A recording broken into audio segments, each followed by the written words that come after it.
we stand on guard for thee. Let the doors be opened, que l'on ouvre les portes. Merci beaucoup. Merci beaucoup. Statements by members, déclaration de députés. L'honorable député. The Honourable Member for Rosemont-la-Petite-Patrie.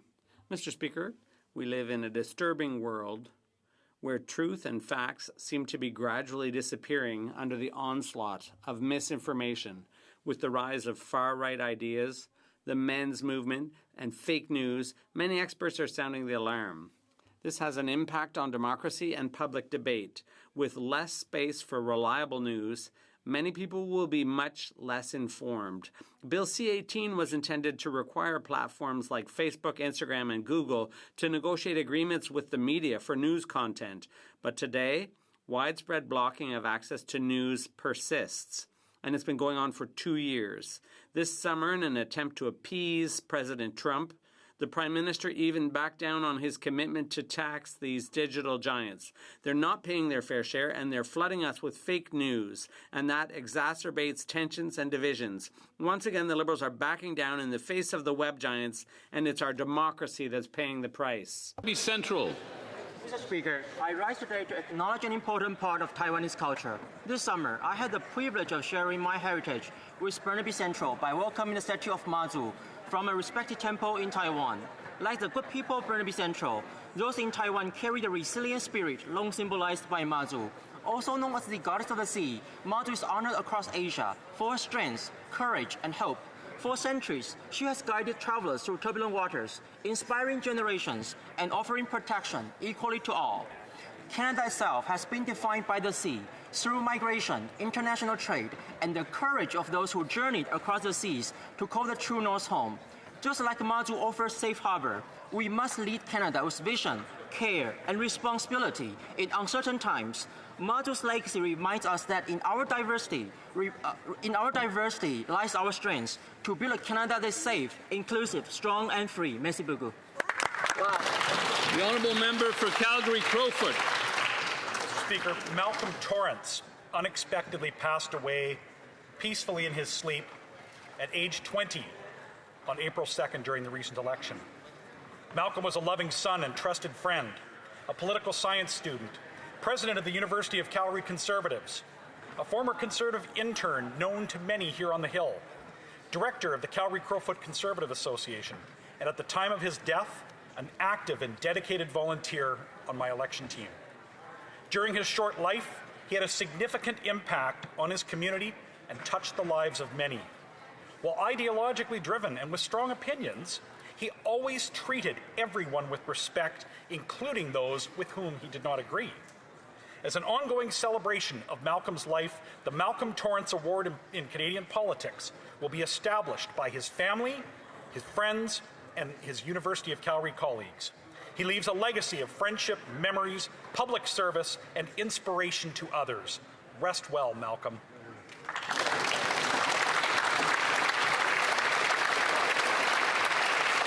The Honourable Member for Fleetwood-Port Kells. Mr. Speaker, over the summer at various engagement event in my riding of Fleetwood-Port Cal, I had countless conversations with constituents. Their concerns came through loud and clear. People are worried about crime, extortion, bail reform, and about the rising cost of living. That's why our government is taking action. This also includes the introduction of my private member's bill to establish a national framework to improve food price transparency so Canadians can compare prices, make informed choices, and save money at the grocery store. Canadians deserve a future that is fairer, safer, and affordable. This comment, and I'm committed to deliver on that. Thank you, Mr. Speaker. The Honourable Member for Oxford. Speaker, it's a busy time for our farmers in Oxford and across our country as they bring home the harvest. Oxford is home to more than 3,000 grain farmers out of 28,000 from our province who generate more than $27 billion for our economy and support more than 90,000 jobs. Our farmers rise before dawn, work late, and battle the elements. But today, they face more than the weather. They face a Liberal government that attacks their way of life. That's right. Farmers are burdened by rising input costs, red tape, supply chain disruptions, punishing fertilizer tariffs, and a trade crisis that includes a 75% tariff on canola by Beijing. Despite the Prime Minister's claim of being a master negotiator, trade disputes with the U.S. and China have worsened. He even met with the Premier of China yesterday, and surprise, surprise, there's no deal. This hurts our farmers, and they pay the price. Despite it all, our farmers press on. Long days in the field, early mornings, generations farming together. Mr. Speaker, as Conservatives, we thank God for our farmers because when our farmers grow, Canada grows. Thank you. L'honorable député de The Honourable Member for Sherbrooke. Thank you, Mr. Speaker. Colleagues, welcome back. We've all returned from our ridings, more motivated than ever for this new session. I am for sure. For my part, I return with a pride in Sherbrooke that I can't hide. Today I'm celebrating the 10th anniversary of the Sherbrooke Quantum Institute, a remarkable success story in a highly competitive field. Born out of the Apogee Canada project, with the smallest grant in its group, the Institute has transformed its ambition into concrete impact with the birth of companies such as Cubic, Nord Quantique, and SB Quantum. These companies, which grew out of student projects, are living proof of Sherbrooke's success. With more than $230 million in research, 100 scientific articles per year in the most prestigious journals, and international partnerships with France and Australia, the Institute promotes the University of Sherbrooke, Sherbrooke, and Canada, establishing itself as a world leader. Member for Windsor-Tecumseh Lakeshore. Mr. Speaker, it's an honour to rise on behalf of the people of Windsor-Tecumseh Lakeshore. I'd like to thank my community for putting their trust in me, and I promised I will always work very hard to deserve it. Today, I would like to acknowledge my friend, the Mayor of Windsor, Drew Dilkins. Mayor Dilkins is currently recovering from a recent surgery for prostate cancer. I admire him for his character, strength, and leadership in candidly sharing his story and advocating for early detection. I'm inspired to bring his message to Ottawa. September is National Prostate Cancer Awareness Month. Prostate cancer can be a silent killer, but a simple blood test can save lives. So to all men, my message is, for yourself, for your children, for your friends and family, please, please get tested. I ask that we keep our thoughts and prayers with Mayor Dilkins and his family during this recovery. Hear, hear.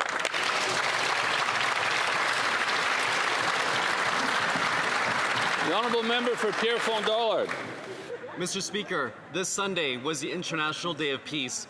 It was also the day our government, under the Prime Minister's leadership, recognized the state of Palestine.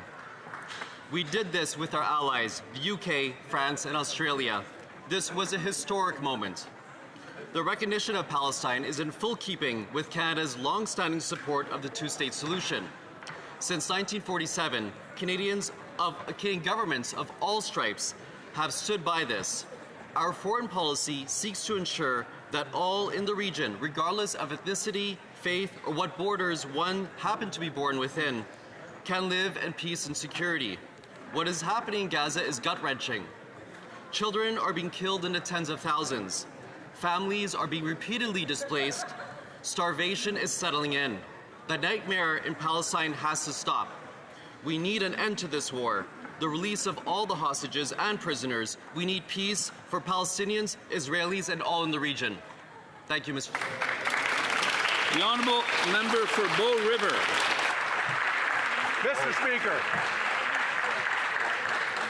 Mr. Speaker, just yesterday the Liberals voted to keep the Liberal energy production cap in place, a move that kills Canadian jobs and weakens our economy. This isn't just bad policy, it's common sense ignored. The Liberals are choking off Canadian energy, and the Prime Minister pats Beijing on the back. The regime building 2 new coal-fired power plants every week. The Parliamentary Budget Officer stated the emissions cap will wipe out $20 billion in GDP. It will cost over 40,000 jobs. That's families struggling, communities hurting, and a country falling behind. The emissions cap is a production cap. The Canadian Association of Petroleum Producers stated the emissions cap has driven investment out of Canada.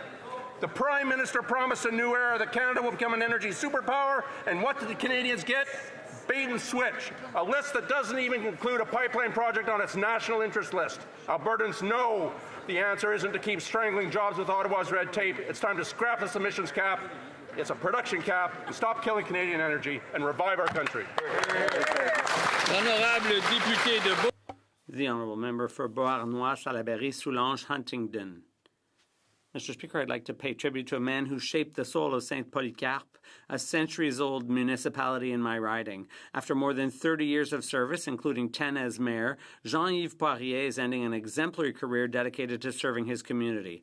Mr. Poirier has made his town his passion. A man of action, he knows everybody, takes an interest in their stories, and shares their joys and trials. Out in the streets, he looks after the well-being of all. Through his approachability and attentiveness, he has embodied the dignity and nobility of public service. Saint Polycarpe owes him much more than his municipal achievements. It owes him for having brought together farmers, professionals, seniors, and young families, all united by their sense of belonging to their community. Your dedication, Mr. Poirier, will remain engraved in the memory and hearts of generations to come.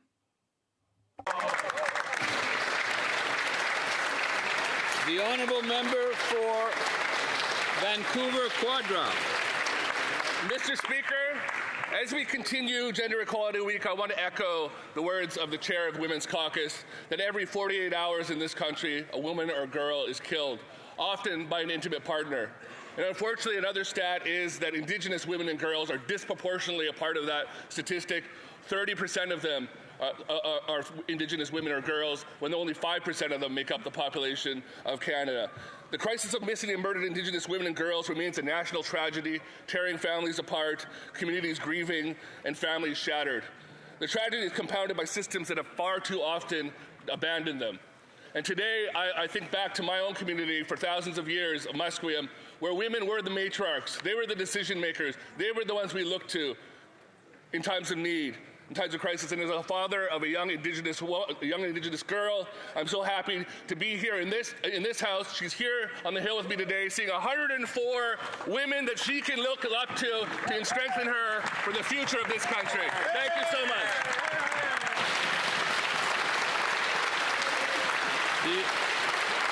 The Honourable Member for York Centre. They rewarded terror. Speaker, Hamas started this awful war. It sliced babies, raped women, and killed 1,200 people. It kidnapped over 250 and still holds 48 hostages. Listen to Hamas. They say that state recognition is a fruit of October 7, and they vow to repeat it again and again.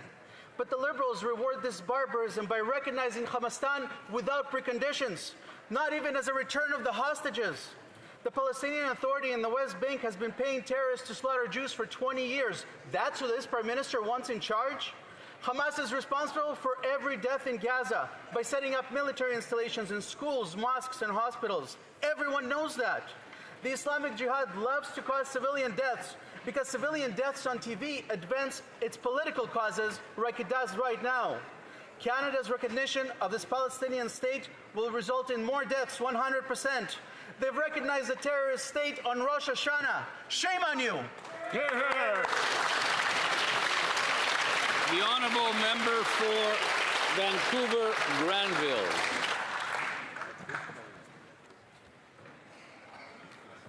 Mr. Speaker, this summer was truly an incredible season across the riding of Vancouver Granville. From local festivals such as the Dragon Boat races on our shore to the community days that were held across our riding, our neighbours came together in ways, so many ways, to showcase the vibrant spirit of our constituency. I want to extend a heartfelt thank you to all the volunteers and community members who helped make all these events possible. In particular, our own summer gathering, which saw hundreds of people come out to share food, stories, and ideas. It was a testament to the strength of our community and the dedication of those who give their time to bring us all together. Mr. Speaker, our constituents, including some who are in the gallery today, are the heartbeat of Vancouver Granville. Their engagement over the summer months has once again shown us that when we come together, we build a stronger, more connected community, and I'm honored to carry those voices and their hopes back to Ottawa as we continue our work together here in this chamber. Thank you, Mr. Speaker. The honourable member for Caribou Prince George. In 6 months, this Prime Minister has proven he's only good at one thing: breaking promises. Yep. He promised the fastest growing economy in the G7. Instead, he delivered the fastest shrinking economy. He said Canadians should judge him by the prices at the grocery store. Food prices are now higher than ever before he was Prime Minister. Build, baby, build, he said. Double the pace of home construction, he said. Instead, is being block, baby, block, and home building is down 16%. Yep. Building major projects at speed we haven't seen in generations, he said. He must have meant glacial speeds. He hasn't granted a single permit. He claimed he'd get a deal done with the U.S. by July 21st. Elbows up, he said, and yet elbows are firmly down, tucked in, and this guy's afraid to go into the corners. Canada still has no deal. He pledged he would spend less, but spending is up 8%, and the deficit is projected to reach over $100 billion. This guy fashions himself as a hockey player. Well, I'm a hockey coach, and he should be benched. The honourable member for Argenteuil, La Petite Nation. Mr. Speaker, I'd like to take this opportunity to congratulate two of our people, two true artists of Montebello's pastry, Sabrina Sigouin, owner of La Belle Pâtisserie, and Sandra Major, owner of Le Sucre au Four. Together, they won the Grand Prix at the International Baking Industry Expo in Las Vegas, whose competitive portion was held from September 13th to 17th.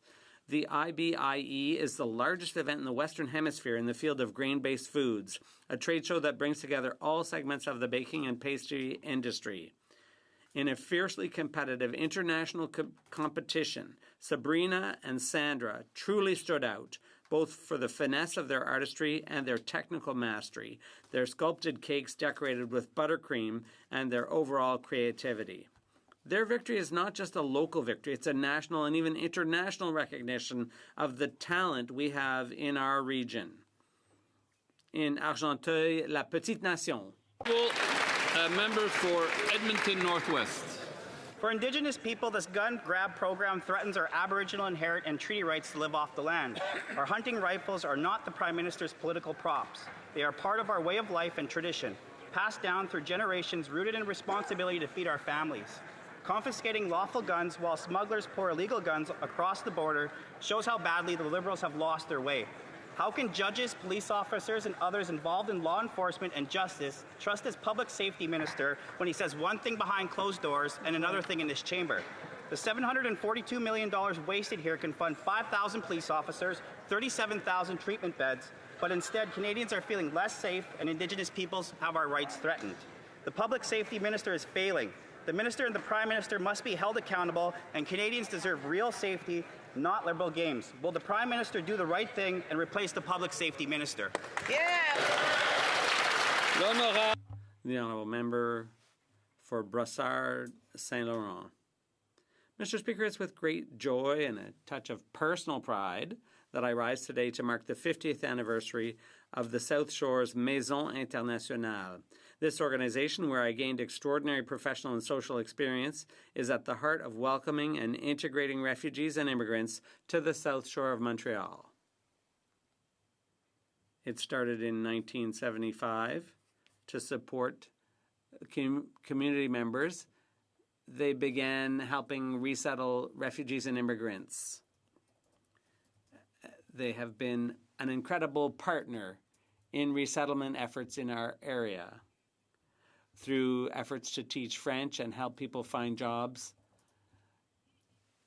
They are helping thousands of people who choose to live on the South Shore of Montreal. Throughout my life, I've been fortunate to work in professions that I am passionate about. For 15 years, Maison Internationale was one of those passions. Congratulations on 50 years of service to the community. The Honourable Leader of the Opposition.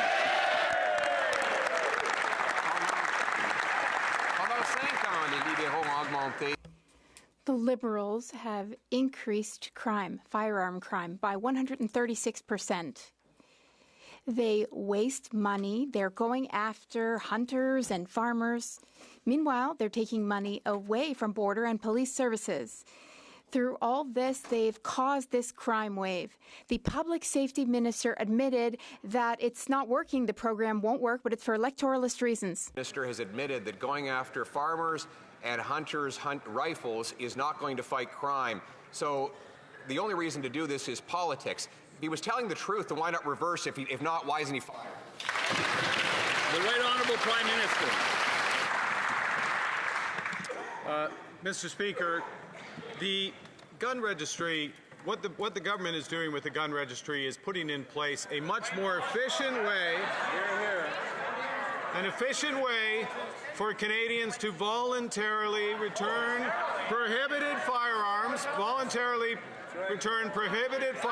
for fair compensation. This government is going to do it right. The Honourable Leader of the Opposition. But his own Minister of Public Safety says this government is doing it wrong. He was caught on tape saying the program won't work, and yet they are going to rip $750 million away from our border and police services to harass duck hunters and farmers by banning the firearms they use. This approach has led to a 130% increase in gun crime under the Liberals' watch. The police say they won't implement it.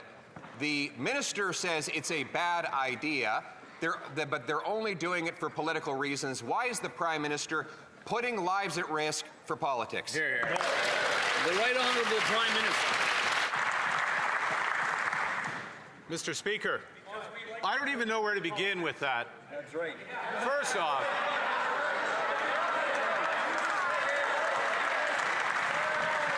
I don't know where to begin because of all the misrepresentations in that intervention. The person who's putting lives at risk is the Leader of the Opposition who's voted against every single piece of gun legislation. What the Minister of Public Safety is doing it right. He's correcting an inefficient system to provide Canadians with fair... The Honourable Leader of the Opposition. Criminals don't volunteer their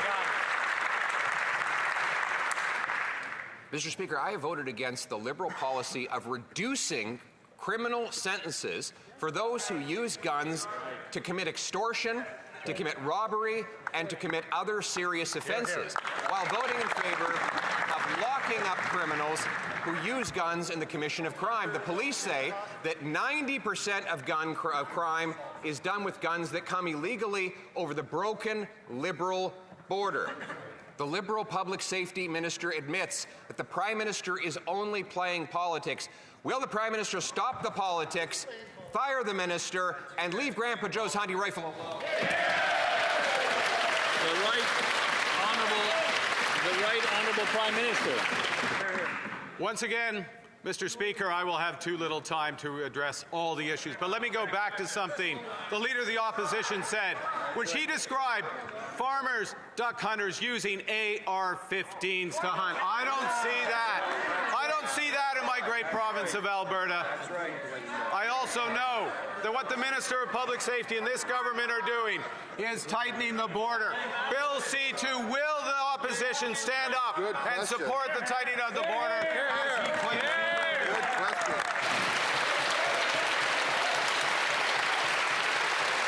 The Honourable Leader of the Opposition. And there, the Prime Minister just admitted that he doesn't even know what his gun ban applies to. That's right. For example, this gun ban applies to 10 and 12 gauge shotguns, which are used by the great people of Alberta and all Canadians for duck hunting. It applies to 70 .22 caliber firearms that are used by almost every farmer to go after gophers. Will the Prime Minister stop wasting money banning gopher guns, read his briefing notes so that he knows what he's talking about, and fire that incompetent minister?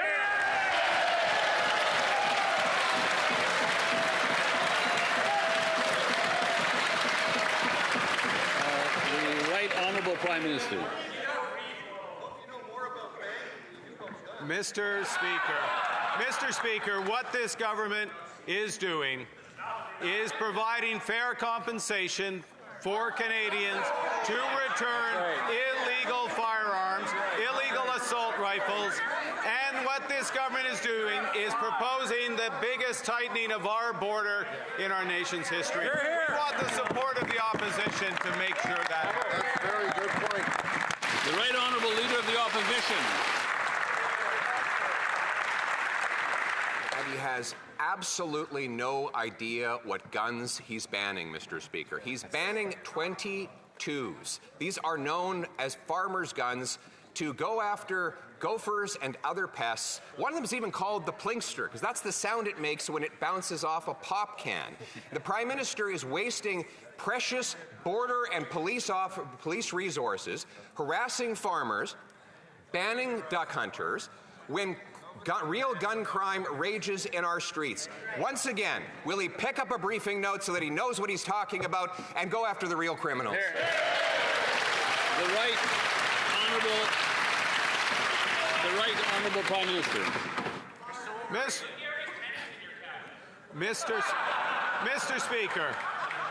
Mr. Speaker, the Leader of the Opposition has his briefing notes. The RCMP has their experience. The RCMP vets this list, decides this list, what are real guns and what are assault rifles, what should be kept off the streets. That is the process, Mr. Speaker. The Honourable Leader of the Opposition. Mr. Speaker, the Prime Minister's knowledge bank on this subject is now depleted, so we'll move on to something else. The subject of food prices. Prime Minister said that he would be judged on the prices at the grocery store. Well, the verdict is in. Food prices are rising 50% faster in Canada than in the U.S., almost double the Bank of Canada's target. The Daily Bread says there will be 4 million visitors to Toronto food banks, a doubling over 2 years ago. And yet the Prime Minister has 3 grocery taxes in place and going up while people line up at food banks. Will he stop taxing food so Canadians can afford to eat? Hear, hear. The Right Honourable Prime Minister. Mr.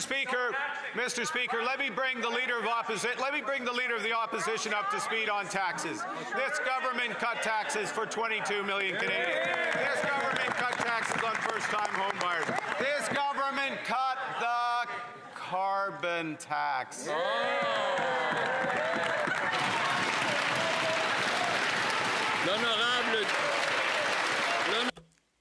The Honourable. The Honourable Member for Belleuil-Chambly. Mr. Speaker, the Prime Minister will, of course, have read his government's factum filed with the Supreme Court of Canada against state secularism in Quebec in the context of the notwithstanding clause. He will have read it, surely, and his Attorney General signed it. This Prime Minister solemnly swore that he would help Quebecers. He asked for their support. It suggested in the factum that we might use the clause to bring back slavery or take away women's rights, take away their vote. Does the Prime Minister believe any of that? The Right Honourable Prime Minister. Mr. Speaker, what protects Canadians and Quebecers, men and women, young people and older people? What protects us all is the Canadian Charter of Rights and Freedoms. It is the Government of Canada's responsibility to defend the Charter.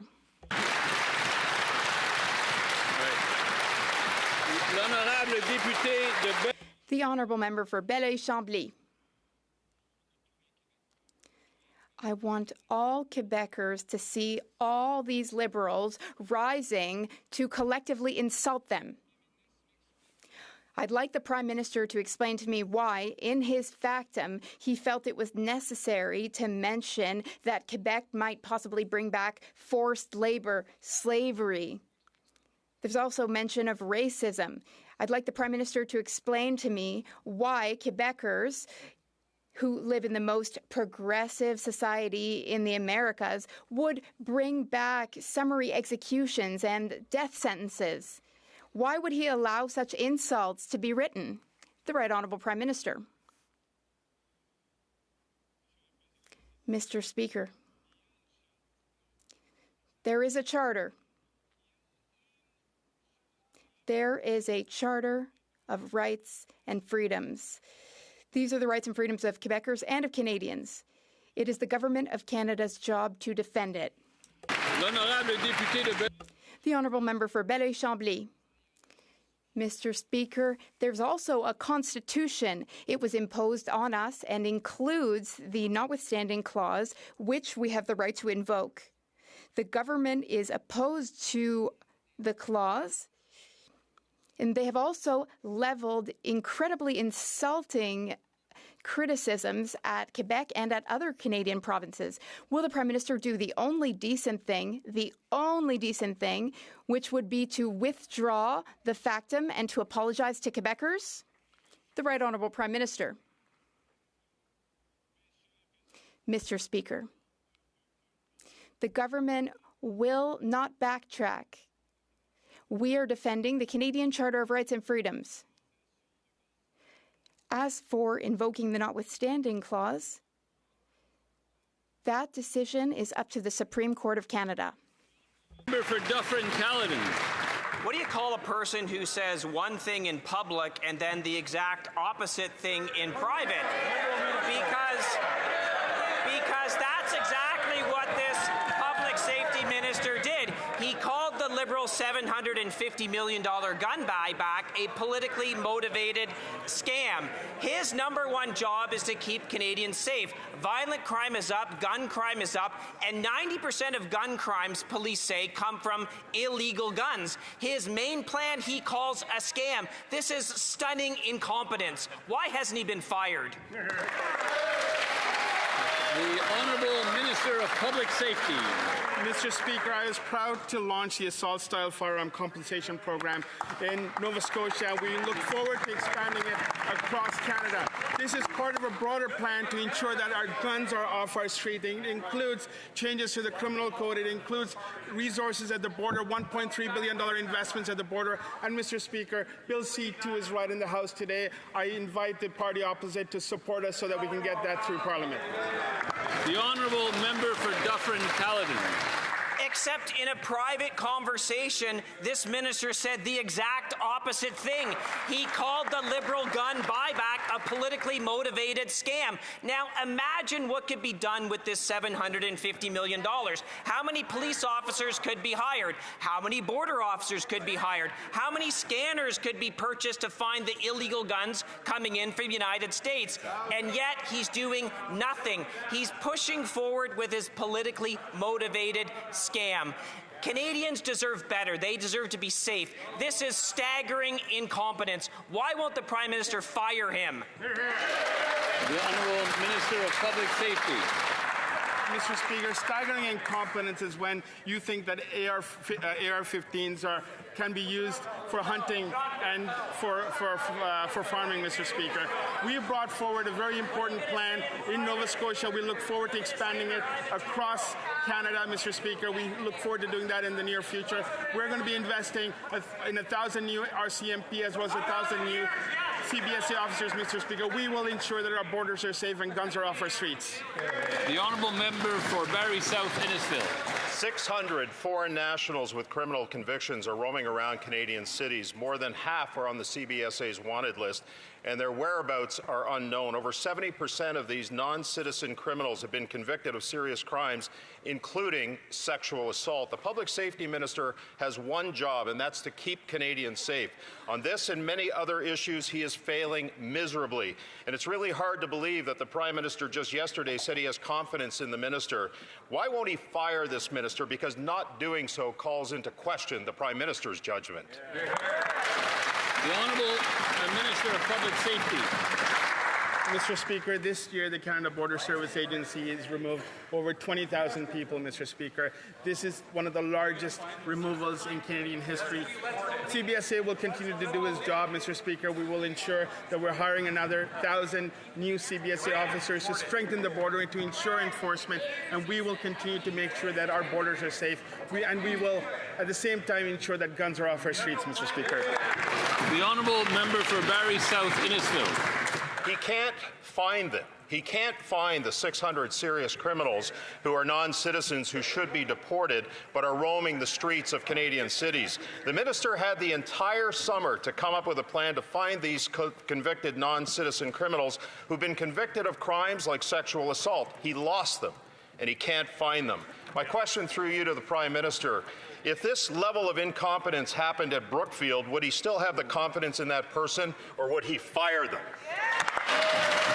The Honourable Minister of Public Safety. Mr. Speaker, this year the Canada Border Service Agency will be removing 20,000 people who are not eligible to be here, Mr. Speaker. This is one of the highest in recorded Canadian history. We will continue to strengthen the border. We will continue to remove those who are not eligible to be here, Mr. Speaker. We will also be investing in 1,000 new CBSA officers, along with 1,000 new RCMP officers to make our borders stronger. The Honourable Member for Windsor West. Mr. Speaker, the #1 job of the Public Safety Minister is to keep Canadians safe. The Liberals promised to hire 1,000 border officers, and yet their own documents reveal they have not hired any, and have no plans to do so either. This will result in more guns and fentanyl being smuggled across borders like Windsor and Sarnia. This Public Safety Minister has failed miserably. How does the Prime Minister still have confidence in this minister? Why won't he fire him? The Honourable Secretary of State for Combating Crime.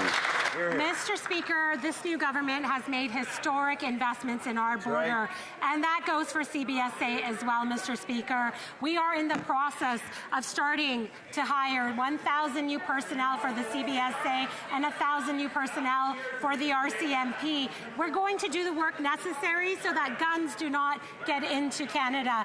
These are investments that are necessary, while the Conservatives, all they did was make cuts. Cuts to CBSA, cuts to the RCMP, cuts to law enforcement that needed them the most. We're going to invest in these programs to make sure that we can fight crime in Canada. The Honourable Member for Louis Saint Laurent, Akiawenrak.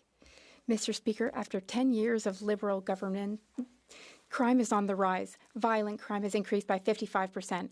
Gun crimes have increased by 130%. Extortion has increased by 330%. That's a Liberal track record after 10 years. Now, the Minister of Public Safety has acknowledged that the gun buyback program has failed, that it's not working, that it's a waste of money, and that it will do nothing to keep Canadians safe.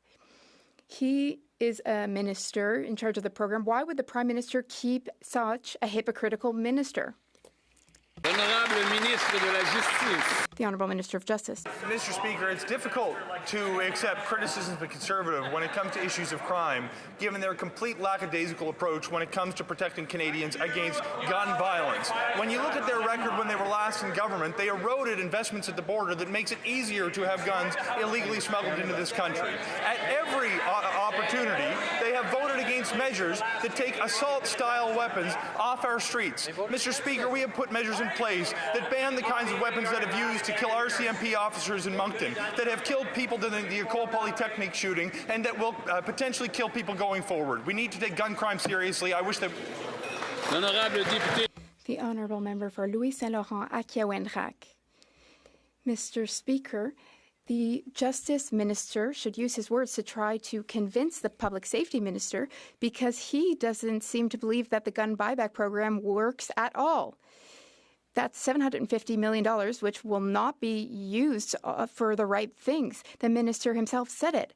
Why is the Prime Minister keeping that minister in position? How can the Prime Minister tolerate having a minister who privately acknowledged that the program doesn't work? He believes the exact opposite of what he's supposed to believe. The Honourable Secretary of State for Nature. Mr. Speaker, I survived the Polytechnique attacks. 14 women lost their lives. Then, one of the largest petitions ever was tabled in the House of Commons. Women were calling for the removal of assault-style guns from our streets. Now, over 70% of Canadians, even in rural areas, want these guns taken off our streets. This is not about hunting rifles. This is about rifles that are designed to kill. We promise to do this, and we will. The Honourable Member. The Honourable Member for Repentigny. Mr. Speaker, there's a saying that when the United States sneezes, Canada catches a cold. That must be why, as Donald Trump rants about climate change at the United Nations, Canada is turning against climate action through Bill C-5. 250 municipal councillors joined forces to call on the Prime Minister to build the country up rather than burn it down. They're demanding that major projects under C-5 promote public transit and energy-efficient housing and more, not that they promote oil and gas. Will the Prime Minister and the government listen to mayors or to Donald Trump? The Honourable Minister of Environment and Climate Change. Mr. Speaker, if he had been listening yesterday and the previous days, he would have heard our Prime Minister at the UN talking about climate change and how Canada has been and will continue to be a leader in fighting climate change. We are doing good work, we're doing the right thing, and I hope that he will support us. The Honourable Member for Repentigny. Mr. Speaker, the 250 municipal councillors remind us that climate change is all too real. This summer alone, 95 municipalities experienced dangerous quality air. 54 municipalities experienced forest fires. 37 experienced evacuations. 29 experienced extreme heat. To quote the mayor of Montreal, we must build up our economy by moving as far away as possible from the development of fossil fuels. Do the Liberals understand that rather than promoting oil and gas, we must move away from them? The Honourable Minister of Environment and Climate Change. Mr. Speaker, I get the impression that the Bloc member across the way did not listen to the right speech. Had he listened to our Prime Minister's speech, he would understand that we take the fight on climate change very seriously. We will continue our good work. We want to build up a strong country. We will continue to work toward that. Thank you. Foothills. After 10 years of Liberal mismanagement, Canadians can't afford to put food on the table. In August, food inflation outpaced overall inflation by 84%, and food prices have gone up another 3.5%. But it was this Prime Minister who told Canadians he would be judged by the cost of food. Well, it's now Canadians who are paying the price for 10 years of Liberal photo ops, higher inflation, and breaking Canadian promises. Was this the Canadian dream that the Prime Minister promised? A country where Canadians can't feed their families? The Honourable Minister of Jobs and Families. Mr. Speaker, do you know what the best predictor of future behavior is? Past behavior. That's right. And Canadians have watched.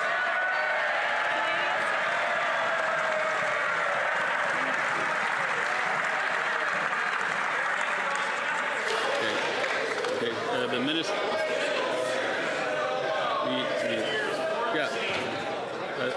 Okay, the Minister may continue. Mr. Speaker, they might not applaud so loudly after I read through the list of things that these folks have voted against year after year. Mr. Speaker, school food programs, childcare, tax cuts, support for training, support for union investments, Canada Summer Jobs, Mr. Speaker. Canadians wanted a government that believes in them, that invests in them, and they have that with this government. The Honourable Member for Foothills. Well, let's look at the past record. Justin Trudeau promised to Canadians that he would lower food prices by Thanksgiving of 2023. Never happened. This Prime Minister told Canadians that he should be judged by the cost of food at the grocery store. Well, judgment has been rendered. Beef is up 33%, grapes up 22%, coffee 24%. And now we have apple farmers raising the alarm with the sharp increase in theft of their product because Canadians can't afford the grocery store. How many people and how many families are going to be forced to the food bank before this Prime Minister admits Canadians he broke his promise? The Honourable Minister of Jobs and Families. Well, if there is a silver lining, Mr. Speaker, it's that I see some promise in perhaps that member supporting the budget that will be tabled very shortly this fall, where we will propose ambitious audacious investments in Canadians, in Canadian families, in Canadian workplaces, in Canadian unions, in major projects, in our national defense system. Mr. Speaker, I can only hope that Conservatives have seen the light and they should stop voting against Canadian interests. The honourable member for New Tecumseh, Gwillimbury. Mr. Speaker, while the Prime Minister jets around the world shaking hands with dictators and diplomats, Canadians are lining up in food banks in record numbers. He says he wants to be judged by the price of food in grocery stores, but he's too busy seeking approval at the UN to notice how much worse food insecurity is now for Canadians. Food prices have risen 50% faster in Canada than in the United States since March. How many more families must go hungry before he admits he's failed? L'honorable ministre des Finances. Mr. Speaker, I have enormous respect for this member, but it seems he's been missing in action this summer, Mr. Speaker, because this summer, 22 million Canadians got a tax cut, Mr. Speaker. He should be standing there and celebrating, but instead, Mr. Speaker, he fought against childcare. He fought against the Canadian dental care program. He voted against the food program, Mr. Speaker. At every step of the way, the Conservative fought against Canadian. We'll stand on the side of Canadians, Mr. Speaker. The honourable member for New Tecumseh, Gwillimbury. Well, Mr. Speaker, from what we see, this Liberal government cares more about international headlines than bread lines that Canadians are stuck in. They're saying, what about us, as food insecurity reaches a crisis point across the country? In my area, Simcoe County, a third of households can't afford to properly feed their families. Millions of Canadians are chasing their next meal. So why is the Prime Minister so focused on chasing applause from world leaders than the crisis right here at home? The Honourable Minister of Finance. Mr. Speaker, there might be a new election, but the same old Conservative, Mr. Speaker. Same old Conservative. Slogans won't feed children, Mr. Speaker. Slogans won't do that, Mr. Speaker. But you know what's going to help family, Mr. Speaker? It's taking action like cutting tax for 22 million Canadians. Instead of fighting against childcare, instead of fighting against pharmacare, instead of fighting against dental care, let them see if they're going to vote for this budget that's going to be generational to build this country, Mr. Speaker. The honourable member for Beauce. Mr. Speaker, after 10 years of this Liberal government and uncontrolled spending, the cost of living is skyrocketing. Our seniors now skip a meal a day to pay rent. The Prime Minister has broken his promise. He's spending more and delivering much less. Every month, the Moisson Beauce, a food bank, receives 6,000 requests from people in Beauce, and unfortunately 30% of these are from children. It doesn't make sense.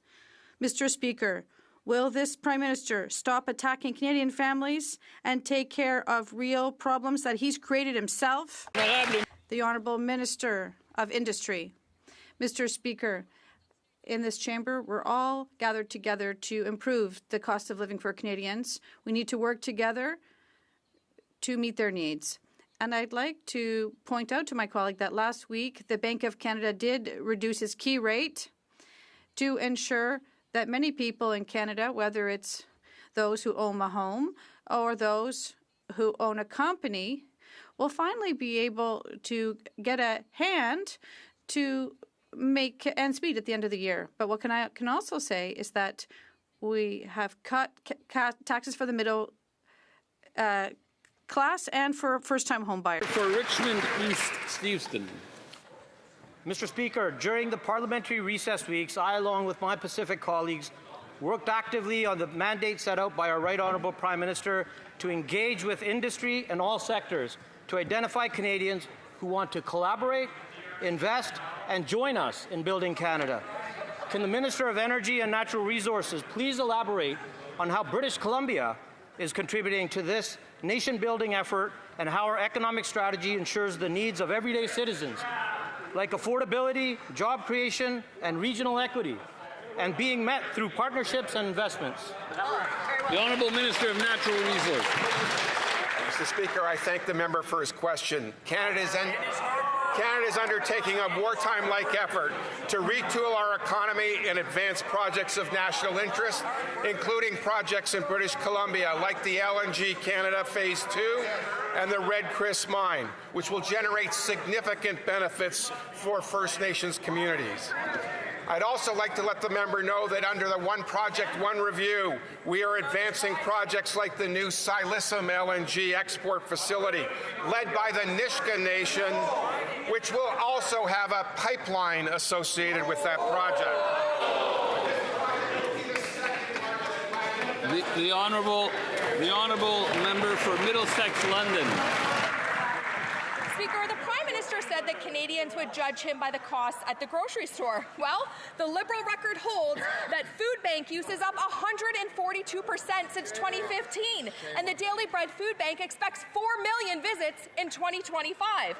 Families are cutting meals while costs are climbing and wages stall. He promised he would bring relief, but he didn't bring home the bacon, an item that's up over 20%. So will the Prime Minister stop the bait and switch and cut costs so Canadian families can afford to eat? The Honourable Secretary of State for Seniors. Speaker, seniors who built this country should never have to choose between paying for groceries or heating their homes. That's why our government has taken action. We're cutting red tape, we're building homes faster, we've introduced dental care, and more than 2 million seniors are already signed up to get benefits. We're building an economy that works for everyone. Let's be clear, Conservatives have a record of pushing the retirement age higher, cutting benefits, and leaving seniors behind. While they're voting against seniors, we are empowering older Canadians and protecting their dignity and peace of mind. The honourable member for Middlesex London. Promises are about as empty as Canadians' grocery carts. In Middlesex County, 1 in 4 families are food insecure. It means they have no idea where their next meal is going to come from. And food banks, they can't keep their shelves stocked. At the checkout, grapes are up 22%, canned soup up 26%, coffee up 22%, and sugar up 20%. The Prime Minister's policies have clearly failed. So will he back measures that actually cut costs, or will he keep feeding inflation while Canadians starve? The Honourable Secretary of State for Children and Youth. Thank you, Mr. Speaker, and thank you for the question. Mr. Speaker, families clearly need support to tackle food insecurity. That is why we're ensuring that more children are getting nutritious meals at school, while saving parents hundreds of dollars with the National School Food Program. We're putting more money in parents' pockets tax-free every month. This is a program, may I remind my colleagues, that you all, on the opposite side of the House, voted against. The honourable member for Sarnia-Lambton, Bekedrunong. Mr. Speaker, the Prime Minister said Canadians should judge him by prices at the grocery store. Well, since he got elected, Canada's food prices have surged 50% faster than in the U.S. After 10 years of Liberal rule, we have record lineups at food banks. Families can't afford to put food on their table. They're struggling. The Prime Minister promised he'd be different, but it's just another bait and switch. So when will the Prime Minister cut food taxes, stop his plan to double the deficit in order to bring grocery prices down? The Honourable Minister of Northern and Arctic Affairs. Mr. Speaker, Nutrition North is showing real progress with results that are reaching more Northerners every year. In its first year, more than 15,000 harvesters were supported with hundreds of hunts and over 700 food sharing initiatives from Nain, Nunatsiavut to Old Crow, Yukon, showing the program's reach across the north. In Nunavut, the price of flour in Rankin Inlet has dropped by more than 65%, and in Aluklik, a dozen eggs that was once nearly $10 are now just $5. And today, 124 communities across the north are being directly supported through Indigenous government. The honourable member for Calgary Centre.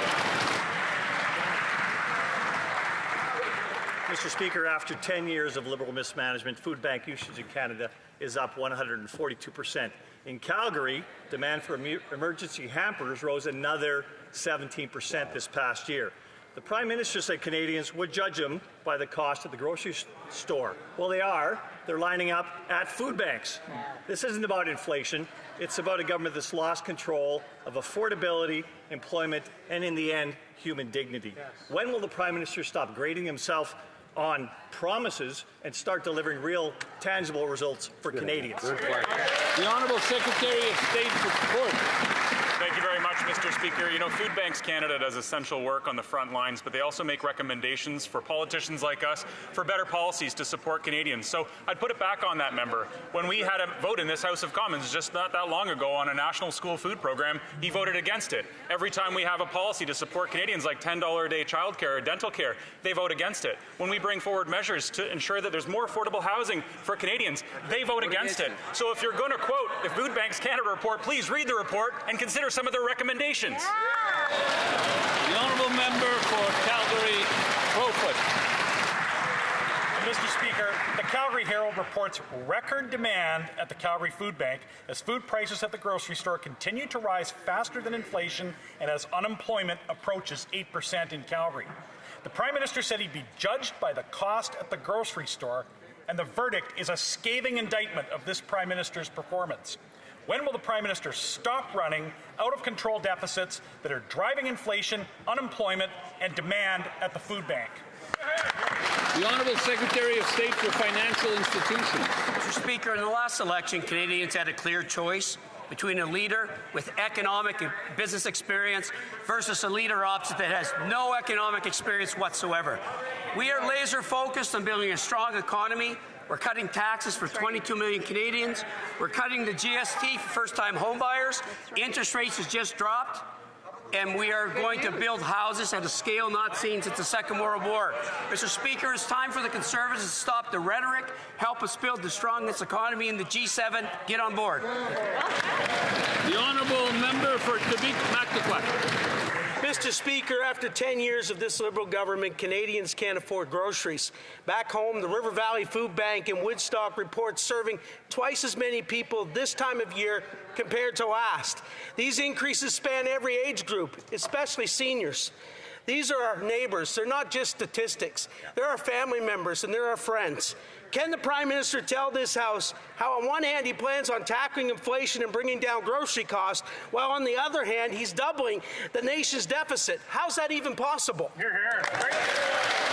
The Honourable Secretary of State for Labour. Mr. Speaker, every member of this House of Commons cares deeply about the cost of living for Canadians. But there's one difference, Mr. Speaker. There's one difference. On this side, we're bringing forward initiatives and opportunities for real Canadians by building this country, Mr. Speaker. We're going to build big, we're going to build bold, and we're going to build now, Mr. Speaker, with working Canadians. We're going to create hundreds of thousands of jobs, more opportunities for apprenticeship. Mr. Speaker, Conservative voters want this. I hope the opposition gets on board. The honourable member for King Vaughan. Mr. Speaker, the Prime Minister promised Canadians he'd be judged at the cost of the grocery stores. Yet, in August, food inflation soared 70% higher than the overall inflation. Denise, a senior in Quebec, is now forced to skip meals to survive the crushing cost of living. This is another broken promise from a Prime Minister who has let our seniors down time and time again. Shame. Will this Prime Minister stop doubling the deficit in order to bring down inflation so seniors don't have to skip their meals? That's right. The Honourable Secretary of State for Rural Development. Merci beaucoup, Monsieur le Président. Thank you very much, Mr. Speaker. Point out, Mr. Speaker, I've been hearing the Conservatives complain about food prices, Mr. Speaker, but not one solution, Mr. Speaker. Not one idea, not one iota of support for some of the measures we've taken on this side of the House, Mr. Speaker. So those are empty, hollow words, Mr. Speaker, and my message to the Leader of the Opposition and the Conservative caucus, slogans don't put food on the table, Mr. Speaker.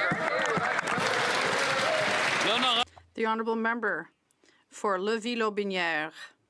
Mr. Speaker, no one should have to go without food. Yet this week, the media reported stories of seniors who have to skip a meal to make ends meet. Unfortunately, this is the reality of a growing number of Quebec households which are being hit hard by food inflation twice as high as general inflation after 10 years of this Liberal government. Food banks can no longer meet the demand, and the last budget item that our seniors can cut is their meals, skipping one a day. Is the Prime Minister aware of the financial insecurity of our seniors? The Honourable Minister. Thank you, Mr. Speaker. According to Quebecers, the Conservatives every day seem to find their conscience here in the House, but when they have to directly support seniors and families, all of a sudden their conscience can't be found. When it's time to vote for the Canada Child Benefit to reduce poverty, they vote against it.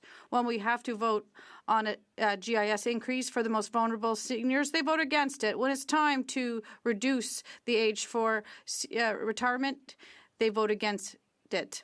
We have a serious government that is going to grow our economy to protect seniors. The Honourable Member for Lévis-Lotbinière. Mr. Speaker, our seniors suffer in silence from financial insecurity, are also suffering from hunger, and they suffer from unaffordable rents and unexpected cost of illness. The PM can no longer even imagine the situation from his ivory tower. Inflation is eating away at all their hard-earned savings. When will the Prime Minister finally take action? The duty of a Prime Minister is to have both feet on the ground. Now the Prime Minister's honeymoon is over.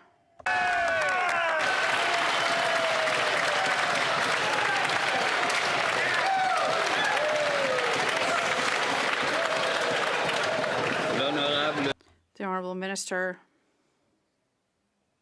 The Honourable Minister.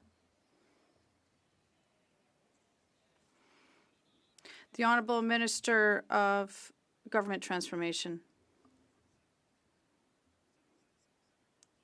We had missed that, this type of performance, but these dramatic effects from the Conservatives don't put food on the tables. They don't to help seniors. And now that Quebecers and Canadians have rejected the Conservative approach of cutting the programs they need, now we can lead an ambitious plan to increase the purchasing power for Canadians with tax cuts for the middle class and to grow the potential of the Canadian economy. And I hope that they will support this ambitious plan. Member for New Westminster, Burnaby, Millardville. Mr. Speaker, young Canadians are facing unprecedented challenges that are affecting their mental health and well-being. All too often, the services they need are fragmented or difficult to access, and they've not been designed with them in mind. Could the Minister of Health tell us what the government is doing to ensure that young Canadians receive the mental health support that they need?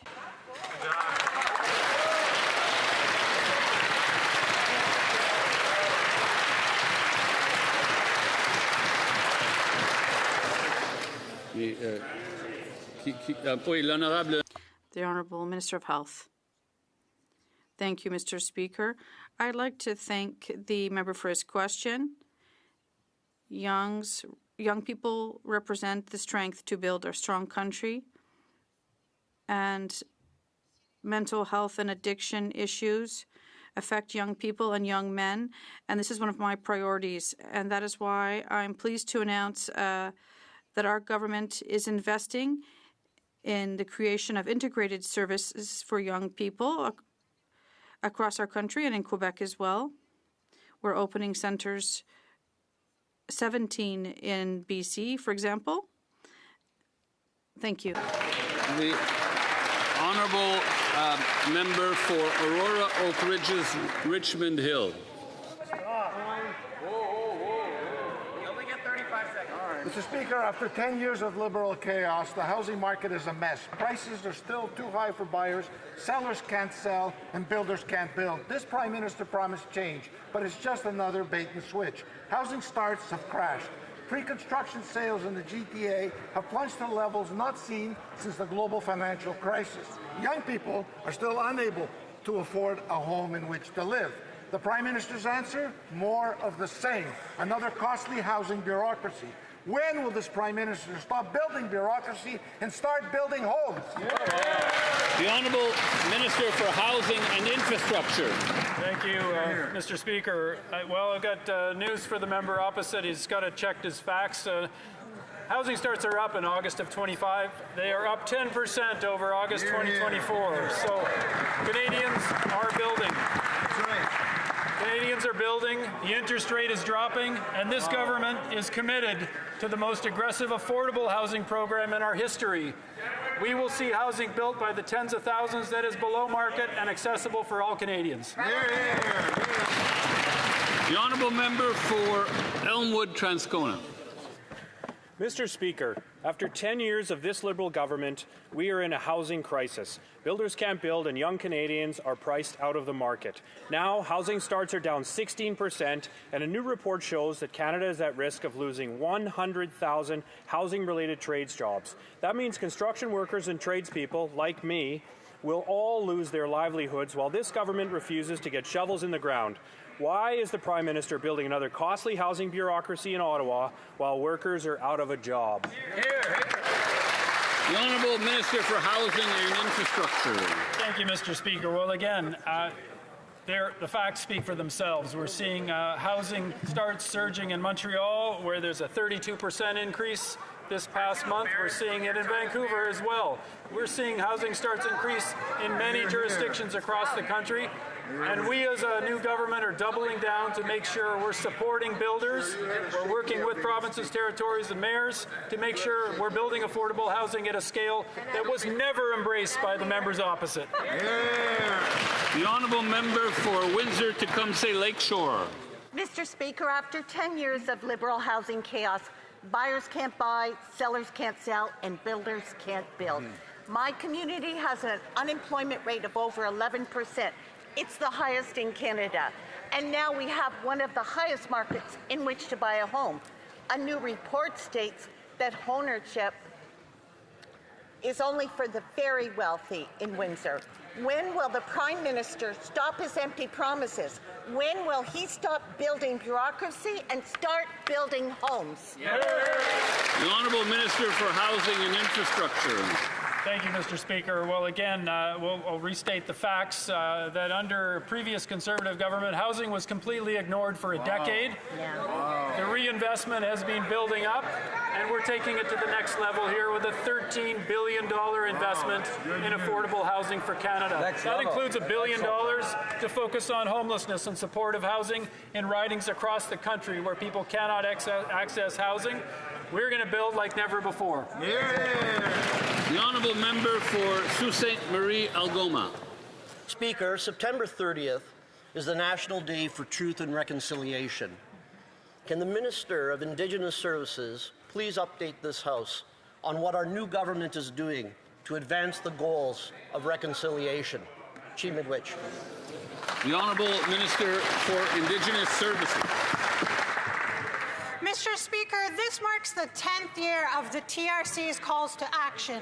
This government has made historic decisions to respond. In this very government, we saw the appointment of the first Indigenous Minister of Indigenous Services, so they can be served by their very own.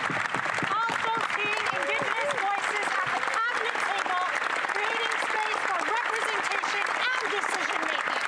A Prime Minister who advanced the TRC's foundational request of inclusion and belonging for September 30th and every day after that. The Honourable Member for Kamloops, Shuswap, Central Rockies. Mr. Speaker, farmers love their animals and would do anything to protect them. The Canadian Food Inspection Agency is planning to cull 400 ostriches in BC because of an outbreak of avian flu.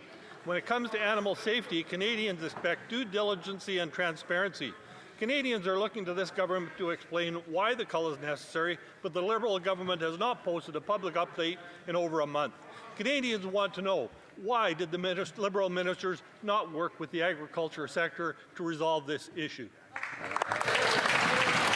The Honourable Minister of Health. Thank you, Mr. Speaker. I want to to make sure that this member knows that I am working very closely with the Minister of Agriculture, and the case is now in front of the court, so I won't comment more. Thank you. The honourable member for Vancouver East. The NDP fought tooth and nail for the $4 billion investment in the for Indigenous, by Indigenous, urban, rural, and northern housing strategy. Yet 2 years later, the money still has not flowed. Shovel-ready projects are stalled while the housing crisis for Indigenous, Inuit, and Métis people continue to escalate. In creating Building Canada Homes, the Prime Minister is admitting that CMHC is ill-equipped to deliver the much-needed affordable homes that Canadians need.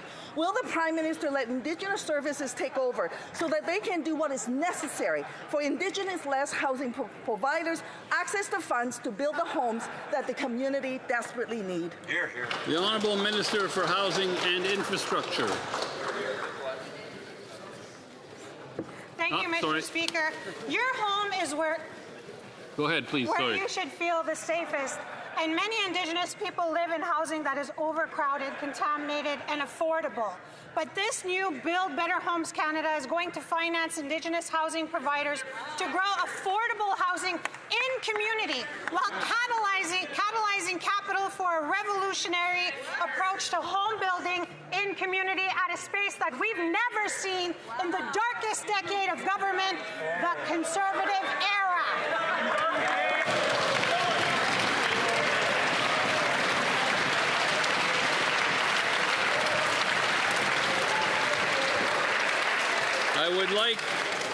I wish to draw the attention of members to the presence in the gallery of the Right Honourable Joe Clark, 16th Prime Minister of Canada.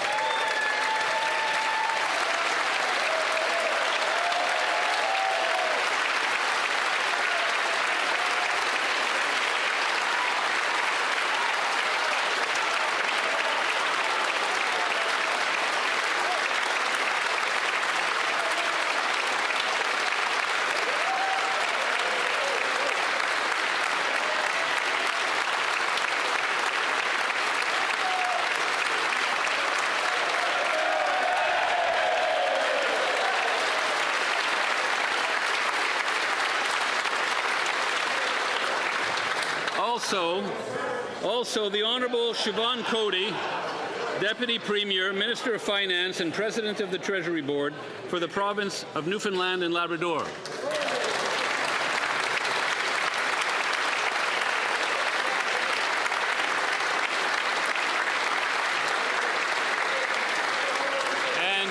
And I would also draw the attention of members to the presence in the gallery of the finalists of the 2025 Shaughnessy Cohen Prize for Political Writing. Please hold your applause until we have all been recognized.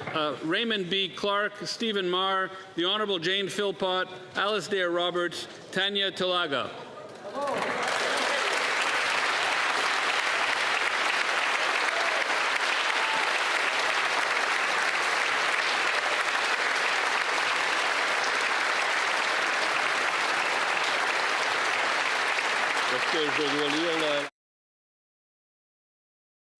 Okay.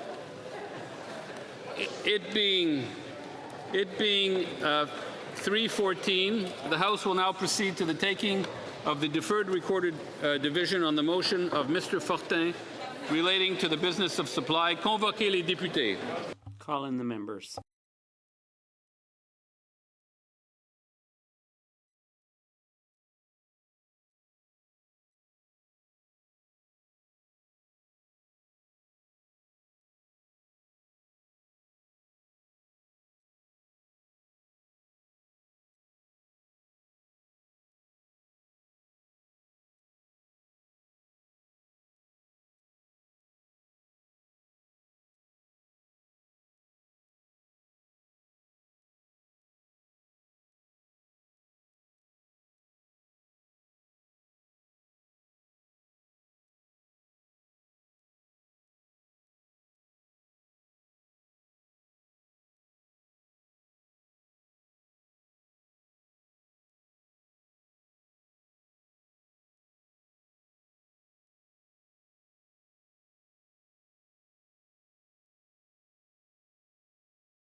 Monsieur Fortin, appuyé par...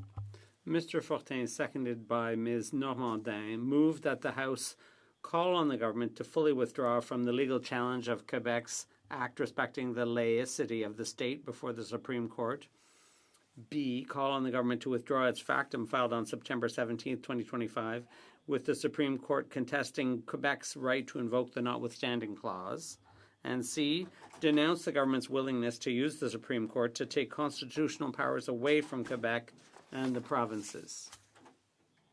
The 10-minute period for members voting electronically has started, and the House will now proceed to the vote for members participating in person.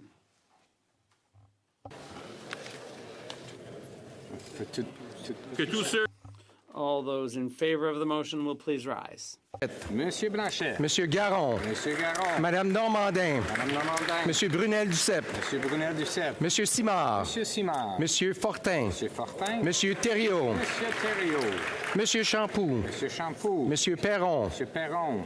Monsieur Deschênes. Monsieur Deschênes. Madame Gill, Côte-Nord, Kawawashikamak, Nitassinan. Madame Gill, Côte-Nord, Kawawashikamak, Nitassinan. Monsieur Bonin. Monsieur Bonin. Monsieur Sainte-Marie. Monsieur Sainte-Marie. Madame Larouche. Madame Larouche. Madame de Bellefeuille. Madame de Bellefeuille. Madame Godreau. Madame Godreau. Monsieur Beaulieu. Monsieur Beaulieu. Monsieur Barcelot-Duval. Monsieur Barcelot-Duval. Monsieur Blanchette-Jonca. Monsieur Blanchette-Jonca. Monsieur Lemire. Monsieur Lemire.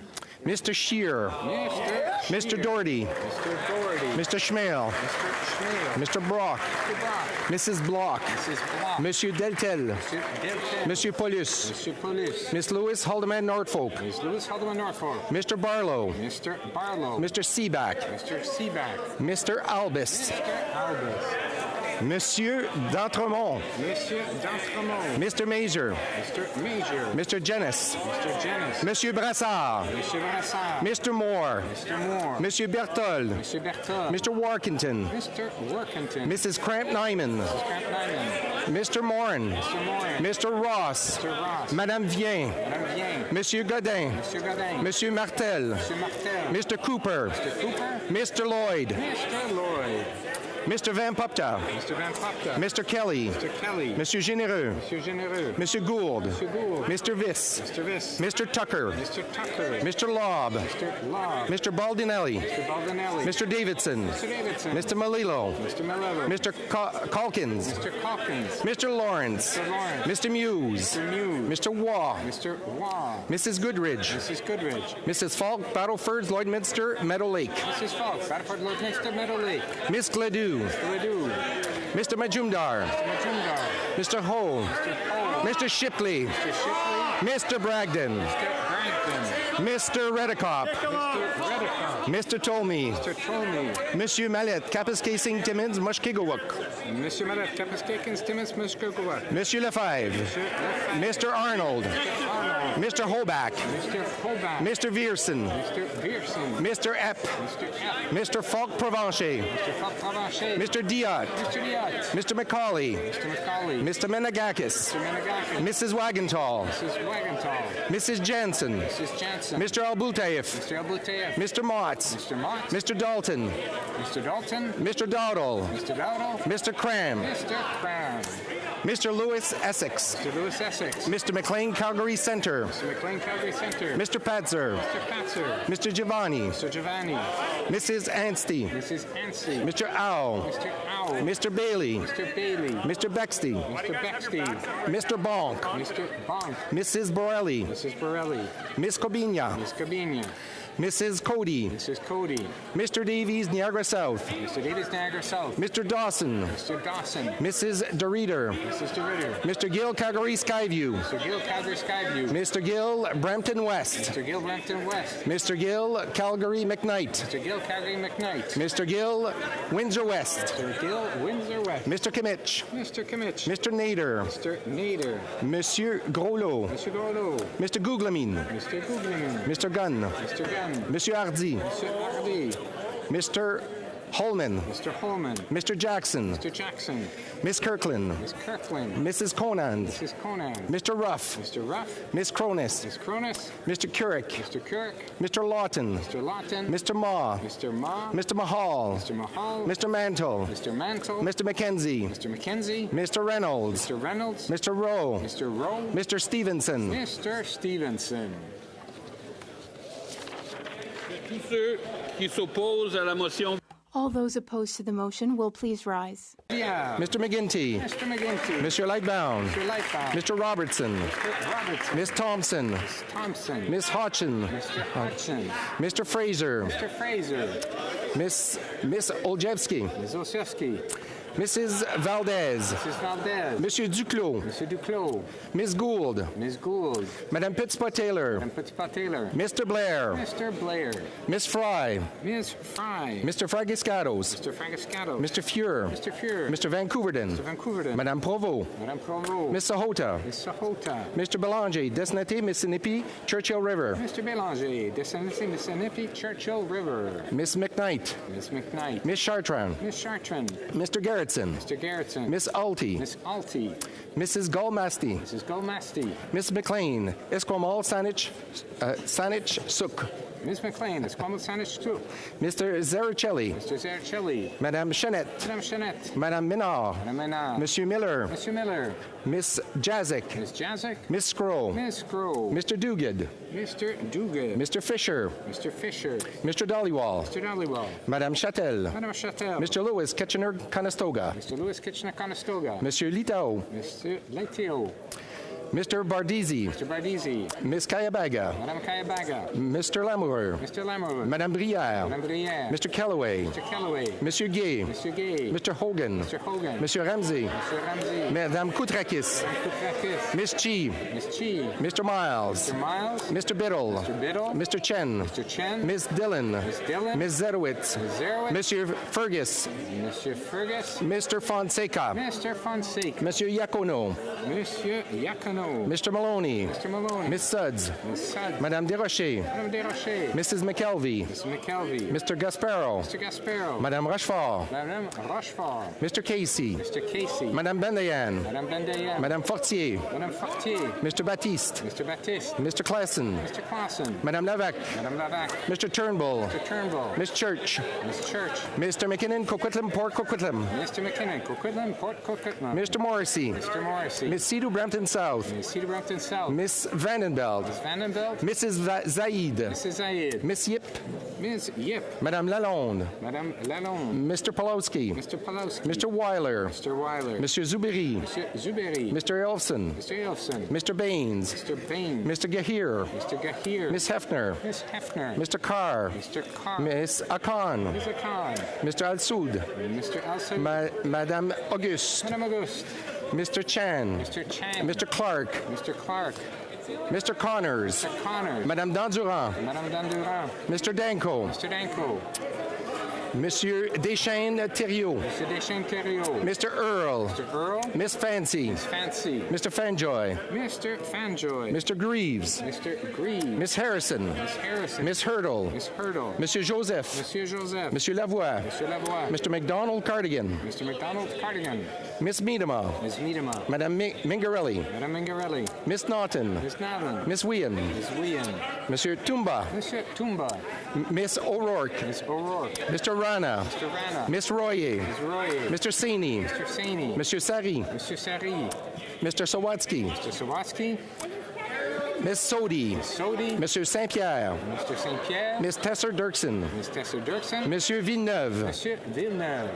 Monsieur Boulris. Monsieur Boulris. Miss Kwan. Miss Kwan. Mr. Johns. Mr. John. Miss May. Miss May.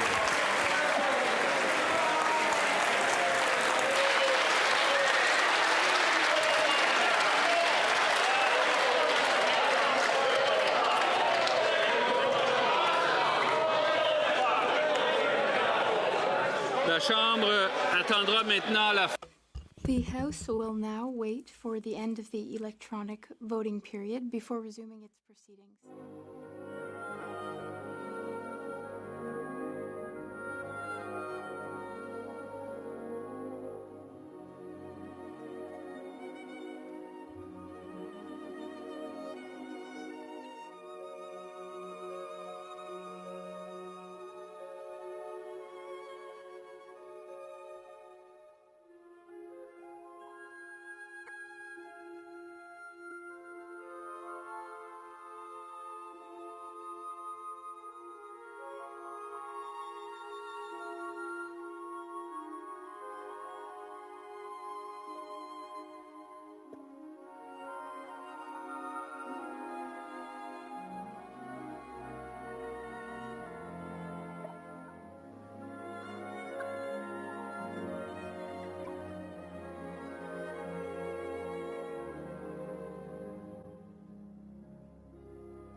Je désire informer.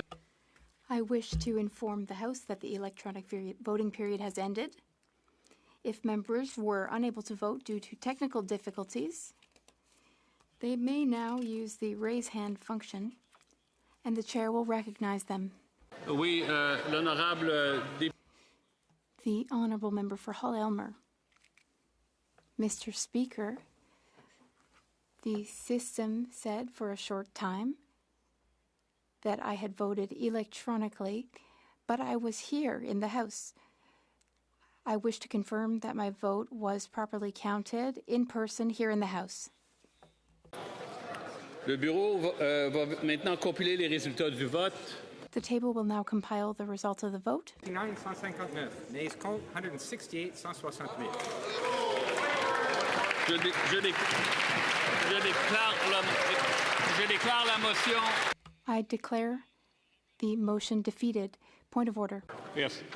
Mr. Speaker, there are many members are still relatively new, but the rules around voting are quite clear. Once the question has been called, members must be in their seat if they're voting in the chamber and must not leave their place. I understand the member, I believe, of Bourassa had left the chamber and returned before the vote was finished. So if his vote was counted by the clerk, it would have to be deleted. It would have to be taken off because he would not be eligible to vote.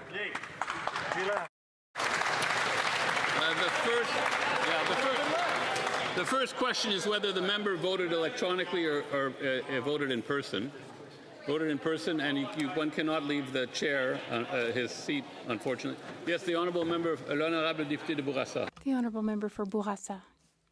Thank you very much, Mr. Speaker. The vote had already finished. I'd like to finish what I'm saying here. The vote was finished. Même si le vote est terminé, on doit rester.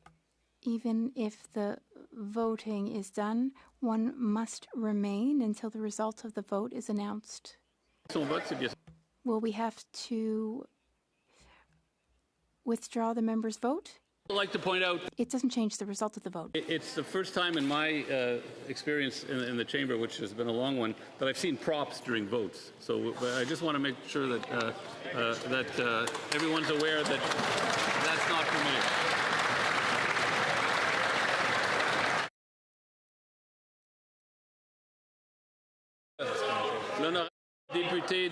The honourable member for Berthier-Masquinongé. I'm rising on the same point of order, Mr. Speaker. Props are not allowed in the House. I was going to remind the House of that, but you just did so. Government would no? Okay.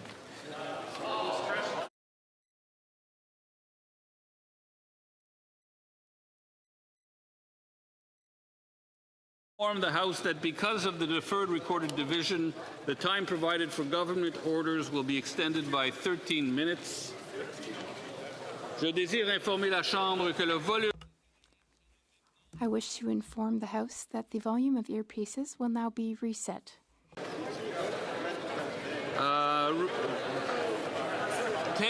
I'll give members a few seconds to leave the chamber quietly.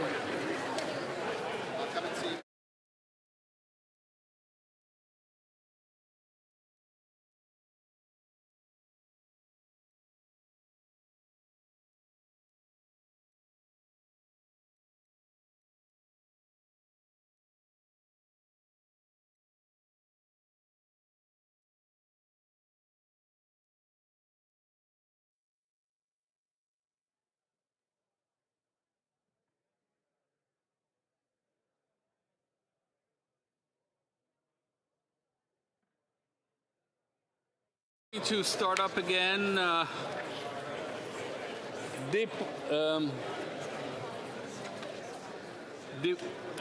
dépôt de documents, le ministre de la Transformation.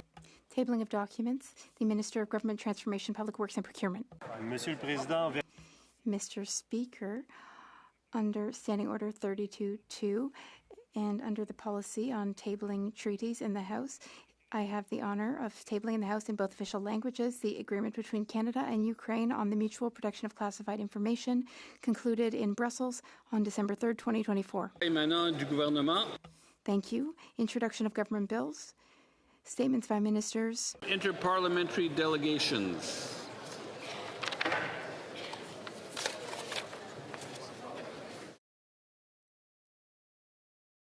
The honorable. Wait, I'm sorry. The honourable member for Vancouver Centre. Monsieur le Président. Thank you, Madam Speaker. Madam Speaker, pursuant to Standing Order 32-1, I have the honor of presenting to this House in both official languages the following report. For the Organization of Security and Cooperation in Europe's Parliamentary Assembly, respecting its participation at the Election Observation Mission in Washington, D.C. and other regions of the United States of America from November the 2nd to the 5th, 2024. Thank you. Presenting reports from committees, the Honourable Member for St. Catharines. Thank you very much, Madam Speaker. Pursuant to Standing Order 104 and 114, I have the honour to present in both official languages the third report of the Standing Committee on Procedure and House Affairs regarding the membership of committees of the House. If the House gives its consent, I intend to move concurrence in the third report later this day. The Honourable Member for Hamilton Mountains. Madam Speaker, I have the honour to present in both official languages the following three reports of the Standing Committee on Canadian Heritage. The first report, entitled Tech Giants, Intimidation and Subversion Tactics to Evade Regulation in Canada and Globally. The second report, entitled Harms Caused by Illegal Sexually Explicit Material Online. And the third report, entitled The Holding of National Forum on the Media. Pursuant to Standing Order 109, the committee requests that the government table a comprehensive response to each of these three reports. Thank you, Madam Speaker. For Lethbridge. Thank you. Madam Speaker, I wish to respond. We have two dissenting reports in that regard. The first, we have a dissenting report with regards to the study on tech giants. On behalf of my Conservative colleagues, I rise to draw attention to the findings in that report with regards to the use of intimidation tactics along with excessive censorship from this Liberal government. Through Bill C-11 and Bill C-18, the government has chosen to censor what Canadians can see, say, and share online. And Bill C-11 makes Ottawa bureaucrats and this government the gatekeepers of the internet rather than allowing Canadians freedom of choice. Bill C-18 has had equally devastating consequences, taking news off of many platforms such as Instagram and Facebook, thus preventing Canadians from being able to access local media. Conservatives believe in free expression, open access, and opportunity for all Canadians, which is why we're calling for both Bill C-11 and Bill C-18 to be repealed and for Canadians to have their freedom restored. Madam Speaker, I also have a response to another report, if you'll bear with me here. I believe I get 1 minute per report, correct? Thank you. Madam Speaker, on behalf of my Conservative colleagues, I rise to address the urgent and growing threat of online harms.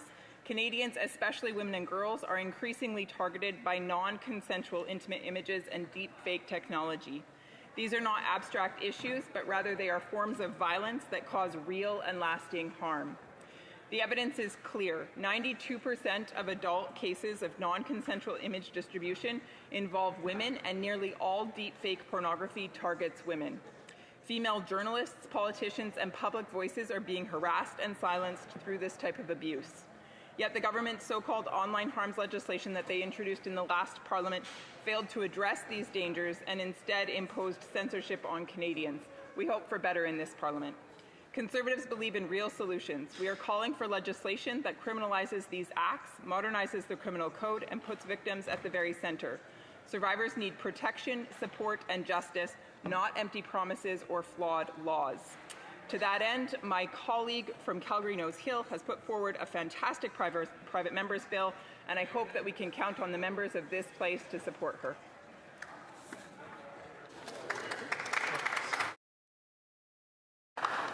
Introduction of private members' bills. Première lecture de projet de loi d'intérêt public émanant du Sénat. First reading of Senate public bills. Motion.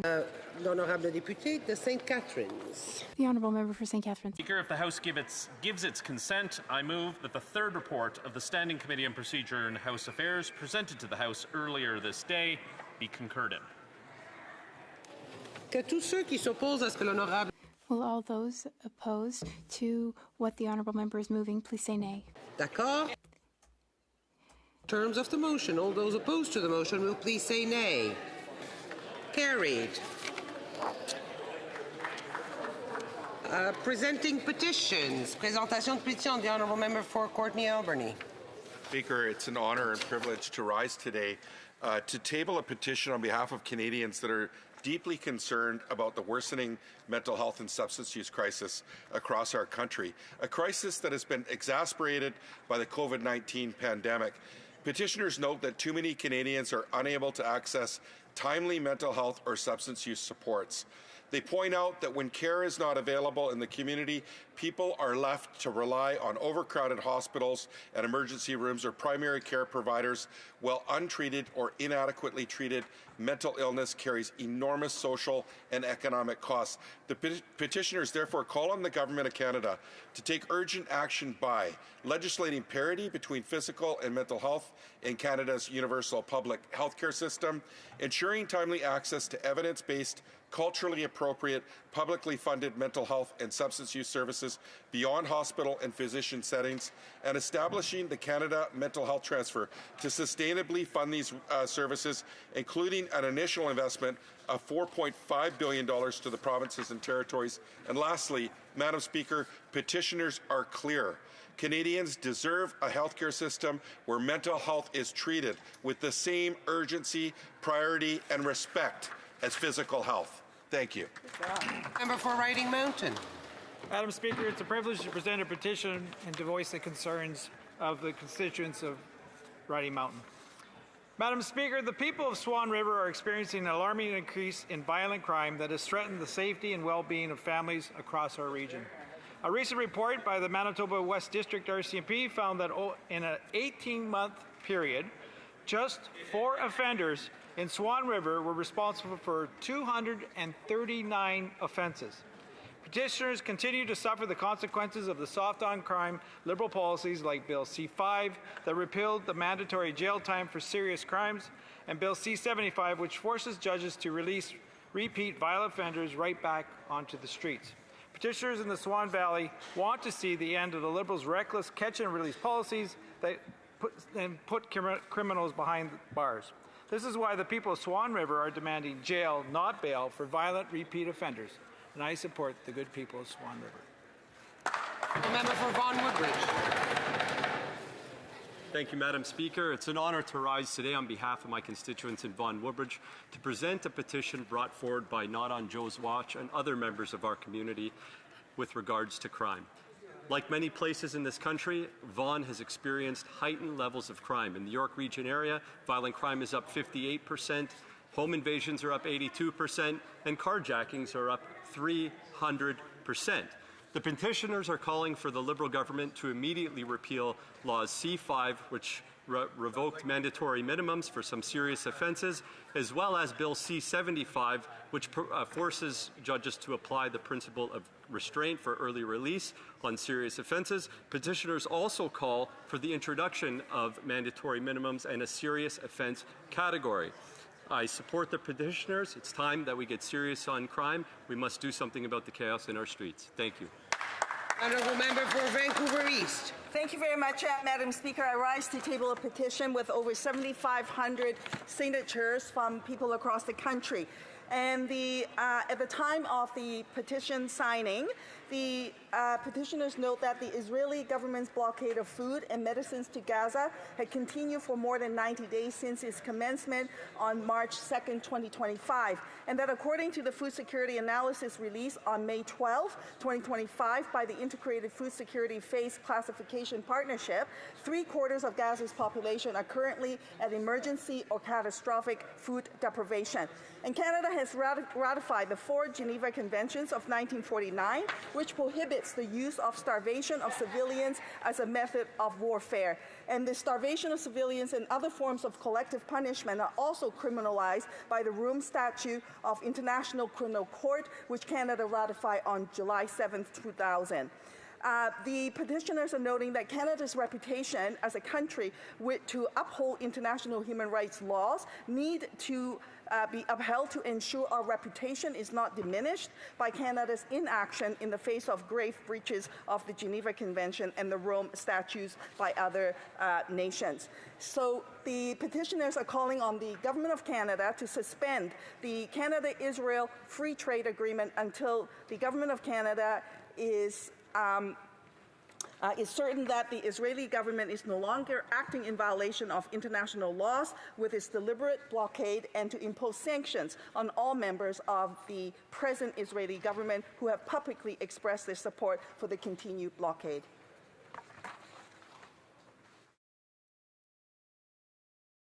Westlock. Thank you, Madam Chair. I have 2 petitions to present today. The first one comes from Canadians from across the country who are concerned about the persecution happening in Turkey, Pakistan, and Bahrain. The governments there have committed human rights violations against thousands of Turkish people, and including 8 Turkish Canadians. They're calling for, they are concerned about the wrongfully detained for over 300,000 people, and several human rights organizations have committed gross human rights violations, and the folks that have signed this petition want the Government of Canada to closely monitor this situation, place sanctions on 12 officials who are responsible for these violations, particularly around the death of Gökhan Akalulu, and call on the Turkish, Pakistani, and Bahrain governments to end the violations against these particular people. The second petition I actually have 3, Madam Chair. The second petition I have to present comes from Canadians from across the country who are concerned about the government's actions against firearm owners. They note that Canadian culture and history has firearms play a big role in Canadian culture and history. Many new Canadians love to participate in this heritage of hunting and sport shooting, and they're concerned about the amendments to C-21 seeking to ban hunting rifles. Therefore, the folks that have signed this petition ask the government to leave their guns alone, to repeal C-21, and to defend and safeguard the property rights of Canadians. The last petition I have to present today, Madam Speaker, comes from Canadians from across the country who are concerned about the MAID regime in this country, and the lack of services or treatments make it so that MAID is not actually a real choice. They are concerned that medical assistance for those with disabilities or chronic illnesses devalues their lives and tacitly endorses the notion that a life with disability is not worth living. The Canadians are calling on the Government of Canada to protect all Canadians whose natural death is not reasonably foreseeable by prohibiting medical assistance in dying for those whose prognosis for death is not more more than 6 months. Thank you, Madam Chair. The Honourable Member for Sherwood Park for Saskatchewan. Thank you. How much thank time you, do Madam I Speaker. I have a number of petitions to present to the House today. The first comes from people in my riding, particularly those connected with Elk Island Catholic schools, raising concern about changes in federal funding around Jordan's Principle. They note that First Nations children off reserve are no longer eligible to receive funding through Jordan's Principle at the federal level, as per the most recent operational bulletin, which states that, quote, support to school boards off reserve and private schools will be redirected to provincial school boards or to other existing provincial and federally funded programs. Students in previous years who accessed funding to support psychoeducational assessment, educational assistance, and program supports are no longer eligible to receive these supports, and this means a significant loss of support for Elk Island Catholic off-reserve First Nation students. Petitioners contend that the decision to remove these supports is discriminatory to those students who have benefited from Jordan's Principle and is out of line with the intent of the principle itself. petitioners call on the Government of Canada to review and approve provincial education supports through Jordan's Principle to students living off reserve. The next petition that I'm tabling is related to the human rights situation, the worsening human rights situation in North Korea. They note many grave violations of human rights in this petition, including prioritization of food distribution to those considered useful to the survival of the current political systems, with those deemed expendable facing deprivation, a vast security apparatus associated with all kinds of repression, public execution, forced imprisonment of citizens in political prison camps, terrorizing the population into submission, state-sponsored abduction of citizens of other nations, etc. Further, they raise concern about how the People's Republic of China has disregarded or ignored recommendations from the UN Commissioner of Inquiry regarding North Korean defectors and other issues, including not sending people back to North Korea, allowing the UN High Commission for Refugees and other humanitarian organizations full access to North Korean defectors, and other supports that are important for those that have fled North Korea. The petitioners therefore call on the Government of Canada to take action in regard to these human rights abuses, to table regular reports in Parliament on the situation of human rights in North Korea, including the state of political prison camps and correctional labor camps. They call on the government to provide updates on the status and challenges faced by North Korean defectors in China and elsewhere, that Canadian policies towards North Korean defectors provide support to those defectors and refugee claimants. They want to see Canada engage actively with international organizations and foreign governments to press the PRC to allow safe passage for North Korean refugees to South Korea, where they are recognized as citizens, to establish initiatives to support the promotion of human rights in North Korea and aid defectors without specifying a particular legislative structure. The measures could include monitoring and reporting on human rights in North Korea, supporting North Korean defectors in other regions, developing strategies for Canada to assist in protecting North Korean citizens from crimes against humanity, and support international efforts to safeguard the people of North Korea from crimes against humanity and to promote political freedom, including through dialogue with relevant organizations and governments. I thank members of the Canadian Korean community who worked hard on bringing that petition to the attention of the House. The next petition deals with the issue of euthanasia, and in particular highlights concerns that have been raised by members of by those living with disabilities. Petitioners are very concerned that in the context of a lack of available services and treatments for people in various situations, that euthanasia does not present itself rather as a real choice, but is offered in the absence of alternative kinds of supports. Petitioners argue that allowing medical assistance in dying for those with disabilities or chronic illness devalues their lives, tacitly endorsing the idea that life with disability is optional and by extension dispensable. Petitioners are concerned about us having an ableist healthcare system where the lives of those with disabilities are seen as not worth living. Petitioners note that many disability advocates in Canada have expressed opposition to the expansions contained in the government's previous Bill C7. Petitioners therefore call on the government to protect all Canadians whose natural death is not reasonably foreseeable by prohibiting medical assistance in dying for those whose prognosis for natural death is more than 6 months. The next petition that I'm tabling is in support of a bill that was numbered C257 in the last Parliament. That's what the petition says, although I'll note that number is a number from the last Parliament. It's a bill that I had tabled to add political belief or activity as prohibited grounds of discrimination to the Human Rights Act. The petition notes that Canadians have a right to be protected against discrimination and that it is a fundamental right to be politically active and vocal. Further, that it's in the best interest of Canadian democracy that we protect the free exchange of ideas and don't allow a situation in which people are punished by their employers for presenting political opinions or engaging in political activity that their employer doesn't agree with. So petitioners want to see the House support Bill C257 as it previously existed and defend the rights of Canadians to peacefully express their political opinions. The next petition that I'm tabling draws attention to ongoing, to past and ongoing abuses of human rights targeting the Hazara community in Afghanistan. Petitioners cite some of the history around various genocides that have affected the Hazara people in Afghanistan, and further describe more recent abuses. Petitioners also note the close tie between Canada and Afghanistan, shaped by the sacrifice made by many brave Canadian soldiers in fighting for the freedom of that country, as well as the resources that were invested.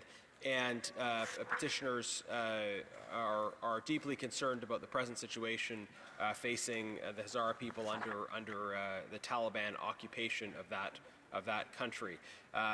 The ask in this particular petition includes recognizing past genocides of the Hazaras, as well as designating September 25th as Hazara Genocide Memorial Day. Finally, Madam Speaker, further on the subject of political discrimination, petitioners on this final petition I'm tabling are concerned about...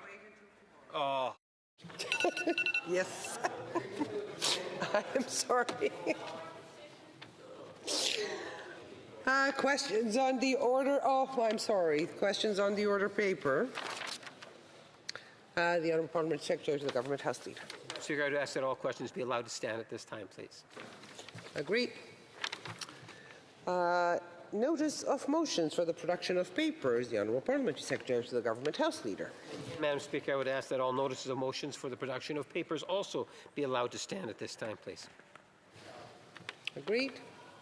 Agreed. Orders of the day. Order du jour. Government orders, government bills, commons. Second reading of C9, Combating Hate Act.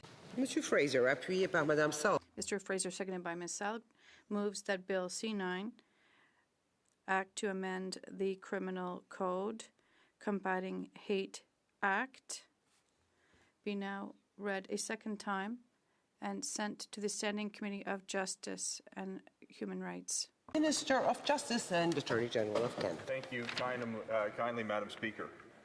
Today we begin debate on the Combating Hate Act to offer additional protections to communities of people across this country who have been the subject of unjust actions of hate, not just towards them as individuals, but towards entire communities. One of the great promises of Canada is the right of its citizens to live freely, regardless of the color of their skin, the God they pray to, their gender identity, or the person that they love. Sadly, Madam Speaker, too many Canadians are routinely robbed of these freedoms, not necessarily by operation of law, but too often by virtue of the actions of hate by their fellow Canadians against them. The prevalence of hate crimes in this country are astounding. It can be disheartening to read day after day in the newspapers of the horrific actions that our fellow Canadians are subjected to. Over the course of my remarks, I hope to cover a number of themes, including a canvass of the prevalence of hate crimes in this country, including an assessment of the measures that we need to adopt, specifically including criminal justice reform. I intend to discuss some of the proposed legislative measures we intend to take to address hate crimes in this country, and to encourage members to support this important piece of legislation. Madam Speaker, today we're beginning debate on Bill C9, which is very important to fight against hate crimes across our country. It's really important because it's important for Canadians to have the freedom to live their lives without concern because of their religion or their identity. Unfortunately, there are a lot of people who don't have the freedom to do so because there are hate crimes committed in their communities. It's important that we understand the scale of what we've observed in Canada's recent history. We see nearly 5,000 hate crimes officially reported by law enforcement annually in this country.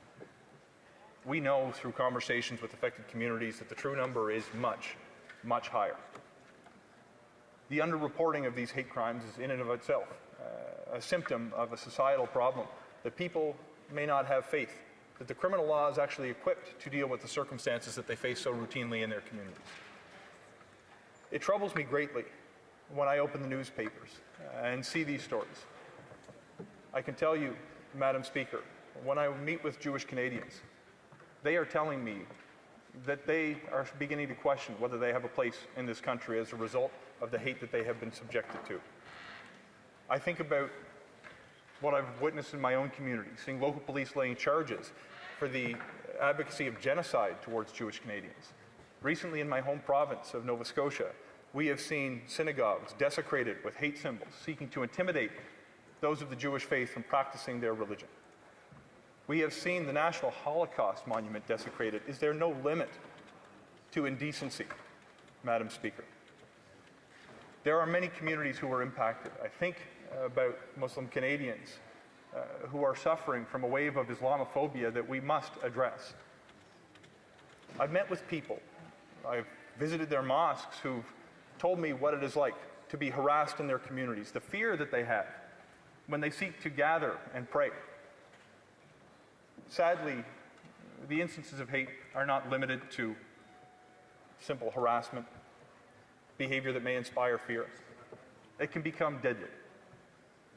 Madam Speaker, it was only a few years ago we've seen horrific shootings in Quebec claiming the lives of innocent people at a mosque. We have seen van attacks in London, Ontario, again that took the lives of innocent Canadians by virtue of them being who they are.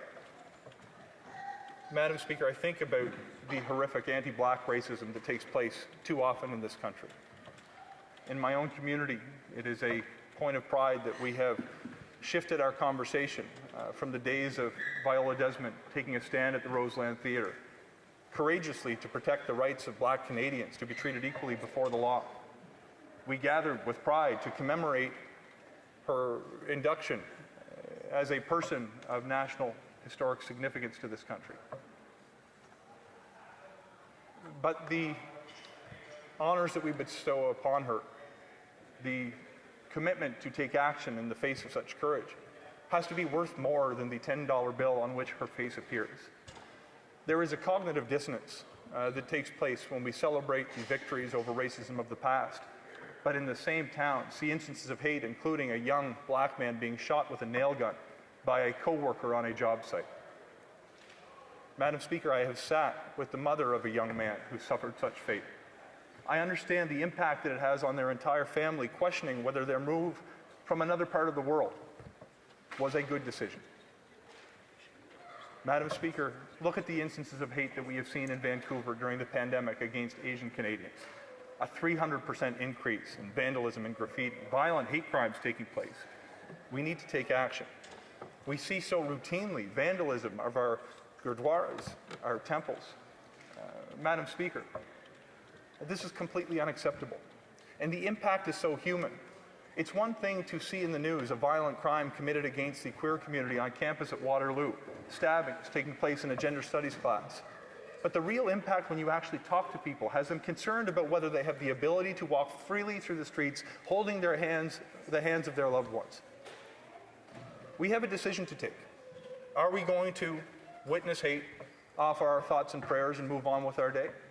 Or are we going to take action to actually correct some of these horrific behaviors? If we wish to build a stronger Canada, we need to adopt a whole-of-society approach to this challenging issue. This will involve different levels of government, including provinces investing in education that will ensure people from a young age understand that hate is not acceptable in our communities. It will include investments in training law enforcement, prosecutors, and judges to see hate and call it out as such when they witness it in our courtrooms. And of course, part of the puzzle will involve changes to our criminal law to ensure that we punish bad actors and send a signal to ensure that hate does not continue to foment in our communities. It's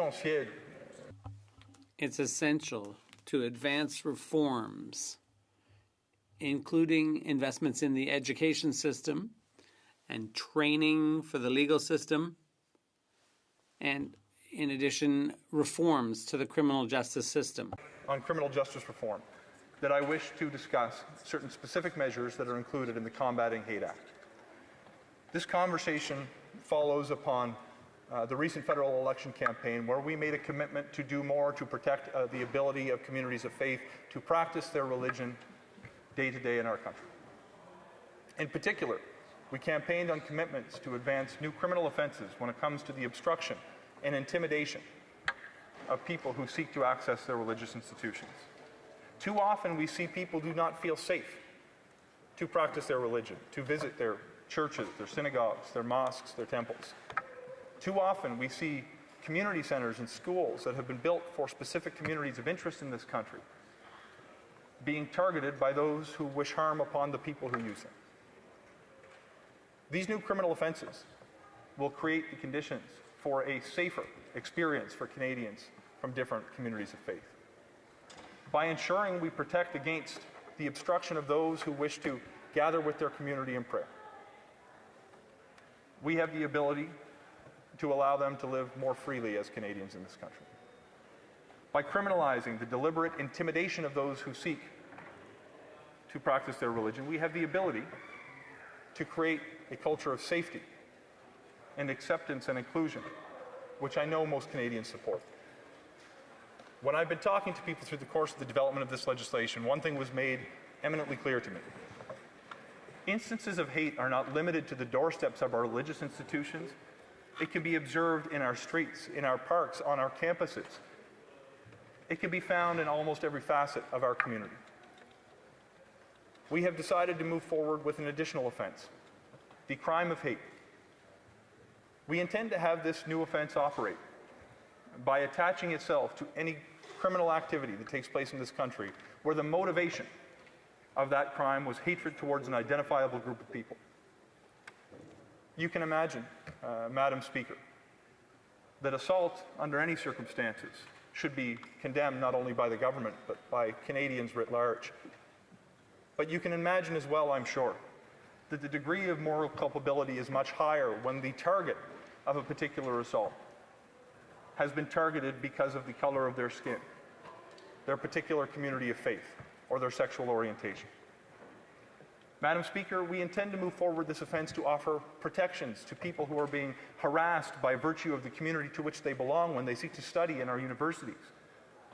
We intend to use this offense to ensure that the police have the ability to prevent people from being targeted against robberies, assaults, and crimes more broadly. And Madam Speaker, we also intend to move forward with a fourth offense. We intend to criminalize the willful promotion of hate through the use of hate symbols. Now, it is important that we acknowledge that the willful promotion of hatred may exist in the criminal code already. But when we speak to communities who've been targeted, we understand that the harm that falls upon the community may be greater when a particular tool is used. This is not the only instance in the criminal code where we have adopted such an approach. Of course, the crime of assault exists, but we recognize that assault with a firearm carries a more serious penalty and a higher degree of culpability. Madam Speaker, similarly, we can recognize that while the willful promotion of hatred is illegal in this country, the commission of such a crime with the use of a hate symbol and the impact it has on a community more broadly is we're specifically addressing through a new criminal offense. It's important to understand that as we move forward with these offenses, we recognize that the impact of hate crimes are not simply felt by the individual victim, but the impacts reverberate through the entirety of a community and tear, indeed, at the seams of the social fabric of the nation. By addressing these important reforms, we have the opportunity to build a safer Canada. It's very important to clarify the new offenses. When this conversation began, I started with the commitments made during the recent election campaign, including bullying and hindering offenses. Many people are not able to live their lives freely because there are people who get in their way, who commit these offenses to prevent people's ability to access their religious institutions. And that's not okay, Madam Speaker. And the new offenses of hindering and intimidating should stop people from preventing people from accessing their places of worship. When I speak to people in order to advance this bill, there's one thing that's quite clear. Hate doesn't exist just outside religious places of worship. It's in the streets, it's in the parks, it's on campuses, and it's in the community at large. And that's why we're creating new offenses, new hate offenses. And hate will be added to existing offenses too, because people will be suffering the consequences of other offenses in addition to the hateful dimension, to that motivation, the hateful motivation.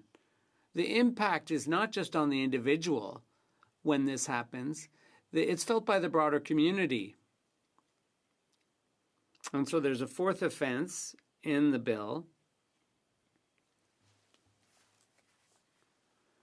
and it's the standalone offense of intentional hatred. So it's necessary, in my opinion, to ensure that certain symbols are prohibited as well, hateful symbols. Essential that we take the time to listen to the communities who have been impacted by hate and adopt laws that will better protect them. In addition to creating these two new offenses, there are certain other measures we are moving forward with that will make it easier for law enforcement to actually lay charges when they see instances of hate in our communities. In particular, Madam Chair, we are moving forward with two specific changes. One that would codify the Supreme Court of Canada's definition of hatred to ensure that there is clarity in the law for our officers to enforce with certainty. And as well, we seek to remove the requirement that hate crimes may only be prosecuted after the consent of the Provincial Attorney General has been received. In my view, Madam Speaker, hate crimes should not be subject to a political assessment, but instead subject to the independent ability of law enforcement to determine where hate exists in their communities and to take action where they deem it necessary. Madame la Présidente. Madam Speaker, it's essential to listen to the communities that have experienced the impact of hatred in their communities. In particular, in addition to the new offenses, we will establish new ways for the police to enforce these new criminal offenses. We'll be creating two things. One, a definition of what hatred is, in keeping with the Supreme Court decisions. So we'll be including that definition in the criminal code. And we'll also be doing away with the requirement that the Attorney General consent to the institution of proceedings for hate offenses. It's important to have a conversation.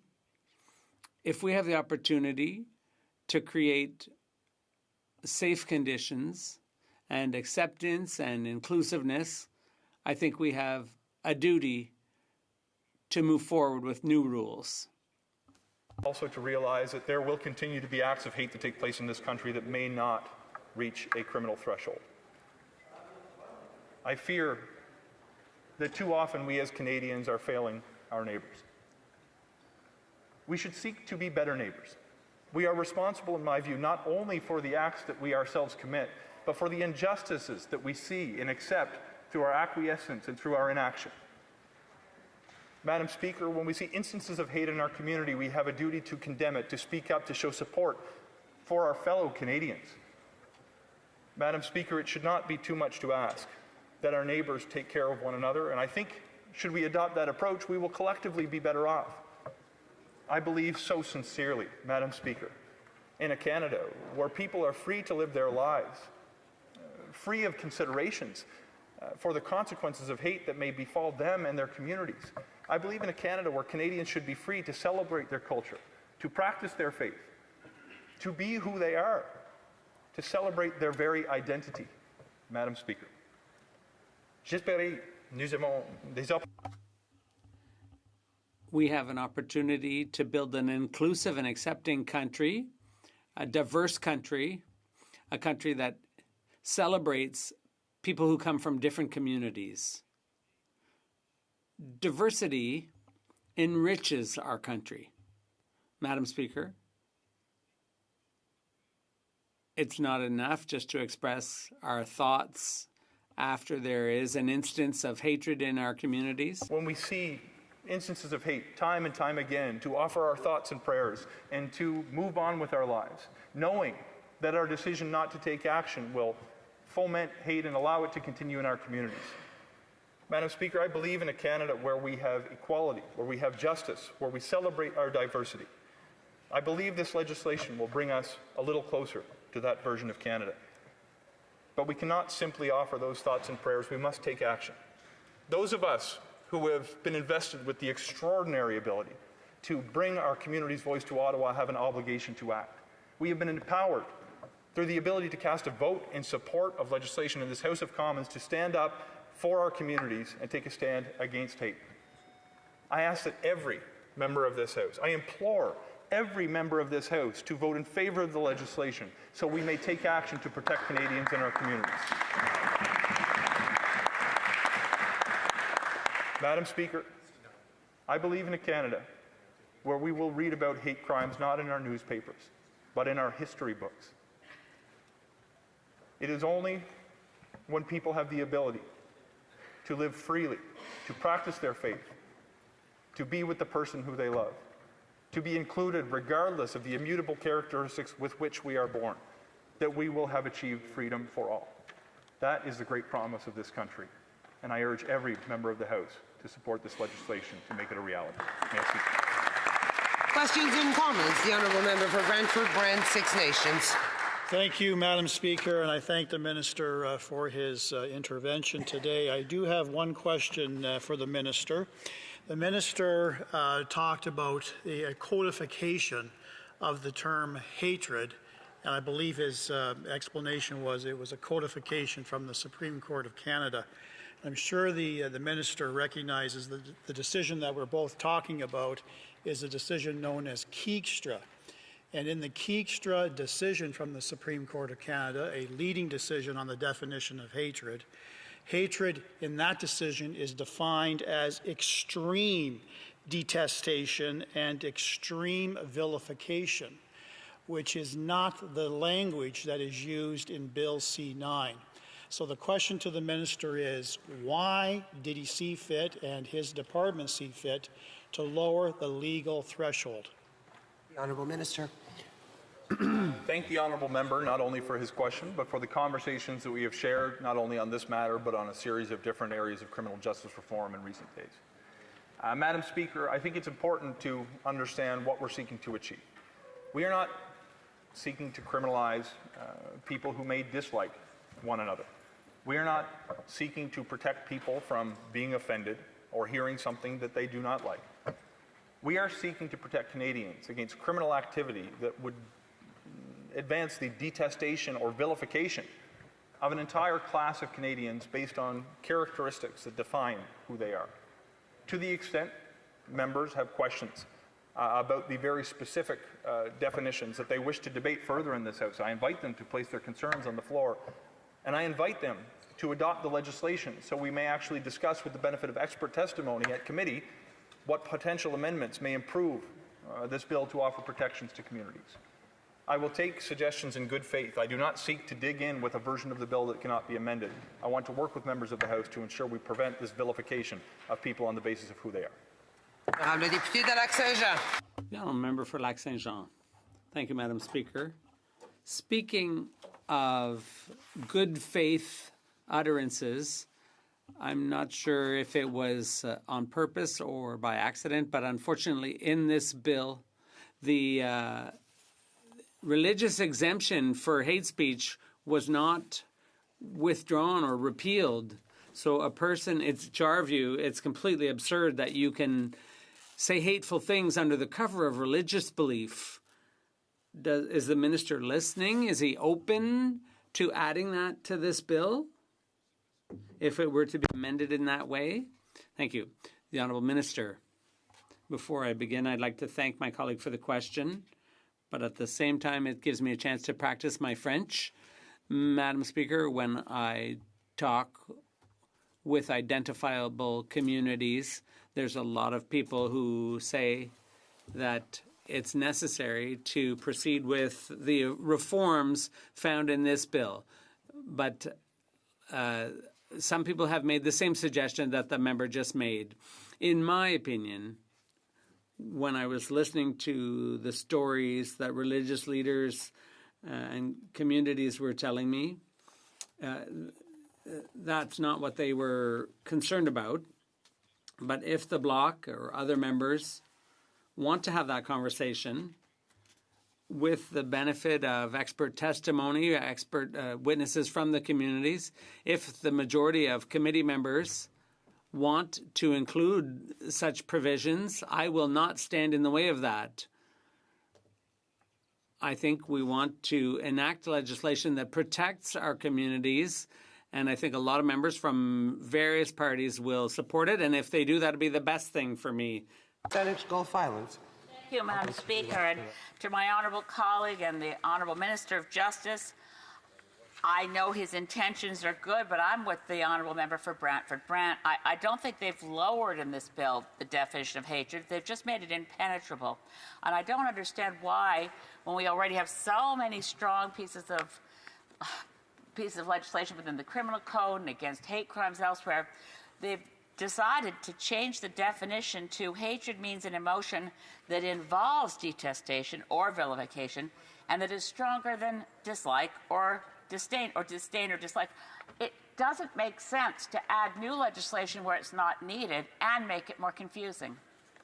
Honourable Minister. Madam Speaker, the questioner knows the affection I have for her as a friend and the respect that I have for her as a parliamentary colleague.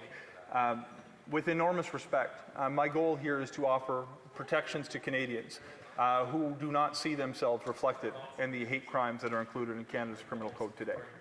We see too often people are able to commit heinous acts with impunity against their fellow Canadians who come from particular community groups. As I've said in my response to previous questioners, my real hope is that we can collaborate together to advance reforms that will offer protections to Canadians without compromising the ability of others to express themselves freely. I will work in good faith with members on all sides of the aisle in order to implement the kinds of reforms that will help keep our neighbours safe. Honourable Member for Mississauga, Erin Mills. Thank you, Madam Speaker, and thank you to the Minister for the phenomenal presentation.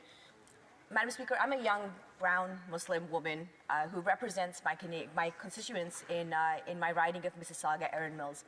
And the amount of hate that myself and my colleagues similar to me, women in professional atmospheres, face on a regular basis is oftentimes devastating and is hurtful to how we are able to function ourselves as individual citizens and as members of Parliament.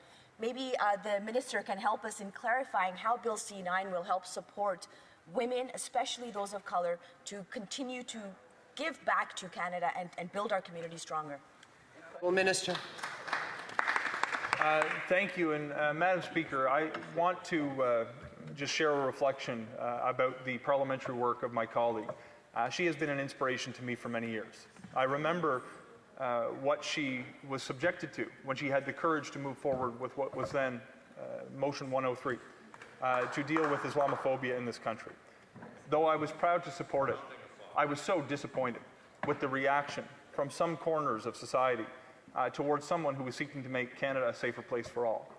This particular piece of legislation will ensure that a person, no matter which characteristic it is they are being discriminated against for, will have protections through Canada's criminal law as they go about their lives on a day-to-day basis. In particular, when we have any crime that may exist in Canada today and we can identify the hatred motivation behind it, we have the opportunity for people to ensure that they can participate freely in their communities, women of colour as well, to ensure that they will not be subjected to hate without a perpetrator being subjected to the protections of the criminal law. Thank you. The Honourable Member for York Centre. Thank you, Madam Speaker. To follow up on the concern articulated by the Shadow Minister, it was open for the government to lean on the subsequent definition in Wetcott, where the Supreme Court defined hatred as the extreme manifestations of the words detestation and vilification. And I can't help but notice that the words extreme manifestations is missing from the proposed definition in Bill 9. But to add to that, I have a further concern that I hope that the Attorney General can address for us, and that is that the legislation seeks to remove the Provincial Attorney General's consent to the laying of hate charges, which may in itself be explainable, but that would also catch private prosecutions, what we know as a process where informants lay charges before a provincial magistrate, and the consent there would also not be required, opening the process to vexation litigants. I'm wondering if the Attorney General is concerned about that. Honourable Minister. My honourable colleague has raised two questions. The first I've canvassed, but by way of summary, we engage directly with law enforcement who ask for simple definitions that would offer clarity to them that will assist them in enforcing the criminal law when it comes to hate crimes in this country. On the second issue, which engages the topic of the requirement that exists today that the Attorney General consent to these charges being laid, or in his circumstance, private prosecutions. It is my view that the law would be better left to be enforced by those who have independence from political considerations. When we see that there is a political layer on top of the assessment of law enforcement, we can foresee a set of circumstances where a person in the future, though I do not believe this to be the case with any of my provincial colleagues today, may seek to use their political judgment not to allow a charge to move forward. And I think that would be a devastating consequence. Bref question, l'honorable député Jean. A quick question, the Honourable Member for Jonquière.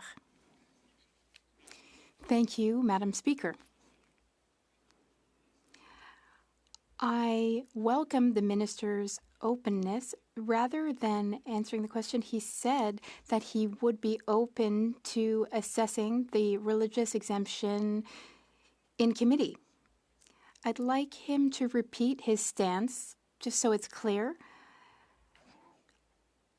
My understanding is that he's open to discussing it in committee to see whether the exemption for hate symbols be withdrawn, because I don't think that's acceptable under the principles. Am I understanding correctly? The Honourable Minister. I think I understand the question. My position on the exemption currently, I don't think it's good for people to use the exemption to avoid responsibility for offenses, which are crimes. But if a majority of committee members vote for the exemption, I'd be open to the change, and we will also hear from experts, which will help us. Order. Pursuant to Standing Order 38, it is my duty to inform the House that the questions to be raised tonight at the time of adjournment are as follows. For Ethics, the Honourable Member for Sherwood Park for Saskatchewan. Employment, the Honourable Member for York Durham. Housing. Resuming debate, the Honourable Member for Brantford Brant, Six Nations. Thank you. Thank you so much, Madam Speaker. A couple of housekeeping matters to address. Seeking consent from the House to be able to split my time. Does the Honourable Member have consent to split his time? Agreed. I thank my colleagues, and I'll be splitting my time with mon collègue du Mont. My colleague, the member for Montmorency-Charlevoix. I'll have to work on my French. So, Madam Speaker, it's always a pleasure to rise and speak on behalf of the incredible residents that put me in this incredible position to represent them in the House of Commons. Today I rise to speak to this government bill, Bill C-9, the Combating Hate Act. Let me begin where I think all of us in this House can agree. We support the objective of protecting vulnerable communities from the rising levels of hate and extremism that we see literally daily in this country. We support giving police and prosecutors the tools they need to keep Canadians safe from coast to coast, in their homes, in their schools, in their places of worship, and in community spaces. But, Madam Speaker, this bill itself is currently flawed in its current form. It cannot go ahead as the Liberals have drafted it, and it is my duty today to explain why. First, we need to talk about timing. Where was this legislation almost 2 years ago? We are about to not celebrate, but to approach the October 7th massacre in Israel. So where was this government in terms of advancing legislation? Because literally overnight we saw an expansion of hatred directed towards Jewish peoples. And it wasn't in just large cities, it just penetrated the entire country. Jewish Canadians were targeted in their communities. Students were harassed simply for going to school. Synagogues across this country were being shot at a regular basis, being firebombed. They had to increase their level of security. Where was this Liberal government to address these criminal acts? Where were the Liberals as Islamophobia rose in Canada, when mosques were threatened, when Muslim families felt unsafe simply walking in their neighborhoods? And let's not forget, there's absolutely zero reference to Christianity. Christianity is under attack in this country. I don't know what was funny about Christianity being under attack, but nevertheless, Madam Speaker, churches have been burned. Christian churches have been burned at an alarming rate. Between May of 2021 and December of 2023, 33 Christian churches have been burned in this country, with the vast majority being arson-based. For years, communities cried out for protection. What they got instead from their federal Liberal government was silence. And now, years late, the government has tabled a bill that, quite frankly, feels more like a political gesture than a serious plan. Make no mistake, Madam Speaker, the numbers are alarming. Since 2015, police reported hate crimes in Canada have increased by 258%. Anti-Semitic hate crimes alone are up 416%. Hate crimes against South Asians have risen by almost 380%. In 2024 alone, Canada saw almost 5,000 police-reported hate crimes, the highest number on record. In Toronto alone, hate crime occurrences jumped by 19% in a single year, with assault-related hate crimes rising by 42%. These numbers are not just statistics, they represent real Canadians, our neighbors, our friends, our co-workers, our children, who all deserve confidence knowing that they are safe and secure. This is why Conservatives have been abundantly clear. We support stronger protections. But supporting that objective does not mean rubber stamping a flawed piece of legislation.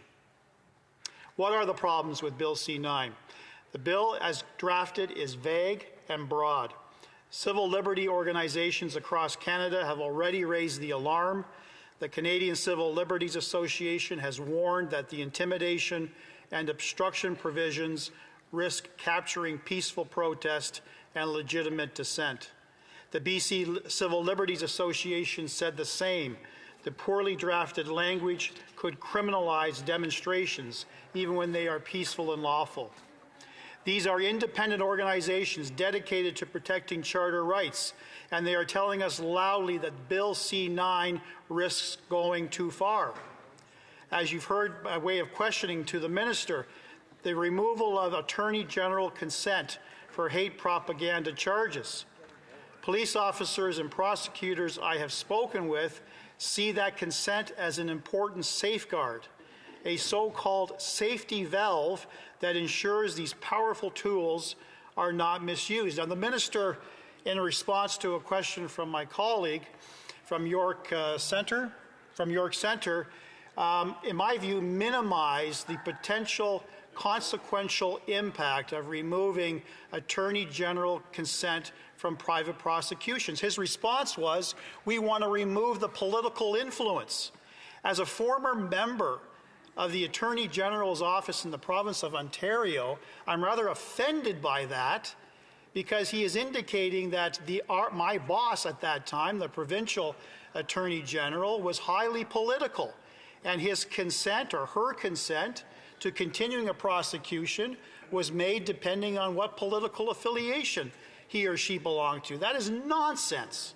Absolute nonsense. It is a safety valve that has been in place for some significant time. It is not an onerous requirement, and it ensures that legitimate charges are prosecuted as laid by the police, but more importantly, it will limit and almost completely eliminate overzealous litigants, private litigants, who feel for whatever reason that they want to lay a private complaint against another individual for comments that they deemed to be offensive in the circumstances.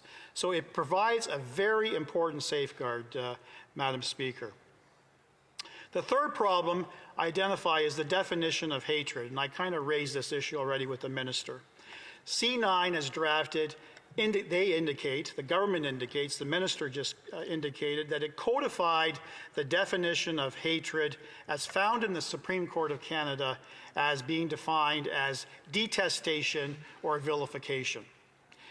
On its face, this seems consistent, but by removing the word extreme in the definition by learned justices in the Supreme Court of Canada, this government has lowered the legal threshold, enabling police to lay a multitude of charges at a lower level of inspection and investigation, which in my view could open up the floodgates for litigation.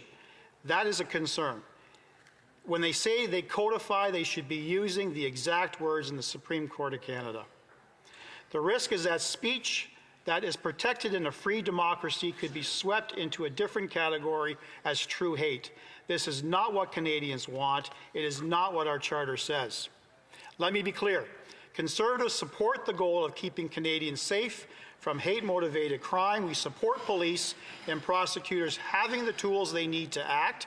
We support ensuring synagogues, mosques, cultural centers, and schools are safe, but we also support protecting civil liberties. And I see my time is coming to a fast end, so I'm going to conclude with the following. Canadians deserve protection from hate. They need to feel safe wherever they may be. They deserve to live in a country where freedom of speech and peaceful protests are respected. Bill C9 as drafted does not get that balance right. It is flawed, it is late, it cannot proceed in its current form. We support protecting Canadians from threats, intimidation, obstruction, and violence, but we will not rubber stamp a flawed bill. We will stand up for vulnerable communities and for civil liberties. We will push for a law that truly represents and protects Canadians without undermining the freedoms they defined as a country.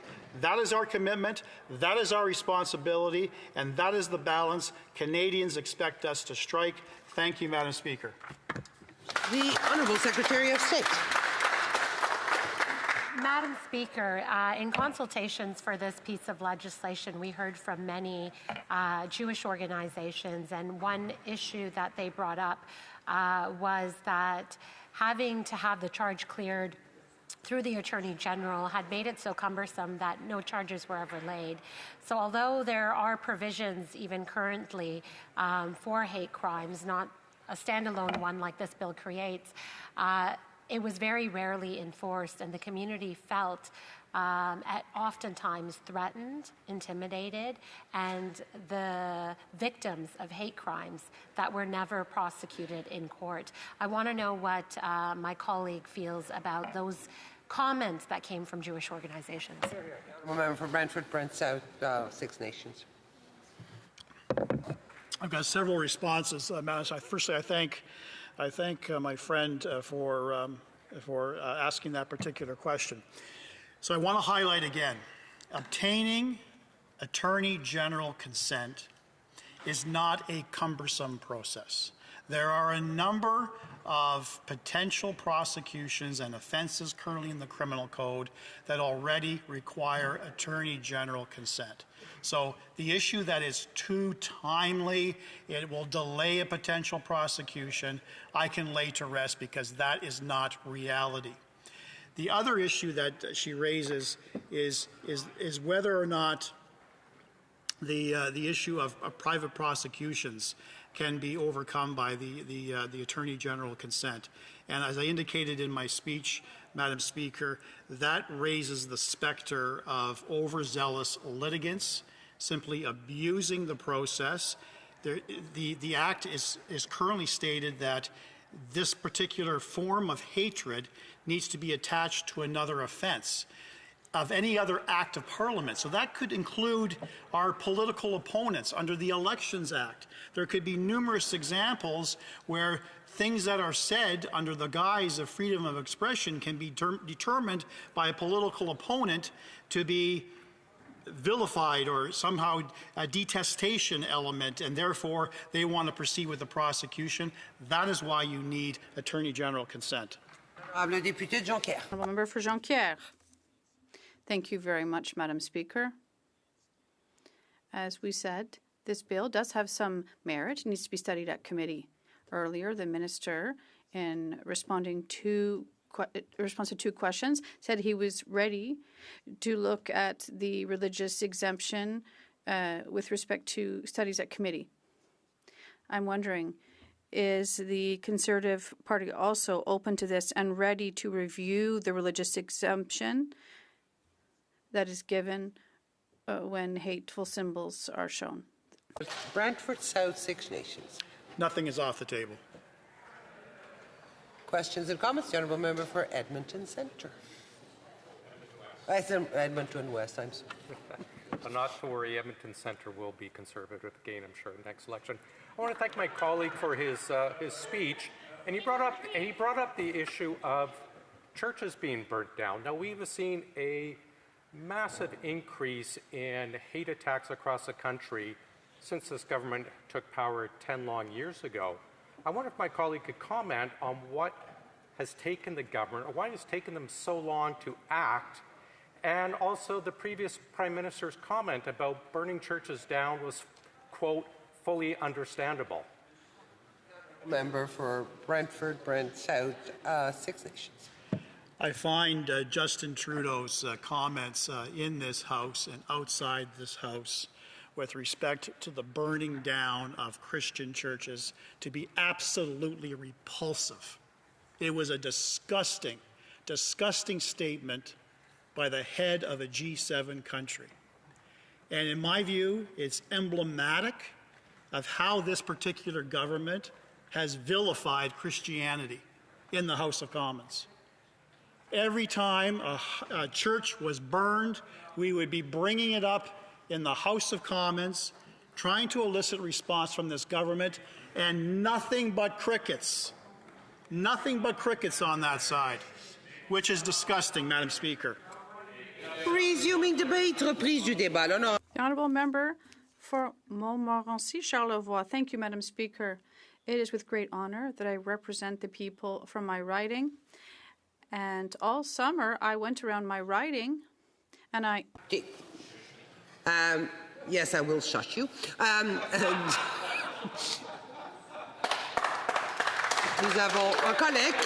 We have a colleague who is going to be starting his speech, so let's give more attention. The Honourable Member for Montmorency. Thank you, Madam Speaker.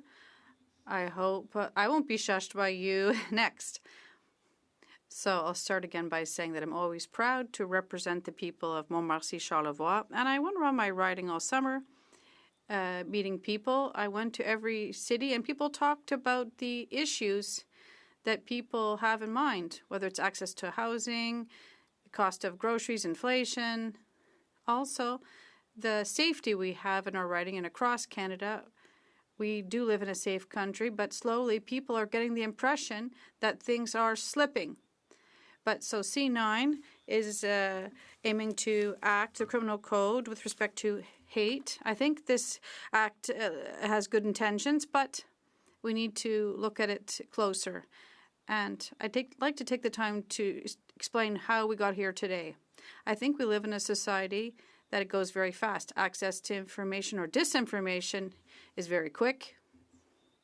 And most often, we refer to what we see on social media, a picture, a short video, a post, and then we react intensely. Debate gets heated, and people stick to their camps, and it's not just one enemy in question. Perhaps hundreds or thousands of enemies are in question for posting a quick message on social media. We saw this recently in the U.S.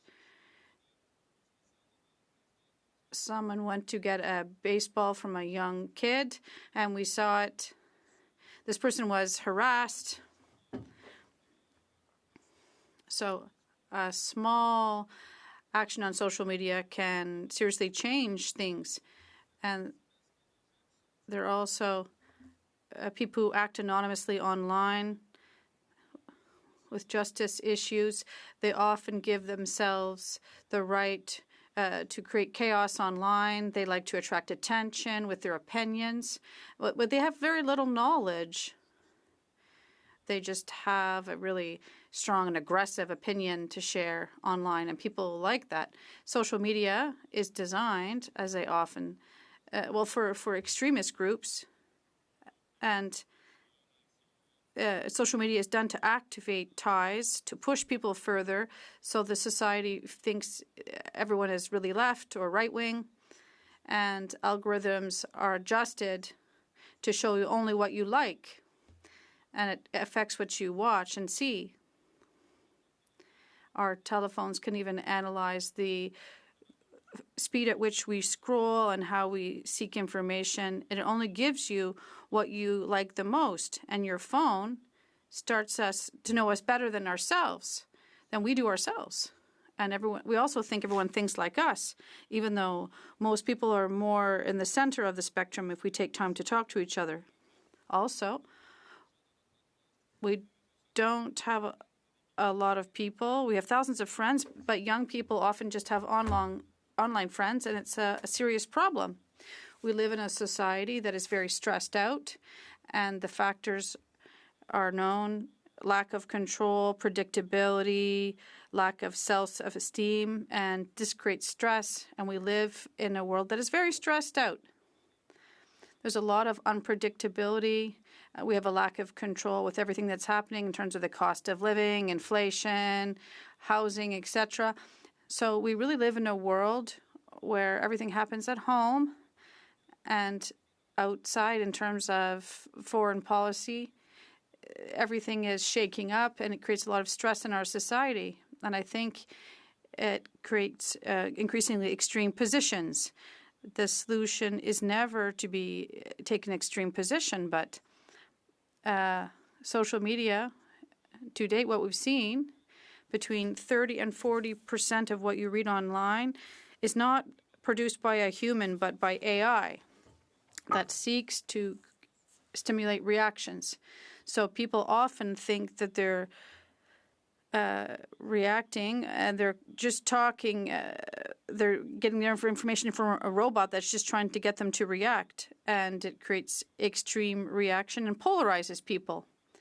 So once the snowball starts to roll down the hill, things get out of control. Everyone thinks that everyone else thinks like them, and young people have a really hard time, and they're also, we've forgotten our societal values. And in my writing, Canada was created through cooperation and through work. It wasn't created by people who are in isolation and don't agree. So when we put others before ourselves, it's not. If we put ourselves rather before others, it creates a big problem for society. Social media and even big news stations produce opinions to get us to react. And we think these are facts, but these are just opinions. And once again, it polarizes our society, and it means we no longer listen to each other. Everything goes so fast. Everything goes so fast that we talk before we listen. We have an opinion before we learn the information, and we condemn things before we understand them. And I think in terms of hate crimes, in recent years, we've been in a situation where we have let companies and our current system polarize people and separate hatred, and we need to take a position to protect our society. Freedom of expression obviously is essential, but also the freedom to live together is also very important. We have to go debate this and always focus on individual freedom. If this person has something to say and they think they just have the right to speak, but also the freedom of the majority and to live together also is important. One cannot supplant the other. Freedom doesn't mean chaos. All too often, we give someone the right to speak, but this person is confused between confuses the right to speak and the ideological rights or right to say anything at any cost without thinking about the consequences. So we have to stay pragmatic and thoughtful. We need a society that encourages dialogue and listening and supports discussions. In recent years, things have gone off the rails and crime has skyrocketed over the past 10 years. And this is because of the Liberal government that has been in place. Crime has gone up 55%. Firearms crimes, 130. Extortion, homicides, 29. Sexual crime, 73%. Car theft, 25%. So we look at all this. We're going to create new laws to address issue around hate. Well, I think we have a crime problem that is very serious, and we should start by putting our law enforcement and giving them a clear definition and giving them support for this order.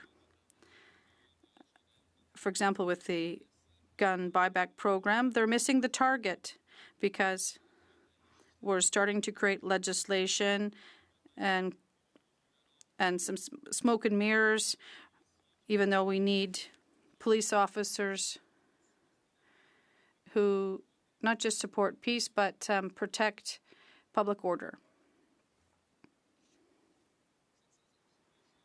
I also wanted to talk about the gun buyback program. It's an example of where the government wants to give itself more power. And we're talking about a $750 million program that, according to the minister himself, will not work.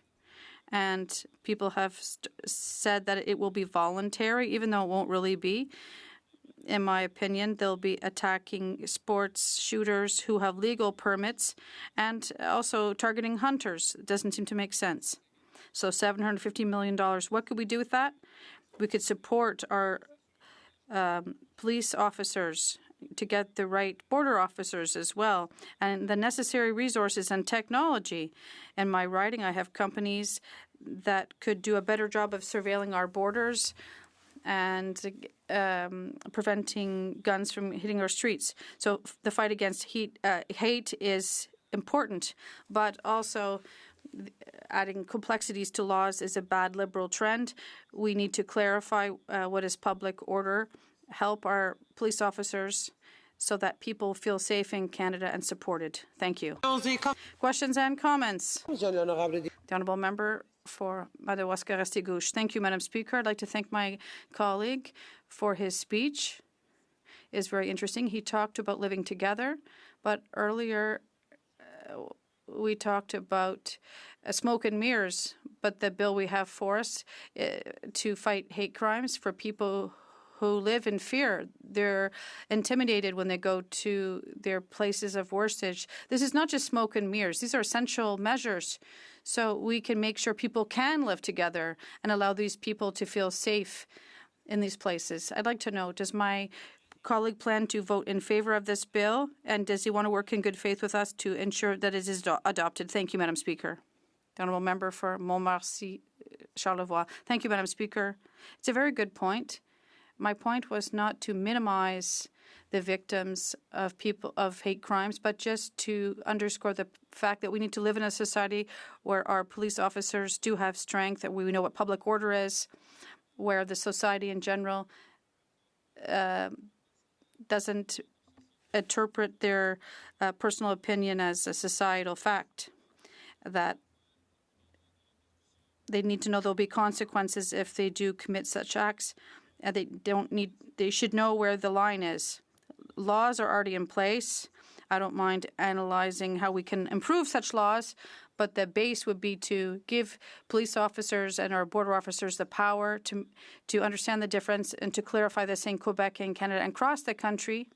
So law and order is key, and that personal freedoms and opinions have to go after our societal standards and norms. Questions and comments? The honourable member for, Gaspésie? No. Repentigny. Thank you, Madam Speaker. Obviously, we said that we were open to studying this bill at committee, perhaps with amendments. It's clear that the BOC will table amendments to have a religious exemption abolished for hate crimes. The minister said he's open to this. He said that several times here in the House. I'd like to know if the Conservatives are ready to support an amendment for to end the exemption for religious exemptions. Thank you. The Conservative Party right now is studying this. We will look at this and make sure that this bill is complementary to the legislation already in place. We're not closed to anything. Everything's on the table, but we have to look a bit further. And once again, we need to look at the details, but we need to look at the legislation already in place to make sure it's respected. Thank you. Member for Brantford, Brent South, Six Nations. I hope that changes soon. Madam Speaker, thank you. I'm going to ask my honourable friend, my colleague, to reflect on the question that was put to me by the Secretary of State of Crime, that the police services that she has spoken to welcome the removal of Attorney General consent. I'd like to know from the perspective of my colleague, what is his impression in terms of enforcement generally with respect to the existing hate legislation as found in the criminal code? In his opinion, is it uniformly addressed or are there differences? Honourable member for Montmorency Charlevoix. Thank you, Madam Speaker. Very good question. I think it is important right now to respect the process that is already established and to make sure that our legislation and standards are strengthened. So starting to change things, like he said, by removing the AG's consent and giving the government more power doesn't seem to be an option right now or the solution in the short term. In recent years, there has been a lot of weight removed from our parliament, and I think it's important to respect what we have, to strengthen it, to support it, and that the parliament strongly support our legislation before we start changing it. Resuming debate. The honourable member for Rivière-du-Nord. Thank you, Madam Speaker.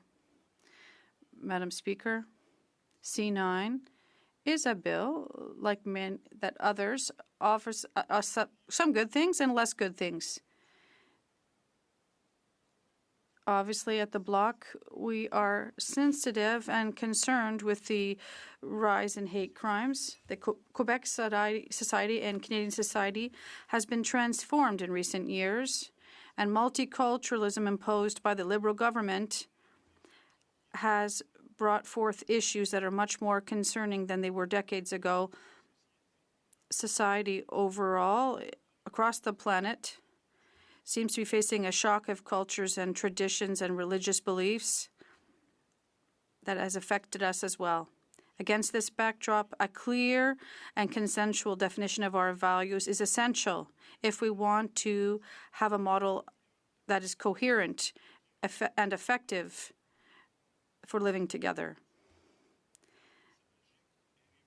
We no longer need this lack of clarity. And the Bloc's position in respecting Quebec's choices for French language and secularism, the government is not proposing anything concrete or useful.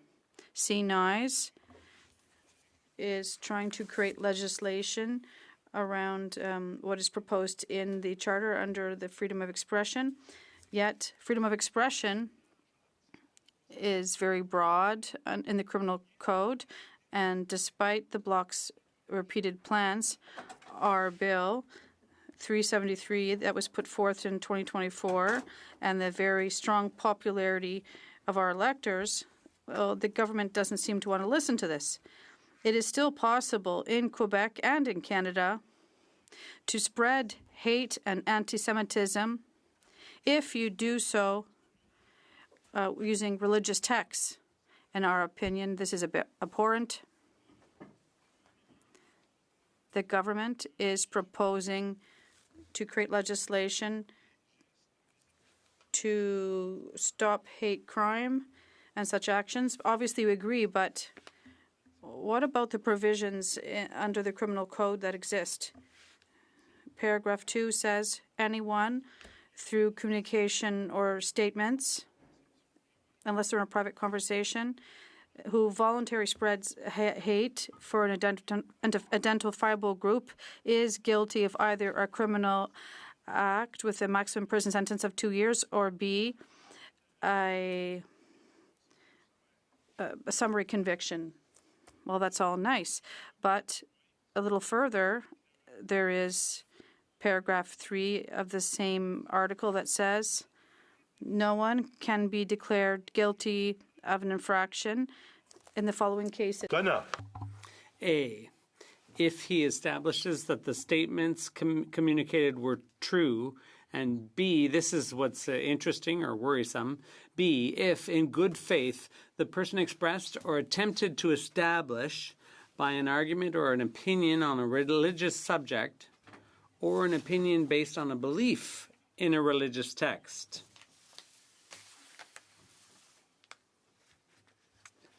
So you can willfully promote hatred or incite hatred if it's done in good faith on the basis of an opinion or a religious text, a belief in a religious text.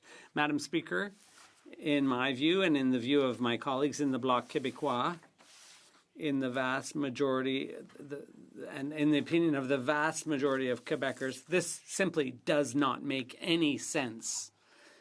And if you continue, that's subsection 2. If you look at sub 2.1, it's an addition. It says, everyone who, by communicating statements other than in private conversation, willfully promotes anti-Semitism by condoning, denying, or downplaying the Holocaust, A, is guilty of an indictable offense and liable to imprisonment for a term not exceeding 2 years, or B, is guilty of an offense punishable on summary conviction.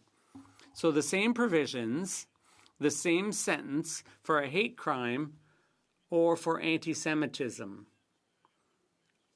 And 2.1 talks about anti-Semitism, but if you go a little further down, 3.1, it's about the same, it's kind of like the hate crimes. No person shall be convicted of an offense under subsection 2.1 in the following situations. So that's the promotion of anti-Semitism section. No person shall be convicted if, A, they establish that the statements communicated were true, okay, whatever. But B, once again, if in good faith they expressed or attempted to establish by an argument or an opinion based on a religious subject or an opinion based on a belief in a religious text.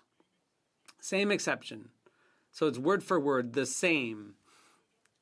So whether it's promotion of hatred or promotion of anti-Semitism. So in Quebec and in Canada, you can willfully promote hatred or willfully promote anti-Semitism if you do it on the basis of a religious text.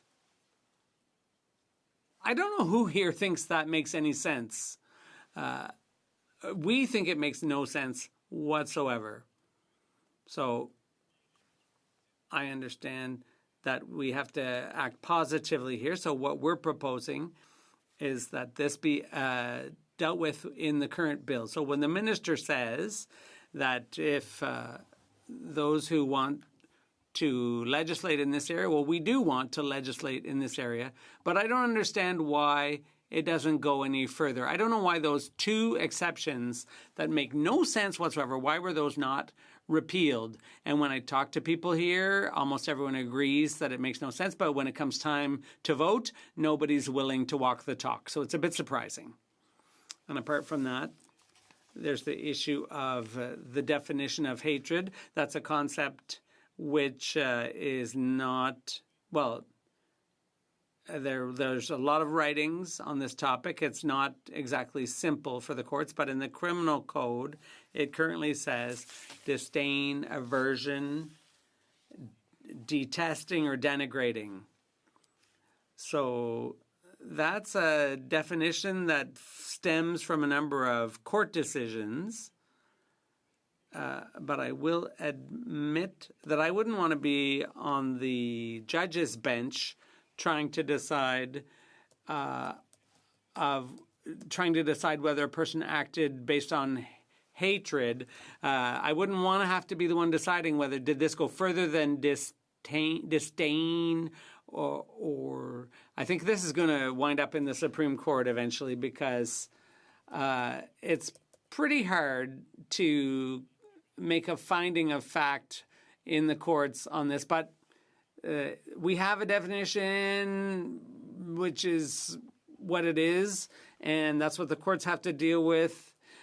But I have to say this is something that we're going to have to work very seriously on in the coming weeks and months. If C9 passes second reading, we're going to have to really focus on the definition. So now, if you go to the corner store and you rob it because you hate the owner, how are you going to decide whether the person who robbed the corner store did this out of hatred? In other words, involving detestation or vilification that is stronger than mere disdain or dislike. It all makes a lot of common sense, but it's pretty hard for the courts to apply. So we're going to have to work hard on the definition of hatred at committee. And then obstructing access to places of worship. Well, fine. Of course, I oppose the idea of someone obstructing someone's access to a mosque or a temple or a synagogue or whatever kind of place of worship. I think that shouldn't be allowed. You shouldn't be allowed to obstruct people. But that's the type of offense that could be managed under the current provisions of the criminal code. And it could be, these are situations that can already be dealt with under the law as it stands. You're not allowed to block people from getting to public places. Now they want to make a specific offense out of that around places of worship. Well, I have doubts about that. We'll have to hear from the experts on that, but I'm really still not sure whether it's a good idea for this bill to even go to committee. But I am still convinced, and always have been, that we have to fight hate. I think everybody here, certainly all of us in the bloc, are against hatred, against hate. And as I said at the outset of my speech, hateful situations have really mushroomed over the past decade and perhaps even the last 20 or 30 years. But very recently, in recent years, we know that there have been more and more incidents of this kind, more hateful incidents. And in society, we need to enrich ourselves with the values of other peoples and religions, their experiences, their cultures, and so on. This is a good thing. It enriches us. But we need to also make sure that there's a healthy integration, a healthy settlement of newcomers. We can't just be an open bar. It can't be a free-for-all. In my humble opinion, Madam Speaker, this is what the Liberal government is dragging us into. They've opened the doors wide open to immigration. The provinces are suddenly having to grapple with these huge influxes of people that we don't have the capacity to properly settle. It's putting a strain on our social services. The funding's not there. Now, obviously, it's very generous to allow people to come here when they have problems in their countries of origin. Quebecers are very generous people. We like helping people who are in need. But once again, it's one thing, it's all well and good to do that, but you have to be able to do it decently. You have to be able to provide French language training for newcomers to Quebec. You need to be able to provide education and healthcare. A family that arrives with 3, 4, 5 kids, and I love kids. That's great. I'm all for it. But they need to go to school, and we mustn't forget how expensive that is. So these are major issues that the federal government has never wanted to face up to. They tell the provinces, look, take these people in. They're newcomers. It's all great. You have to be nice to them. You have to be kind. Yeah, we want to be fine. We want to be kind, but when we turn to the federal government and say, well, help us out here, they don't want to. They don't want to help us out even financially, dealing with the burden of all these newcomers. So that's what the government has done to us in recent years, the federal government. And so these huge influxes of people, we can't handle it. There's a shock, a bit of a culture shock. Our values are not always consistent. I'm not saying that our values are better than theirs or vice versa, but it's an adjustment. We have to plan for these things and fund them. And unfortunately, the federal government's policy with their open door approach has not thought about the costs and the downsides. So a bill like this, which the purpose of which is to combat hatred,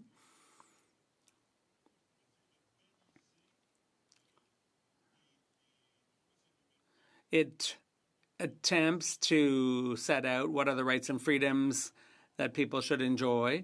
So yes, you have freedom of expression, but you can't say all Jews should be put to death. Like we recently heard from a preacher in Montreal, a preacher who the Attorney General of Quebec didn't even prosecute and he didn't say why, but it's easy to infer that Section 319.2 would simply not allow a reasonable likelihood of conviction.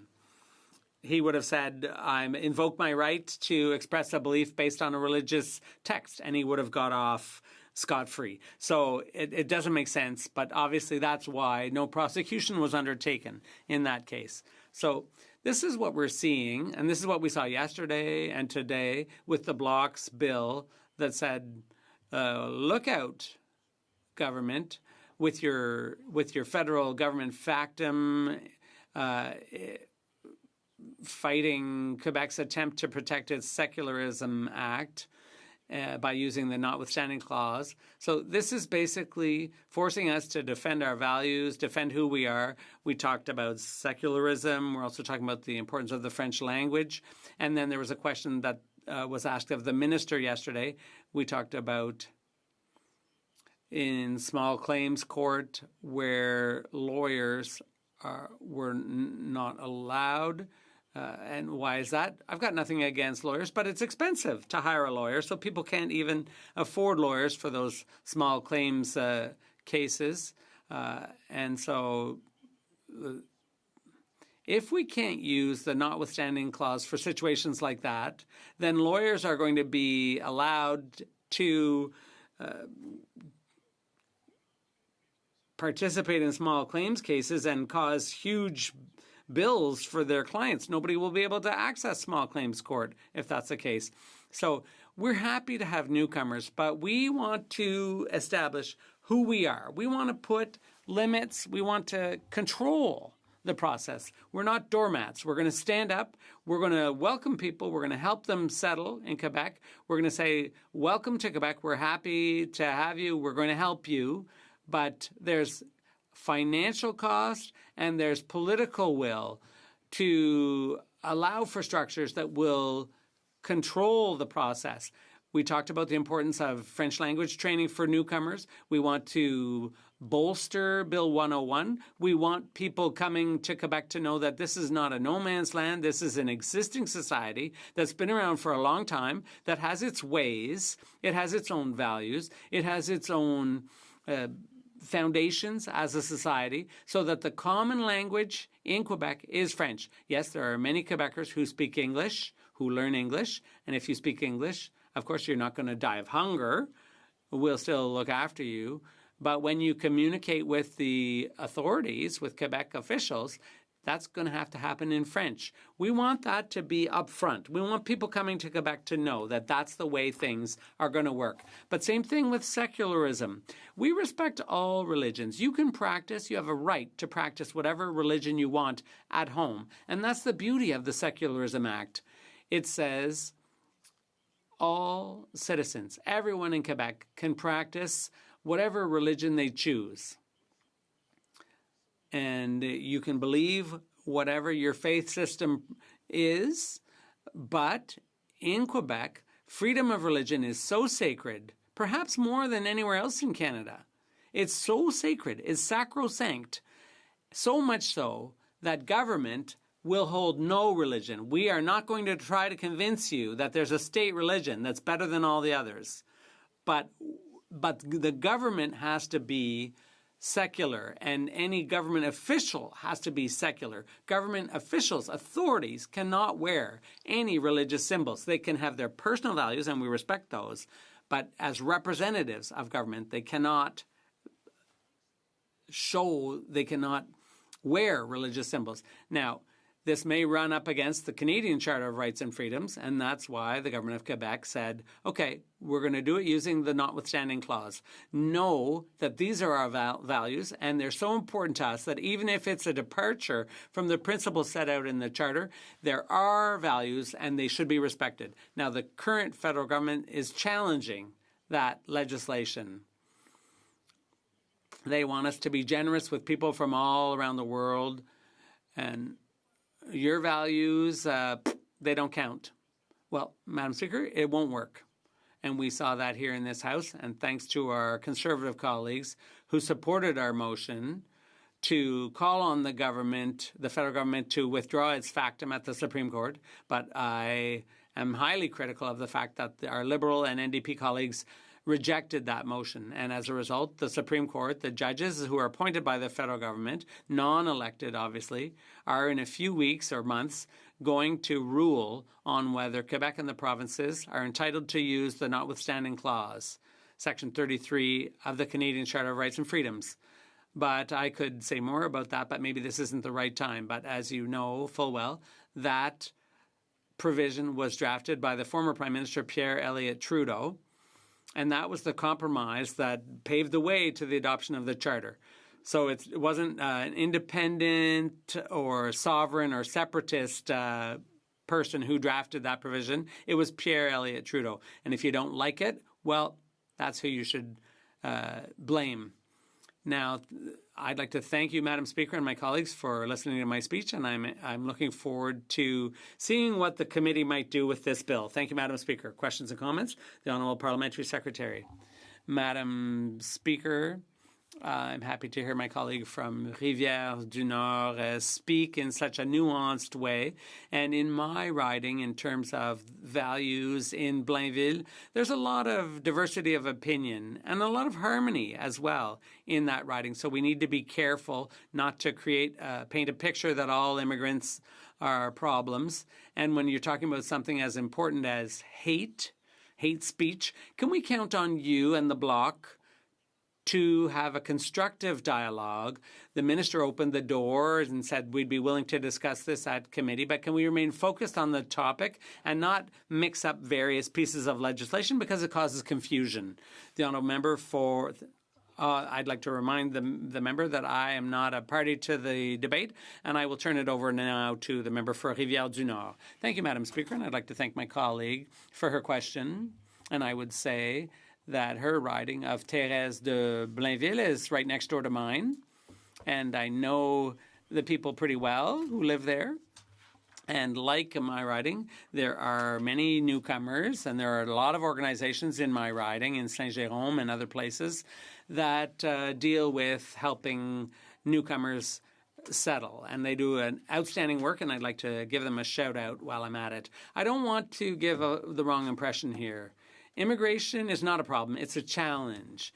And that's the challenge we're dealing with.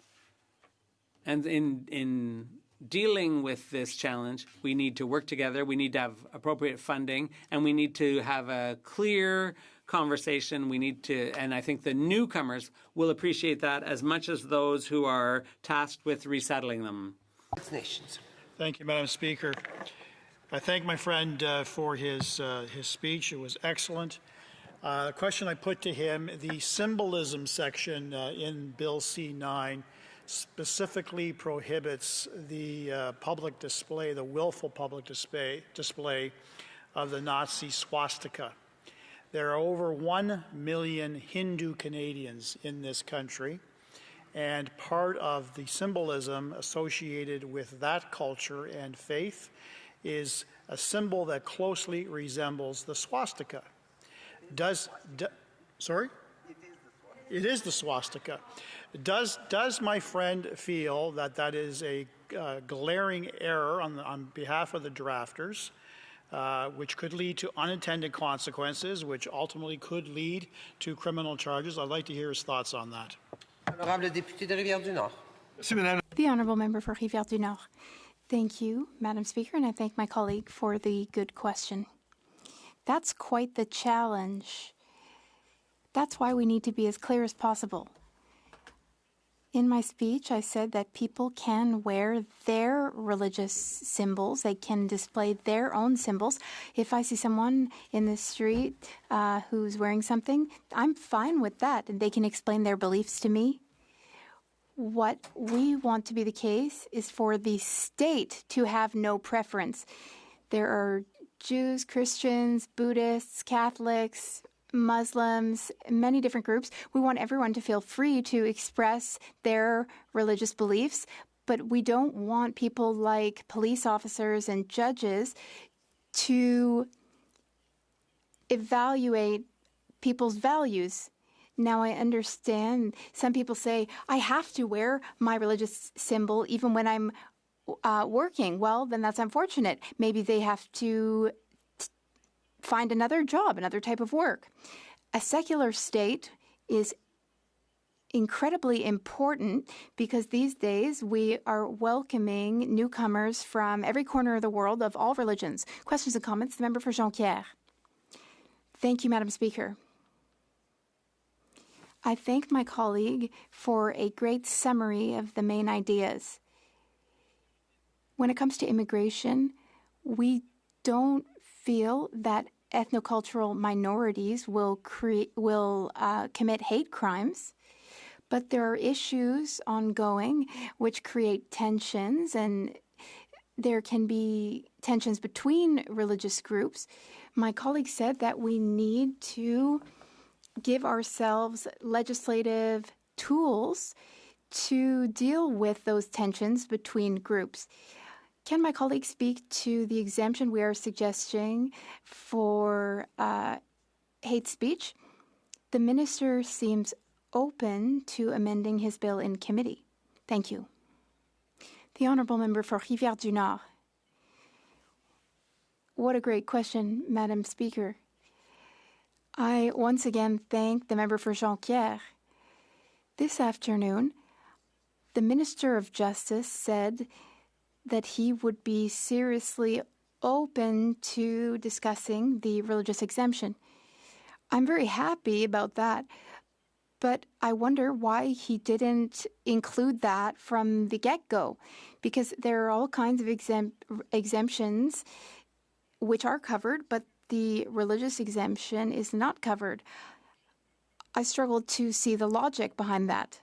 But of course, as with any bill, many minds work together to create the bill, and maybe one person maybe one person or a group of people who contributed to the bill didn't want to admit that the Bloc Québécois had a great idea. We thank the minister for his openness. We will tackle this in committee because it's an incredibly essential element so that we can all live well together in our communities. Thank you, Mr. Speaker. And I think there's on a number of areas that I really differ with the member opposite. And I'm just listening to what he is saying, both today and yesterday. And the question that I have for him is, an individual's Sikh faith, a part of their faith dictates that they have to wear a turban. And many Sikh wear turbans.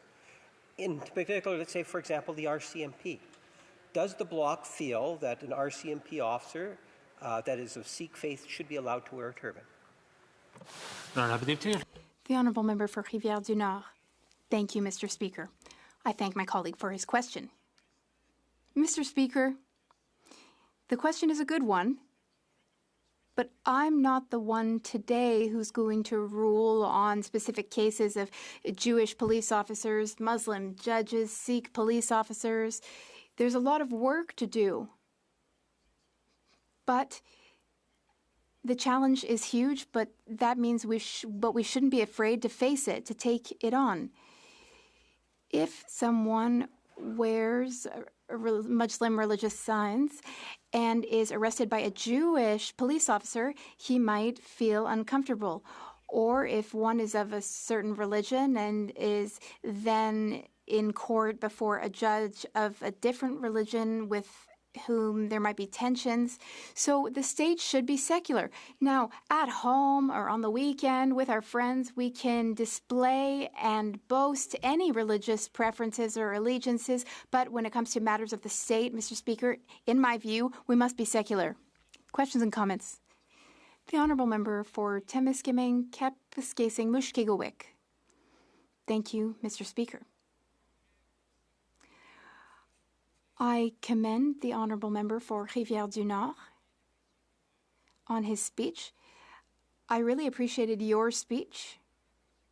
Here's my question. How do you feel that police officers and forces will be able to determine whether something is hate-related? The Honourable Member for Rivière-du-Nord.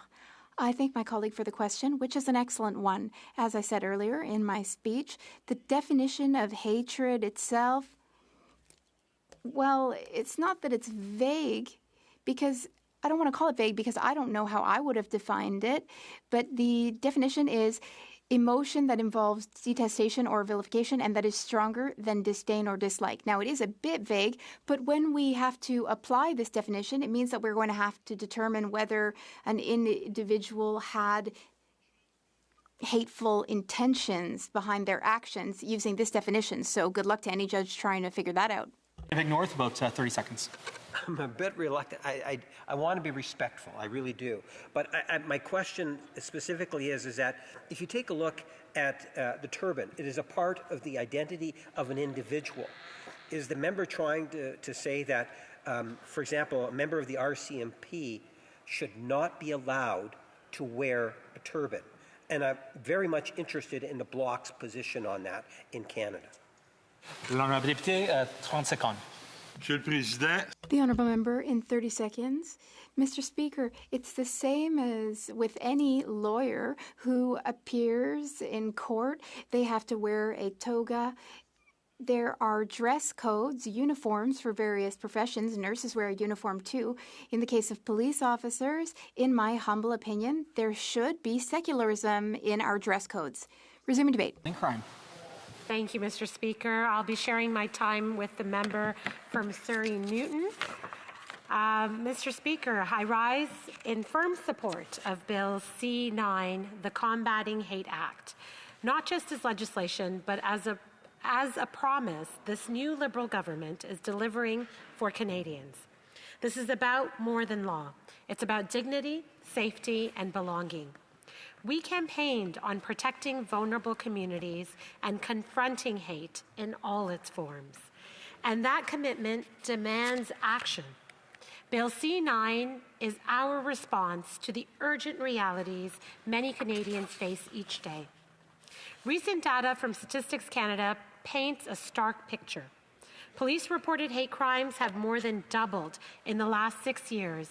This increase has hit Indigenous peoples, Black and racialized communities, religious minorities, 2S LGBTQI plus people, women, and persons with disabilities, especially hard. But we know the true story is far worse than even that. Most hate crimes go unreported, Mr. Speaker. Research suggests as many as 4 in 5 victims never contact the police. That means the numbers that we're seeing are only the tip of the iceberg. And statistics don't capture the everyday fear, disruption, and trauma. Behind each file is a person whose life is shaken, a community whose confidence is eroded. Crimes motivated by hate are particularly corrosive. They don't just harm bodies, they attack identities. Their impacts ripple outwards, damaging families and entire communities' sense of safety and well-being. Let me offer one powerful example. In 2024, Baischea Mushaka Girls Elementary School in Toronto was targeted in 3 separate shooting attacks. Luckily, no one was harmed, as the shootings occurred at times when the school was empty. But the emotional toll was severe. Students, staff, and the broader Jewish community felt their sanctuary violated and their sense of security shattered. In response, every Jewish institution across the Greater Toronto Area reviewed security plans, training, monitoring, and that's not just reaction. That's the cost of hate, even when physical violence is averted. These attacks remind us that hate doesn't wait for opportunity. It strikes where people feel safe. It breeds anxiety, forces communities into defensive postures, and thins the line between public life and fear.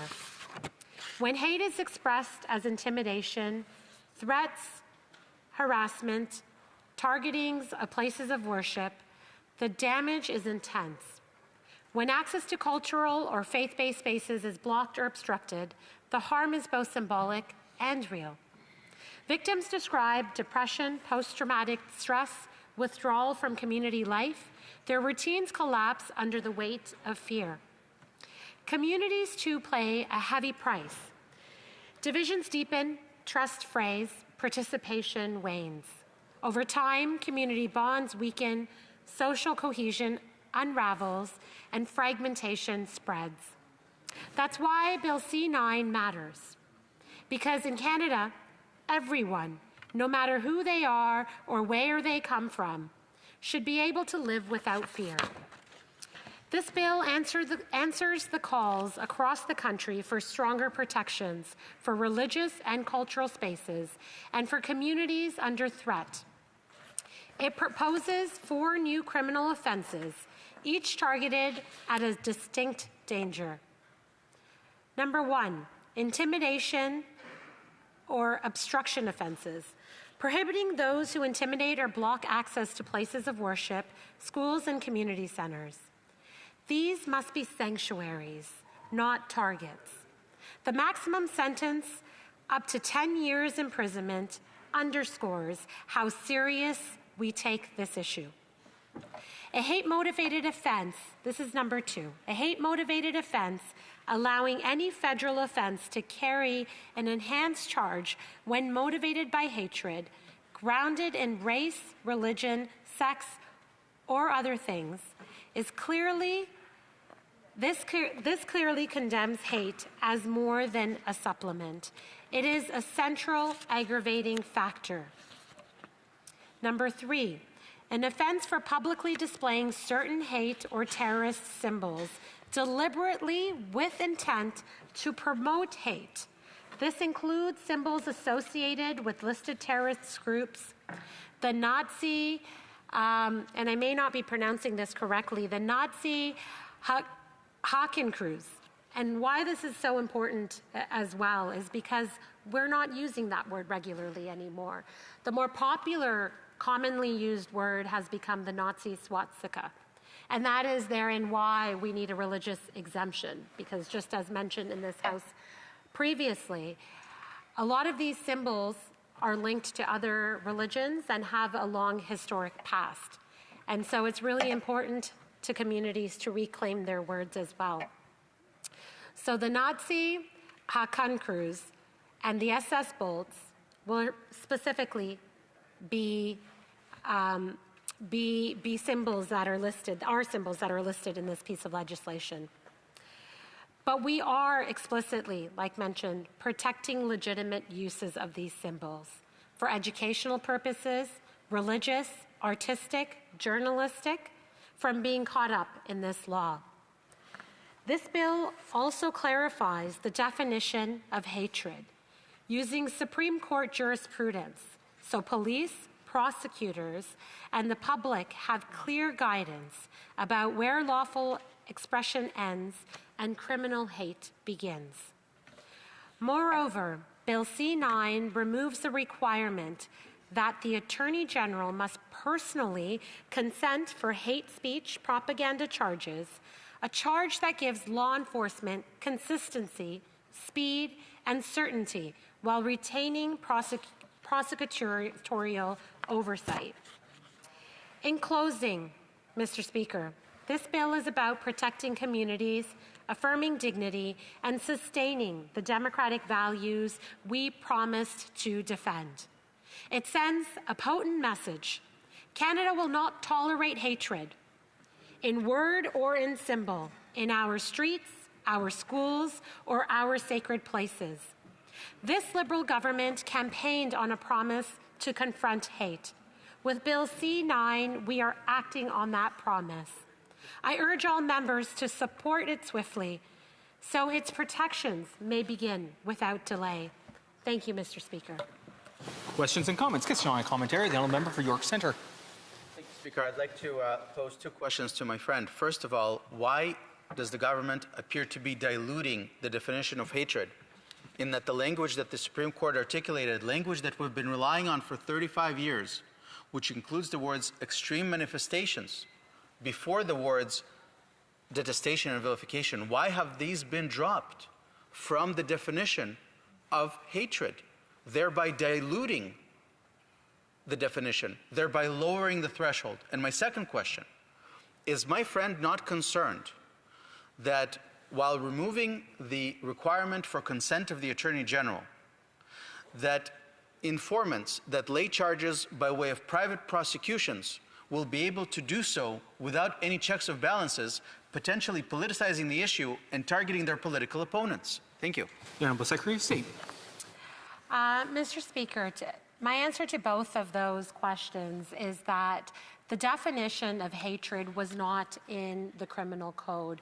This piece of legislation now defines it. But that doesn't do away with precedents of the courts. We have a common law system in this country, and both precedents of the court system and our criminal code is referred to when judges make decisions. As for prosecutors having prosecutorial oversight is still a thing. Majority of other criminal charges are laid by police of jurisdiction, except in provinces where they have specifically taken that right for Crown Counsel to lay those charges. In particular, BC is one of those examples. So in BC, you would have a different system. However, Crown Counsel always is able to make the decision based on the evidence before them as to whether they're going to move forward with a charge in the court of law or not. So there is oversight. Questions and comments. Question and commentary. L'honourable député de Repentigny. Questions and comments. The Honourable Member for Repentigny. Thank you, Mr. Speaker. We have already mentioned this. We want certain provisions enhanced, especially those which could unreasonably limit freedom of expression. Now, currently in the bill, it would be a crime to interfere with or block someone's access to a place. We wonder whether that offense conflicts with the right to protest and demonstrate. Can the Liberals speak to that potential contradiction? Speaker.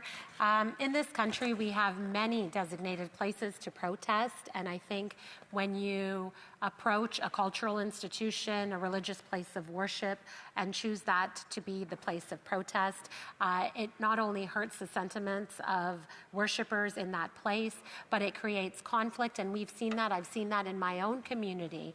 It creates divisions within society, and I believe these are measures that many religious groups and minority groups have been calling for. We've seen a great rise in hate speech, hate violence, hate crimes occurring in our communities, and I think this provides clear guidelines as to what is appropriate and what is not. Questions and comments? The Honourable Member for Ottawa West Nepean. Thank you, Mr. Speaker, and I want to thank my friend and colleague, the Secretary of State, for a very good speech, but for a vitally important piece of legislation. Just a couple of weeks ago in my riding, a Jewish woman was stabbed while she was grocery shopping in a kosher section of a grocery store. And I've been meeting in living rooms and with the Jewish community in my riding. This is just the culmination of what is a deplorable increase in anti-Semitism. I wonder if the Secretary of State could reassure my constituents who are scared to even go out in public what this bill is going to do to be able to improve things for them. Thank you. The Honourable Secretary of State, combating crime. Mr. Speaker, like I mentioned, that this piece of legislation carries very stiff penalties. This is a crime that has been increasing and accelerating at a pace that no other has been, and so it's really important to address it. I hope that all members take this just as seriously across this House and will support it, and will take the utmost sincerity when studying it at the committee process as well, so that we can protect Canadians and we can make sure that incidents like the member referred to are a thing of the past. It's very, very tragic what we're dealing with. Resuming debate. Well, pleased to debate the Honourable Member for Surrey Newton. Thank you, Mr. Speaker. I rise today to speak on Bill C9. C9, the Combating Hate Act, a vital piece of legislation that strengthens the criminal code to protect Canadians from acts of hatred, intimidation, and obstruction in their communities. This bill introduces amendments to address two urgent areas: the intimidation and obstruction of people accessing community spaces and hate-motivated crimes. It also clarifies what constitutes hate and ensures law enforcement can respond quickly and effectively. Too many Canadians feel unsafe because who they are, how they worship, or where they gather. We have seen a rise in anti-Semitism, Islamophobia, anti-Sikh hate, anti-black racism, homophobia, and transphobia. These are the realities faced by our neighbors, our families, and our communities. About 5,000 hate crimes were reported to police last year, but we know most of these incidents are never reported, which means that the true number is far higher. And every one of these crimes is an attack not just on individuals, but on the values of equality, dignity, and respect that we hold dear as Canadians. Bill C9 introduces targeted reforms that give law enforcement the tools they need to act while fully protecting the Charter of Rights that Canadians value, including the freedom of expression, freedom of peaceful assembly, and freedom of protest. This legislation is built on 6 pillars.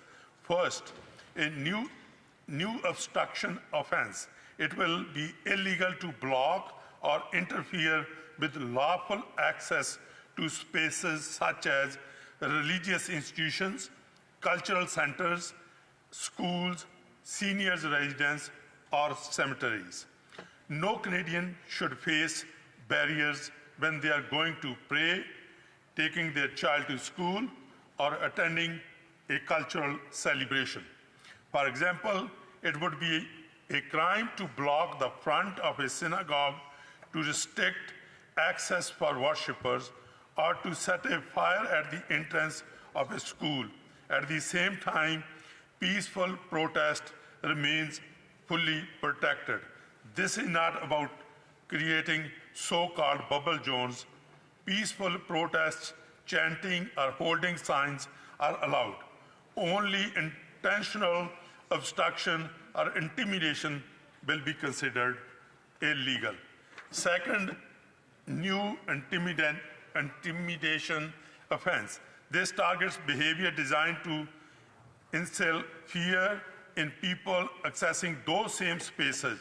We have seen cases where masked individuals stood outside mosques or shouting threats at the parents outside a religious school.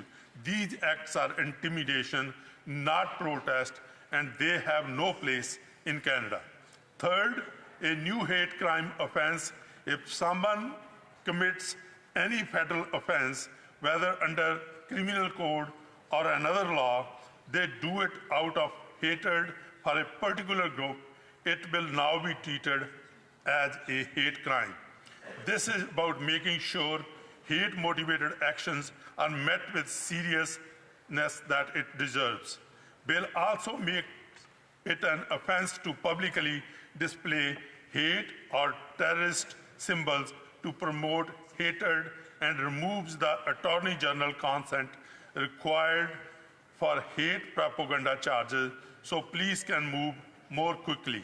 When someone vandalizes a Gurdwara out of hate or waves a Nazi flag at a rally, Canadians expect law enforcement to respond swiftly and decisively. Bill C-9 ensures that it will happen. Fourth, codifying the definition of hatred. This bill provides clarity so police and courts know what is and what is not covered.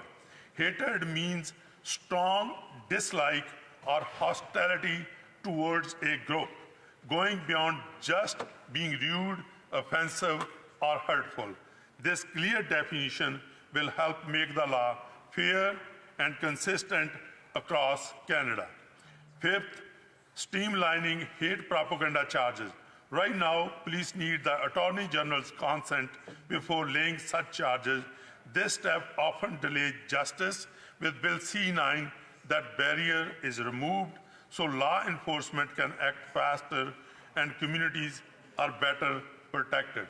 Sixth, the new prohibition on displaying hate or terror symbols. The new offense is carefully targeted. It applies only when such symbols are displayed with the intent to promote hatred against a particular group. The list of prohibited symbols is narrow and precise. The swastika and other symbols principally used by or associated with terrorist organizations listed under the criminal code. Canadians should know this does not criminalize opinions or ordinary protest symbols. It is only about a small, closed list of hate and terror symbols displayed to promote hatred. This approach ensures the law is both clear and enforceable. Mr. Speaker, let me summarize why this legislation is so important. Too many Canadians feel unsafe in their own neighborhoods, their own schools, and their own places of worship. Bill C-9 makes it clear Canada will not tolerate hate. We will not tolerate intimidation. We will not tolerate symbols of violence and terror being used to spread fear. At the same time, this bill respects Charter of Rights. Peaceful protest remains lawful. Political expression remains lawful. This is about stopping deliberate acts of hate, not silencing voices. In my riding of Surrey Newton, I see every day how diversity makes us stronger. People of all backgrounds, whether Sikh, Muslim, Hindu, Jewish, Christian, Buddhist, or many others, or even the ones that they don't practice, live side by side and work together with respect. But I also hear from families who are worried when they see hate crimes on the rise. Parents are anxious about sending their children to school. Seniors are concerned about attending their places of worship. Canadians should never have to live with that fear. Mr. Speaker, this legislation equips law enforcement and prosecutors with the tools necessary to respond effectively to intimidation, obstruction, hate crimes, hate propaganda. It protects individuals, strengthens community safety, and upholds the value that define Canada. I call on all members of this House to support Bill C-9, stand with us in protecting the rights, freedoms, and safety of all Canadians. Thank you, Mr. Speaker, for giving me an opportunity to address. Questions, comments, questions et commentaires. The Honourable Member for Edmonton West. Thank you, Mr. Speaker. I'd like to thank my colleague from Surrey Newton for his heartfelt speech. One of the great concerns we've seen across the country is, as he has noted, the massive increase in anti-Semitism. I noticed he missed out the massive increase in hate attacks on Christians, but on the issue of anti-Semitism, we've seen these horrible riots and protests in the streets with people carrying the vile signage saying "River to the Sea."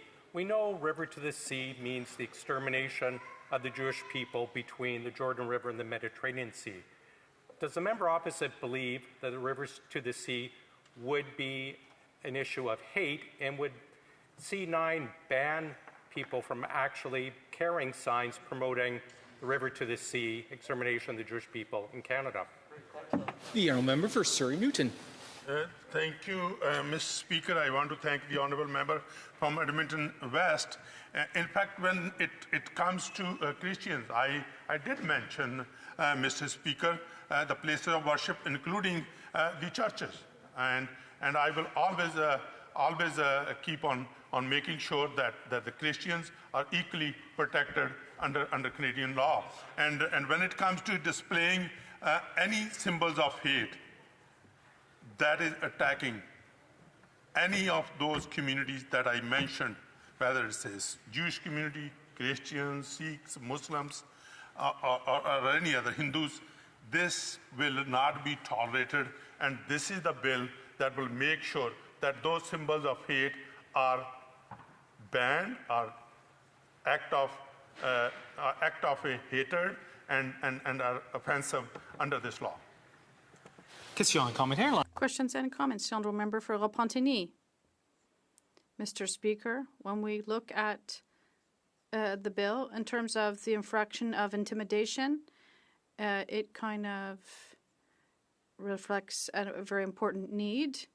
It would allow us to reprimand online hate. But I'd like to know what my honourable colleague thinks about the current provisions on bullying, and if they're sufficient, or if police officers and the AG need more tools than what's here. Thank you very much, Mr. Speaker, for the question from the Honourable Member. You know, when it comes to online cyberbullying, I'm certain that I have had a discussion with the Minister responsible. He is going to bring a bill forward in the House of Commons that will address that cyber bullying when it comes to that. Questions and comments. The Honourable Parliamentary Secretary to the Government House Leader.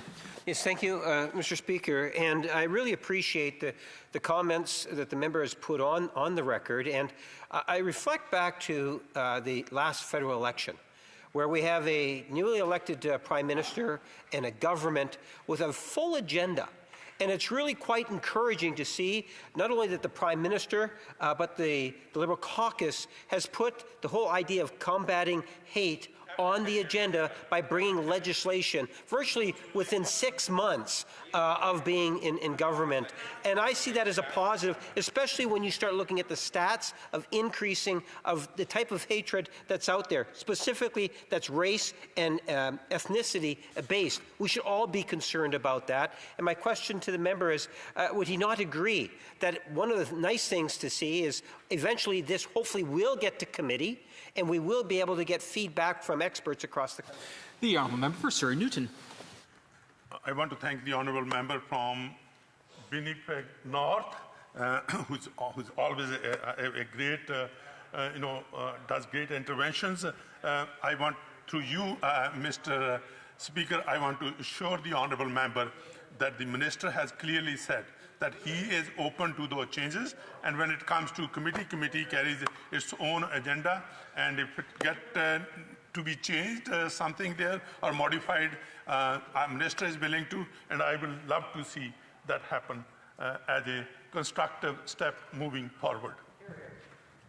Resuming debate. Le prise du débat. The honourable member for York Centre. Thank you, Speaker. I'll be sharing my time with the member from Nanaimo, Ladysmith. Mr. Speaker, would you like to come visit the intersection of Shepherd and Bathurst on a Sunday afternoon in North York? Every Sunday, a group of thugs, most of them covering their faces, show up at Shepherd and Bathurst in my North York riding. They chant Intifada, a violent resistance in a protest to a peaceful rally inside of one of Canada's most Jewish communities. Sometimes they have a guy dressed and role-playing as Sinwar, the mastermind of October 7. October 7 wasn't just one of the worst terrorist attacks in modern history.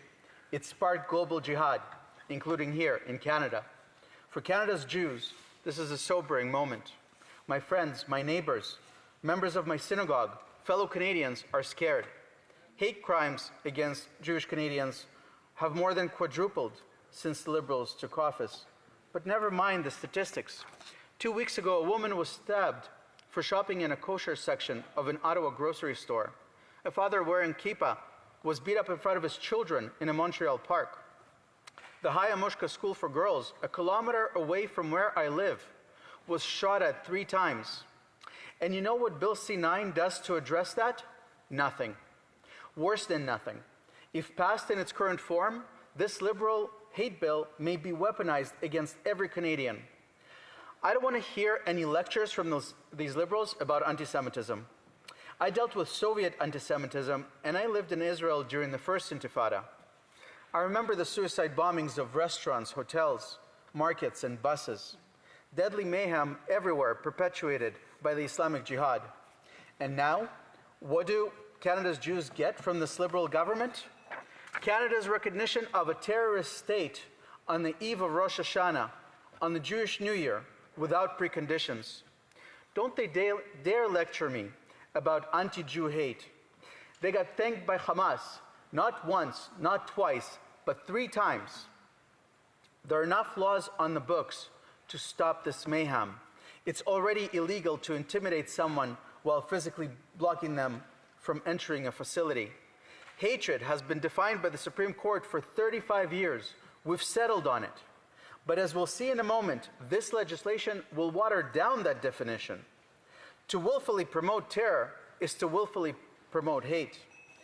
But despite the good work of our police heroes, municipal, provincial, and the federal governments are refusing to protect Canada's Jewish community.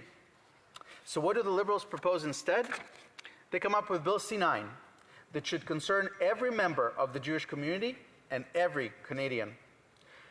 The bill will repeal requirement of the Attorney General's consent to lay hate charges.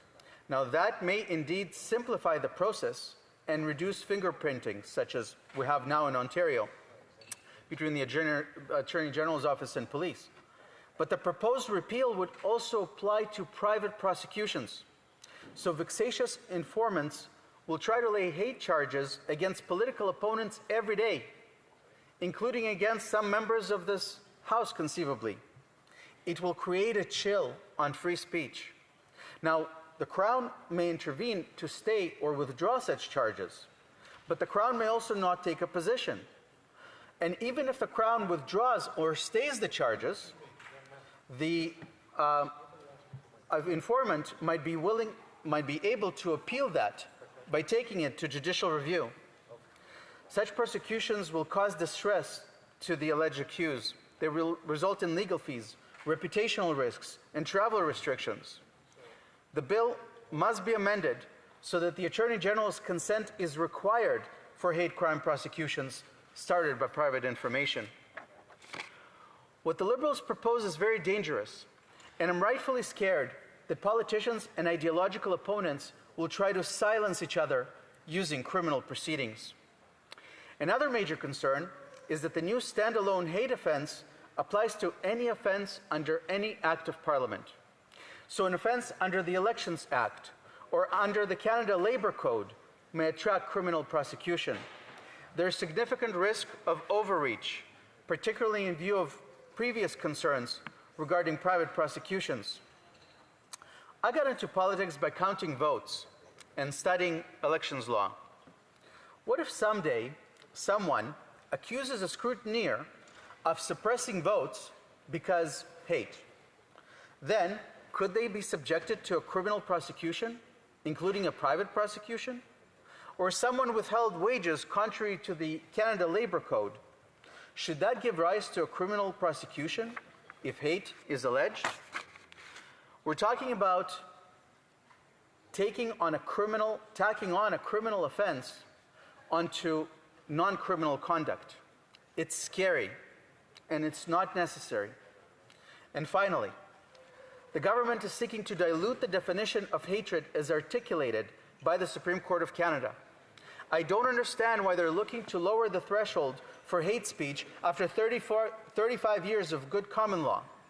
In Keegstra, the leading case on the definition of hatred, the Supreme Court defined hatred as connotes emotion of an intense and extreme nature that is clearly associated with vilification and detestation.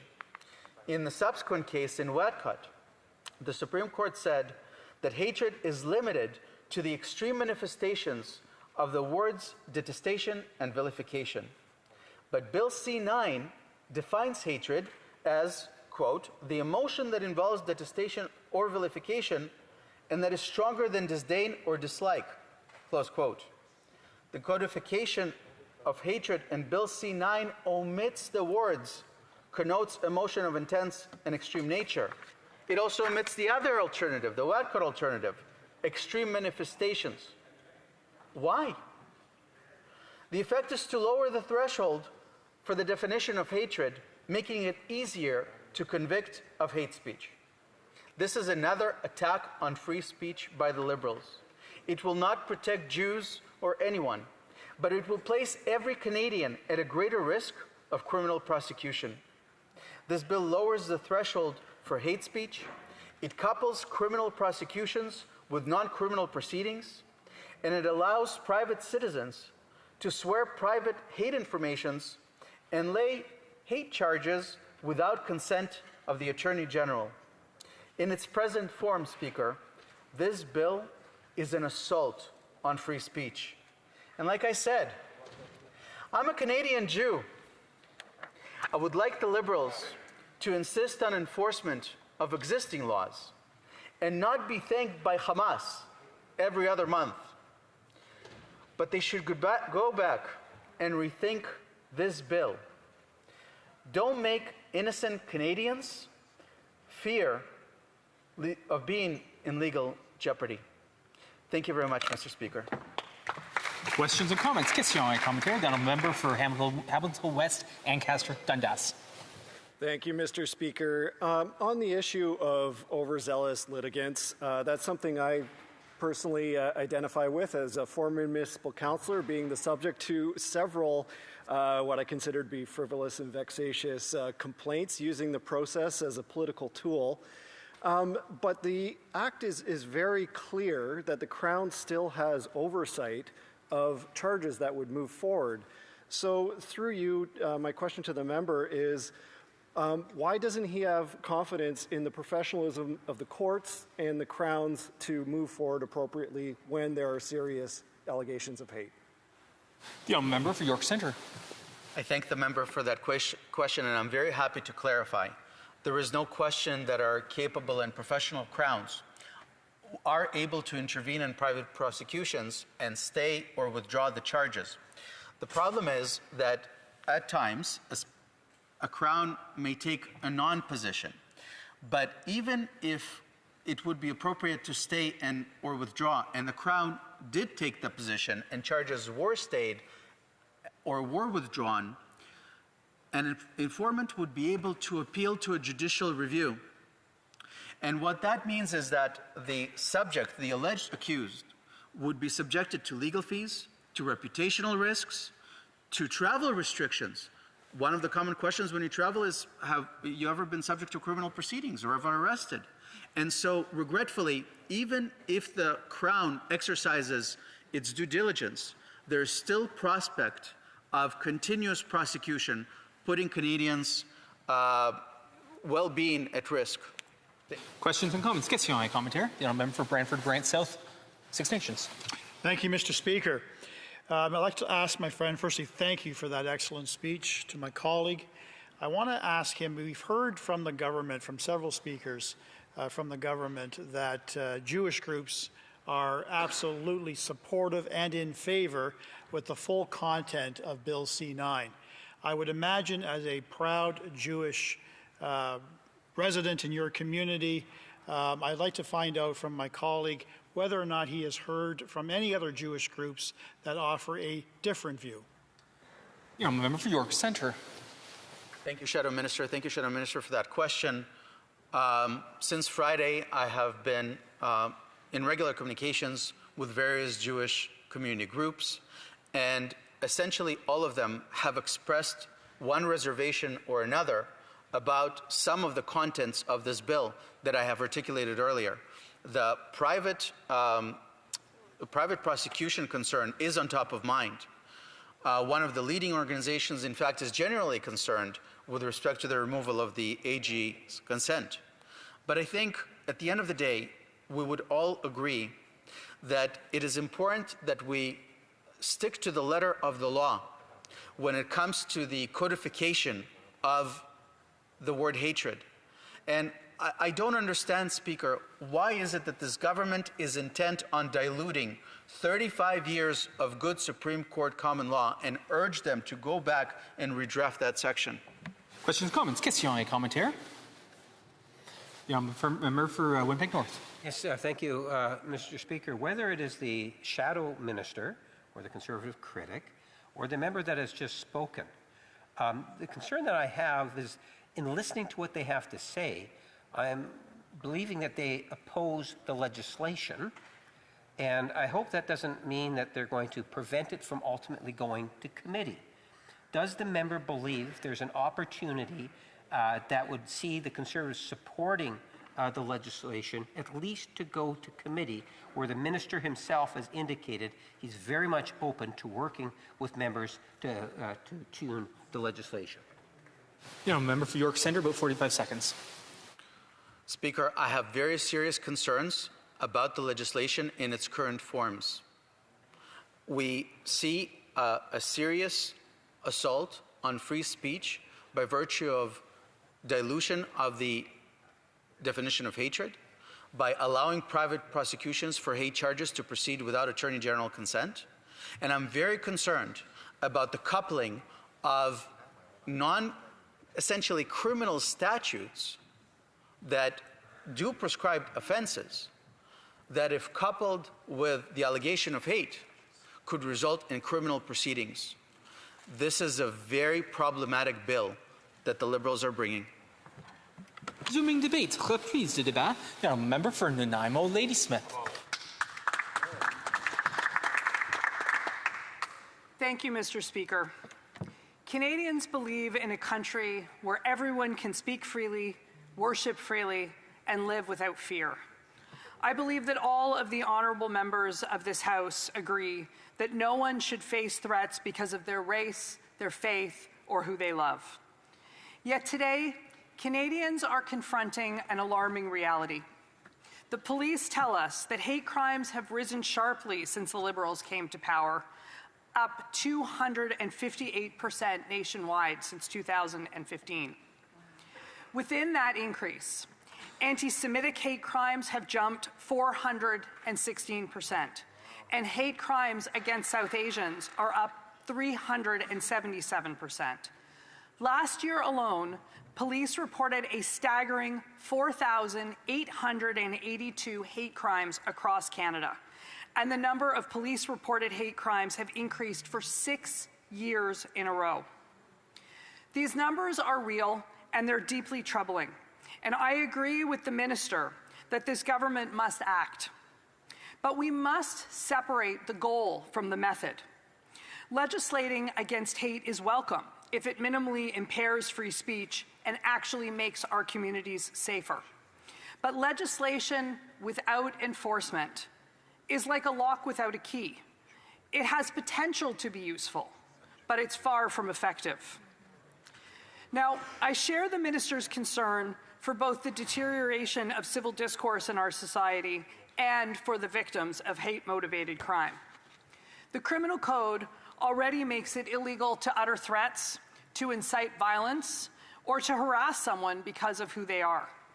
It contains offenses related to mischief, to blocking infrastructure, and property damage.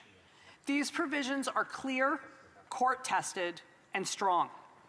The problem is that police are too often instructed to just keep the peace instead of enforce the law. And when hate crimes are poorly enforced, victims and witnesses often feel like reporting these incidents is futile. If authorities fail to investigate thoroughly, prosecute offenders, or take clear action, people lose faith in the system. This lack of accountability leaves victims feeling isolated, unsafe, and skeptical that their experiences will be taken seriously. Over time, communities become less willing to come forward, allowing bias-motivated behavior to persist unchecked. Weak enforcement, therefore, Mr. Speaker, not only undermines justice for individual victims, but also erodes public confidence in the rule of law. When offenders avoid meaningful consequences, they are emboldened to push boundaries, to disrupt the peace, and to exploit loopholes. And that is what I fear will happen with this legislation, Mr. Speaker. For example, this legislation refers to places of worship, but makes no mention of the predominantly ethnic neighborhoods, hospitals, and other settings, which have also been settings for protests that hold significant risk of leading to violence, with hateful things being said.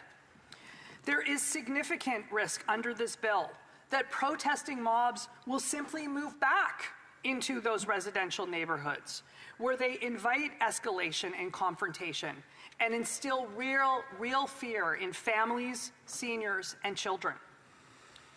Our justice system remains a revolving door, Mr. Speaker, thanks to Bills C-75 and C-5.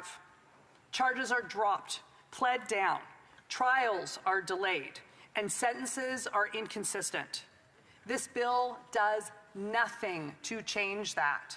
And while this government keeps promising that bail reform and sentencing is coming, we have yet to see it in this House, Mr. Speaker.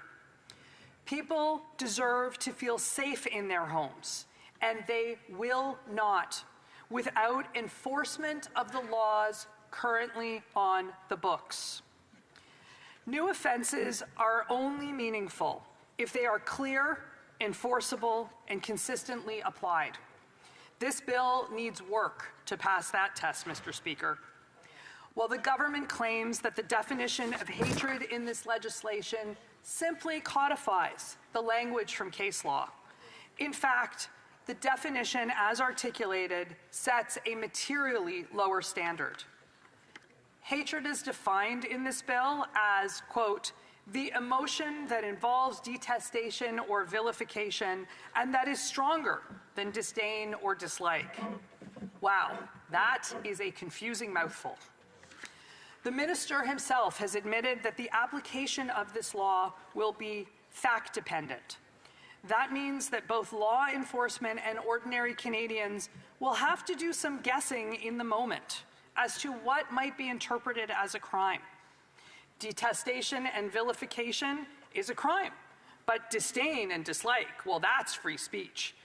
One thing I think all of us in this House know is that one person's disdain is another person's detestation, and one person's dislike certainly feels like vilification to others.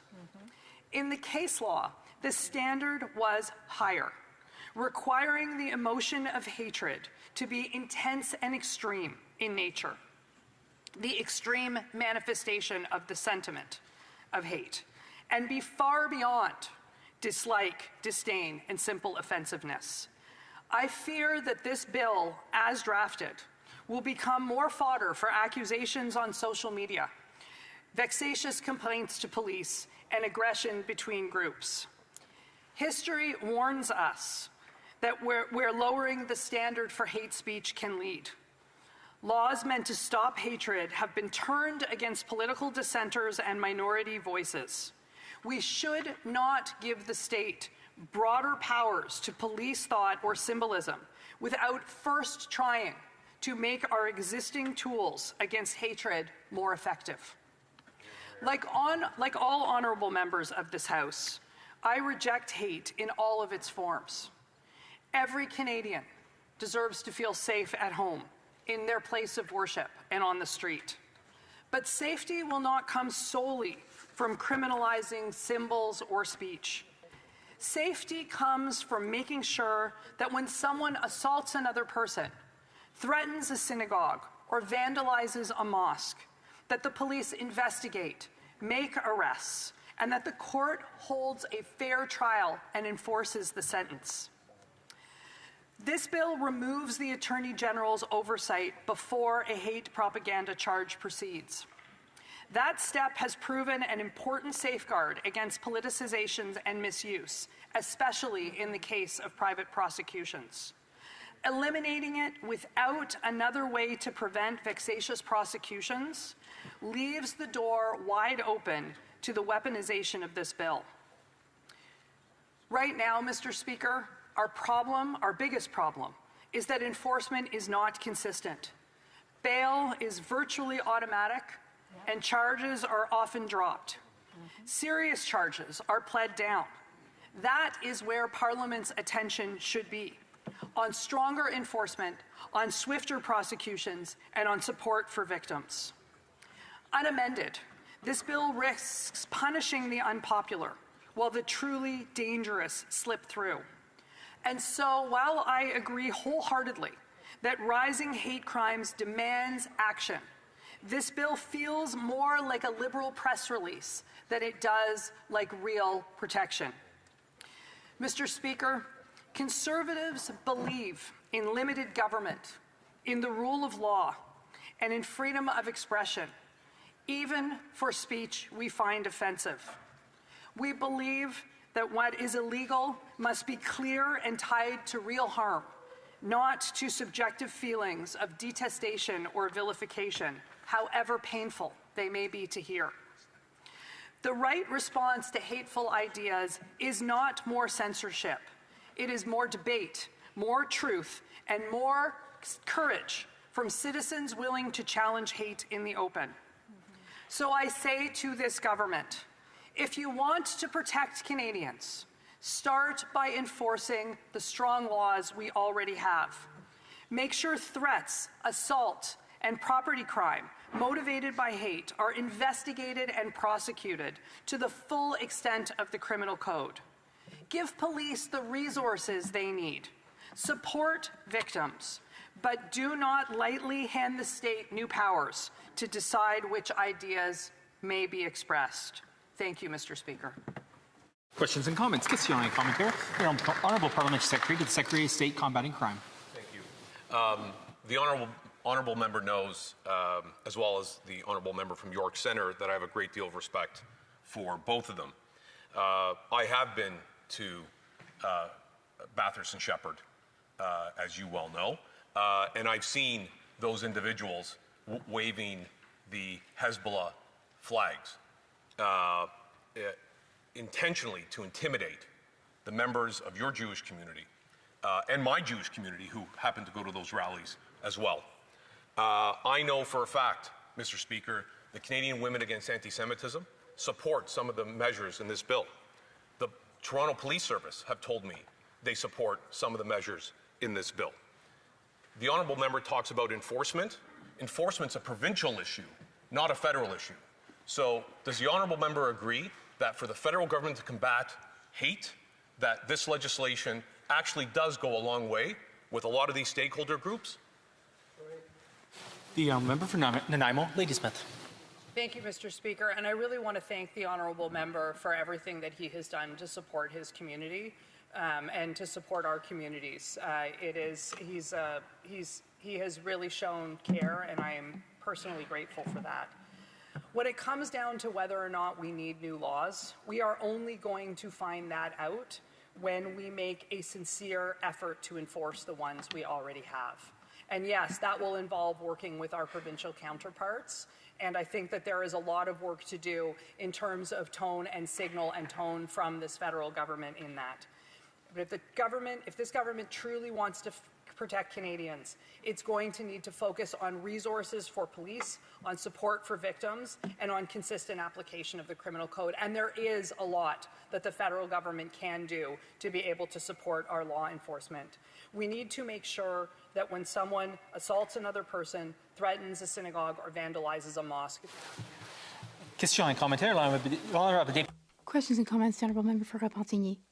Mr. Speaker, am I correct in understanding that my Conservative colleagues are concerned about freedom of expression and the right to demonstrate or protest and how that could be affected by this bill? The new provision, which would make it an offense to block or impede access to places of worship or cultural places, that is of concern to us. We'll discuss it in committee, of course, but this provision I've mentioned, do Conservatives feel that it might impact the right to peaceful protest? I want to thank the honourable member for his question. I think it's a good one. I think part of the challenge with this legislation is that it leads to legislative whack-a-mole. When you start talking about different locations, I fear that it really will drive people back into residential neighborhoods, and then we will be constantly trying to chase these protests around into different locations. We have had these protests in so many different locations, and I think that we need to focus on the activities as opposed to the places. Questions, comments. The honourable member for Brantford, Brant South, Six Nations. Thank you. I thank my colleague for that excellent speech. As a lawyer and a former adjudicator, I'd like to hear her opinion in terms of the differing standards of proof. We have the extreme vilification versus the lower standard in Bill C-9.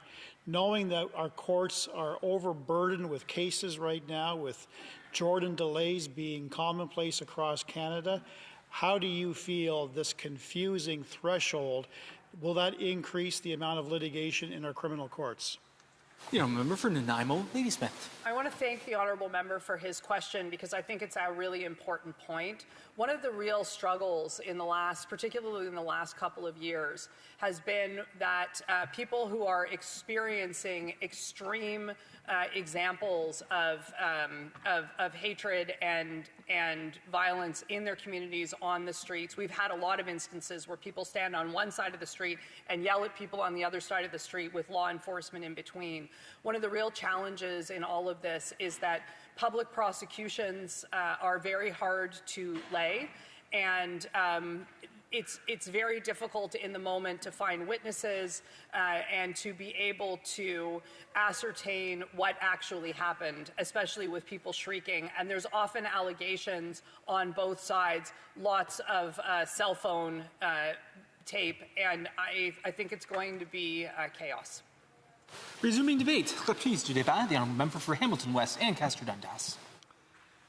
Thank you, Mr. Speaker. I'll be sharing my time with the member for Winnipeg North.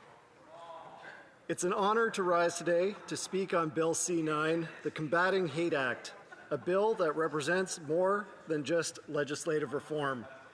It reflects our Liberal government's commitment to protecting all Canadians from intimidation, harassment, and the very real threat of hate in their communities. This legislation embodies our values as a society and recognizes that when people are afraid to attend their places of worship, schools, or cultural centers, the very fabric of our communities are under attack. We're witnessing a troubling increase in hate across Canada, with Jewish Canadians receiving a disproportionately high amount of hate, along with Muslim, queer, racialized communities across this country. In Hamilton, Jewish Canadians account for less than 1% of the general population, but are subject to over 80% of religious-based hate crimes, highlighting the urgent need for targeted protections. I want to thank the Hamilton Jewish Federation and the Radha Krishna Temple and their communities for their valuable input and advocacy in shaping this legislation, and of course the broader Hamilton Jewish and Hindu communities for their valuable input. I also want to extend my gratitude to the Minister of Justice and the Minister of Public Safety for their leadership and commitment to addressing hate in all its forms, and in particular recognizing the Minister of Public Safety who visited Hamilton earlier this year to visit with the Hamilton Jewish community, Jewish leaders, and with Hamilton Police. Recent data from Statistics Canada shows that police-reported hate crimes have more than doubled in the past 6 years, rising by 169%. This is not just a statistic. It represents families who fear sending their children to school, communities who fear gathering to celebrate or pray, and individuals whose very identities are being targeted. We've seen physical assaults, harassment in places of worship, targeted shootings at religious schools, and attacks and bomb threats directed at synagogues and mosques, temples and churches, schools, and community centers. In response to these alarming developments, there have been calls from across the country for stronger protections. Bill C-9 responds to these calls by introducing new offenses to criminalize intimidation and obstruction, enhancing the legal framework for prosecuting hate crimes, and addressing the promotion of hatred through symbols associated with terrorism and hate. This bill introduces a new intimidation offense, and this offense would make it illegal to provoke fear in another person to impede their access to a place of worship, a school, or a cultural center that is primarily used by an identifiable group. Likewise, this bill introduces a complementary obstruction offense, which targets conduct that intentionally blocks or interferes with lawful access to these spaces. Both offenses would carry a maximum penalty of 10 years in prison. And it's important to emphasize that these offenses do not target peaceful expression or assembly. They specifically target morally reprehensible criminal behaviors directed against individuals trying to access these spaces that are essential to their identities and their communities. This is about protecting Canadians from harm, not reducing their rights to protest or express themselves peacefully. Another critical provision of the Combating Hate Act is the new introduction of a hate crime offense. This offense would apply to any federal offense motivated by hatred based on grounds such as race, ethnicity, religion, or sex. By explicitly addressing crimes motivated by hate, this provision ensures that these acts are clearly condemned appropriately and appropriately punished. This offense is structured to allow the Crown to proceed in summary conviction in less serious cases, while escalating penalties for more serious offenses. For example, someone convicted of uttering threats under this provision would face a maximum of 10 years in prison if it was for hate-motivated reasons, compared to 5 years under the current law. In addition, Bill C-9 introduces a new hate propaganda offense to criminalize the intentional public display of symbols associated with hate or terrorism for the purpose of promoting hatred against an identifiable group.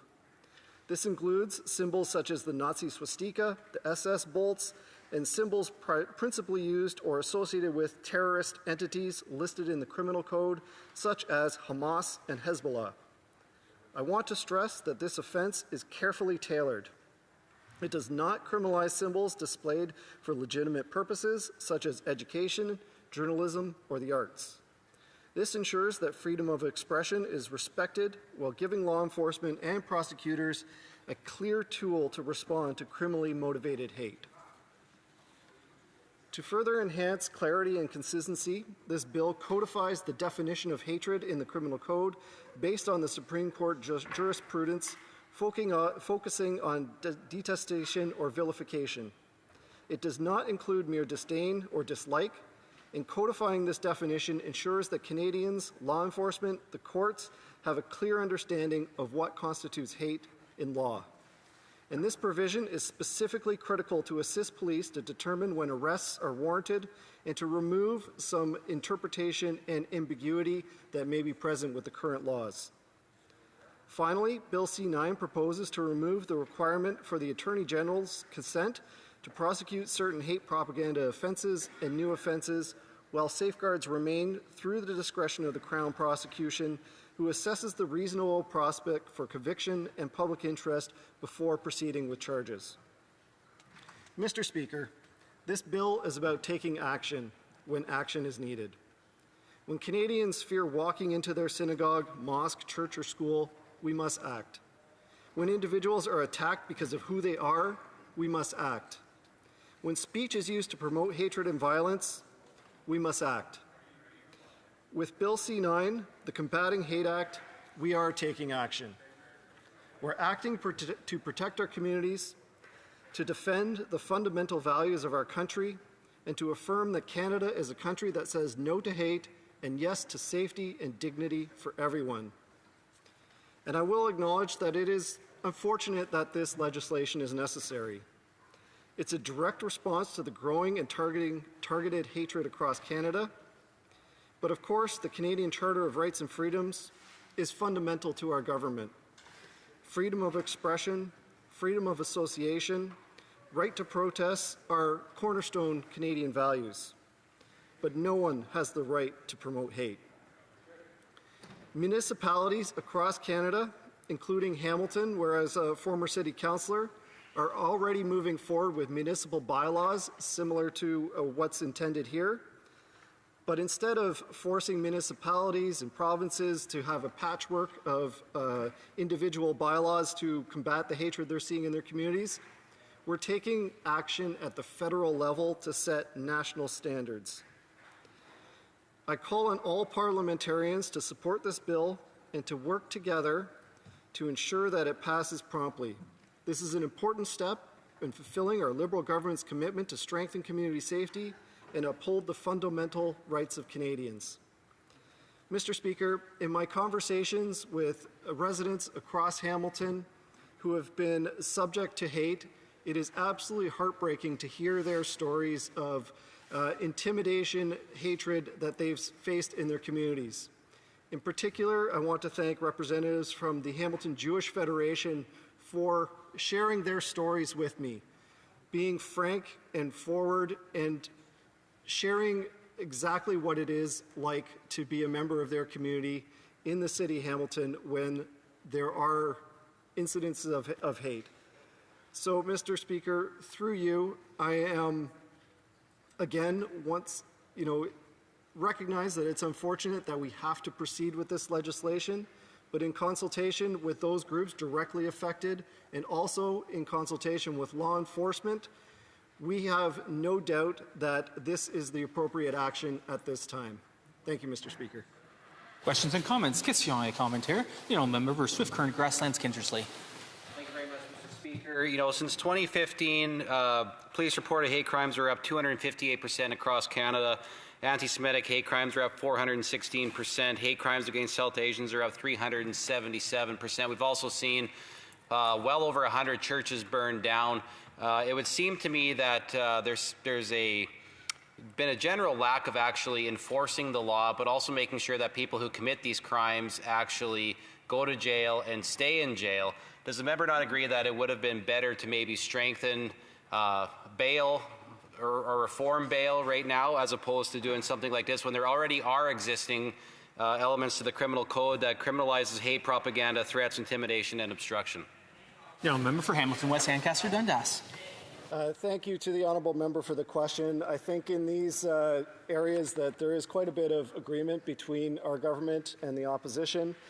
Going back to the purposes of this legislation and the consultation in the community, the purpose is to make sure that all individuals have access to community spaces that are central to their identity, to clarify the legal meaning of hatred within the criminal code so that it takes away some of that ambiguity or discretion that may be currently in current law, and it preserves the lawful right to protest under the Charter of Freedoms. I think there's definitely a balance there, and of course we are moving forward with federal legislation to reform bail, to reform federal sentencing, and I welcome further discussion on that when that legislation comes forward.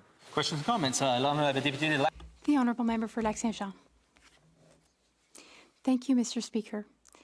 I thank my colleague for his speech. Earlier today, the Minister of Justice spoke about his own bill. We asked him whether he was open to us tabling an amendment about a religious exemption. He said he was open. Mr. Speaker, you remember that in the previous Parliament, the Bloc tabled its own bill about the exemption because currently the exemption allows people to engage in hate speech, but will be exempt if religious texts or reasons were used. It makes no sense to me. The minister's open to the amendment. The Liberals already knew how we felt about the exemption, so can my colleague explain to me why it isn't already in the bill? Why do we have to go through amendment in committee? Merci pour la question. Thank you for the question. It's an area where I personally have quite a bit of agreement with my colleagues in the Bloc. I personally have issues when religious texts are used in times as a justification for hatred against LGBTQ and queer communities in particular. However, we're trying to reach a balance between freedom of expression and making sure that the targeted hate that we're seeing in communities is addressed. So once again, this legislation is supported by municipalities, local Jewish and Hindu communities, from the Federation of Canadian Municipalities, and also for the Centre for Israeli and Jewish Affairs. And we welcome further discussion in committee. Thank you. Questions and comments? Question et commentaire. Yeah, member for Sherwood Park, Fort Saskatchewan. Thank you, Mr. Speaker. Two questions I'll try to get in quickly about this legislation for the member. The first is, has the government engaged with the Hindu community and other communities that use symbols that look closely like symbols that have an association in other contexts with hate but are used in a very different way in their tradition? We want to protect the freedoms of those communities who understand similar-looking symbols in very different ways. Secondly, I wonder if the member can comment, please, on the significant violence that we've seen targeting the Christian community, the burning of churches, and what the government's response or lack of response has been to the number of churches that have been vandalized or completely destroyed during their tenure in office. Member for Hamilton West, Ancaster Dundas, about 30 seconds. So once again, the Canadian Charter of Rights and Freedoms is fundamental to our government. The freedom of expression, freedom of association, the right to peaceful protest. However, when that extends to hatred, when that extends to specifically targeting identifiable groups, for any reason, is completely inappropriate. Thank you, Mr. Speaker. And before we go to resuming debate, I will tell the parliamentary order. I will tell the Parliamentary Secretary I will have to interrupt him after about 6 minutes. His time will expire. The honourable member for Parliamentary Secretary to the Government House Leader. Yes, thank you, Mr. Speaker. It's always a pleasure to be able to address the chamber. And here we have before us what I believe is a really important issue. The issue of racism, hatred, is very much real. It has been for many years. Over the last number of years, for different reasons, we have seen the escalation of hatred. And this is something that's all of us should be concerned about, Mr. Speaker. In fact, when you think in terms of the crimes that have been motivated through hatred, or reports, I should say, I was provided a graph which really highlights the issue. The one that's most concerning is race and ethnicity. You're talking about huge increases over the recent years. Religion is the second one, followed then by sexual orientation. There is other forms, but those are the three big ones, Mr. Speaker. Just this last summer, I had the opportunity to sit with some young people from the Sikh community over at the Singh Sabha Temple on Sturgeon in Winnipeg, and listen to their thoughts on the issue. That was the purpose, to talk about racism, to talk about hatred that's there. And some of the things that were discussed I found very beneficial. And I think at the end of the day that there needs to be more dialogue on the issue. Hatred, racism are two things in which I have zero tolerance towards, Mr. Speaker, and as a legislature, I would like to see things that we can do to ultimately minimize what takes place in our community, which is so hurtful in many different ways.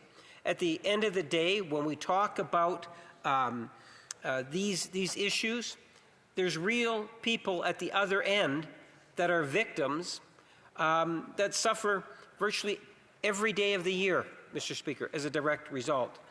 In the last federal election, the Prime Minister made a commitment to Canadians. He had indicated that he would, in fact, bring in hate legislation, anti-hate legislation, and that's what we're debating today, Bill C-9, Combating Hate Act. I think overall it's been fairly well received by Canadians. If you listen to what the Minister, the Attorney General had to say about the legislation earlier today, he made it very clear. In presenting the legislation, he indicated that he is very much open to possible amendments. What sort of amendments the opposition might have to give strength to deal with concerns that opposition parties might have. I say that, Mr. Speaker, because I believe even the Conservative voters in the last federal election want to see all political parties work more cooperatively in order to pass good legislation, Mr. Speaker. And if there's things that we can do jointly together at the committee stage in order to pass this legislation, I believe we should do that, Mr. Speaker. And the Attorney General has made it very clear in terms of his open mind in regards to amendments. Now, if you look at what the Minister has said and what the Prime Minister said in the last election, as an election platform, making that commitment to do so. So not only do we have a government that's prepared to work cooperatively with opposition parties, we also have a mandate to bring in the legislation, Mr. Speaker. I would suggest to you the two combined should be enough of an incentive for members to recognize at the very least, let's allow it to have that opportunity to get to committee stage so we can hear firsthand what it is that the stakeholders have to say, what Canadians might have to say. And if there's issues of concern, by all means, bring it up. And if there is amendments, let's see what they have to say. You know, the critic or the shadow minister from the Conservative Party, he expressed consent about the AG, or his concerns in regards to the AG consent. I see the AG consent as a bit of a barrier that could potentially delay the laying of charges. I don't see the issue that the Conservative Party has raised on it. I really don't see it. Even from the private sector, or private prosecutions, I don't quite understand how a lack of confidence in the judicial system, in our law enforcement system, would cause them to raise the concerners raise a concern that they don't have that same level of confidence as we do within government with respect to law enforcement and our judicial system. I believe at the end of the day that there is a very high threshold that has been established, and I have appreciation and respect and confidence in our system, Mr. Speaker, to ensure that the law is in fact utilized for the betterment of our communities. Someone said, well, what about, will that cause more action within our courts? Well, hopefully it will. I want to see charges laid, Mr. Speaker. I want to see convictions. I believe that this legislation opens the door to making our communities better. I must interrupt the member, but I will assure him he has 3 minutes and 38 seconds coming back to him the next time the House takes up this matter. Order. Plus 5 minutes of questions and comments. In accordance with Standing Order 38, a motion to adjourn the House is deemed to have been moved and seconded at this time. Therefore, the question is that this House do now adjourn. The honourable member for St. Albert, Sturgeon River. Thank you very much, Mr. Speaker. I rise to follow up on a question that I posed to the government in May relating to the Prime Minister's financial holdings, potential conflicts of interest, and his total lack of transparency concerning these matters. At the time, the Prime Minister was hiding behind an ethics loophole in Canada's ethics laws by hiding his assets from public disclosure. Finally, in July, the Prime Minister's ethics disclosure was quietly released. Canadians deserve to have the assurance that policy decisions made by the Prime Minister in no way further his private interests. And from that standpoint, the Prime Minister's ethics disclosure is completely inadequate insofar as it provides a vague outline of the Prime Minister's financial interests, but not the full and complete picture. More specifically, the Prime Minister continues to hide the full extent of his financial interests in the trillion-dollar investment firm Brookfield Asset Management, of which he served not only as board chair, but as head of transition investing.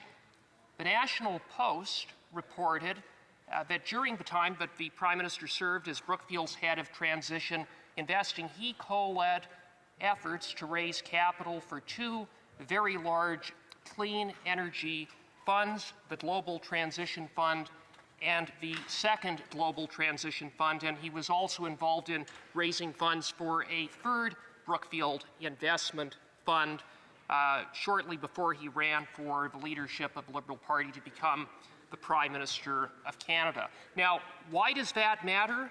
Well, very simply because according to the Prime Minister's ethics disclosure, he is entitled to carried interest payments from these funds worth potentially tens of millions of dollars. Now, to be clear, carried interest payments are essentially bonus pay based upon the performance of these investment funds.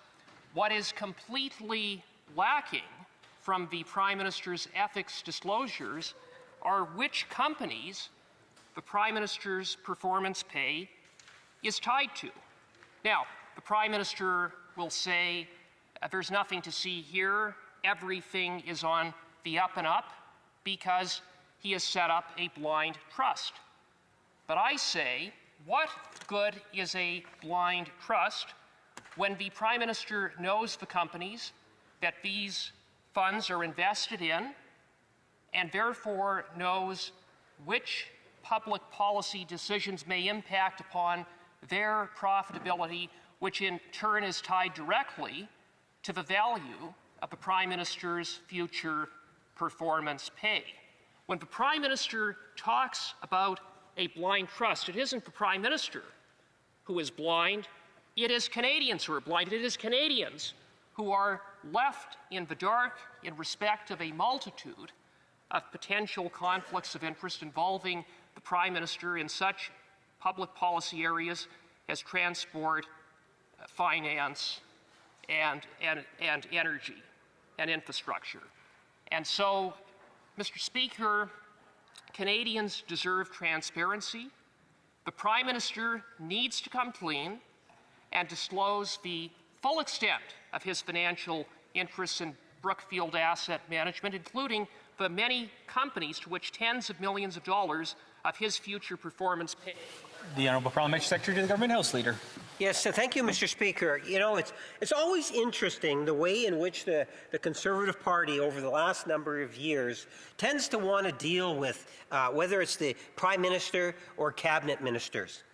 You know, at the end of the day, when we have a wonderful opportunity on the floor of the House of Commons to debate ideas, to debate policies, to take a look in terms of what it is that the government is or is not doing, and so forth, fantastic opportunity to do so.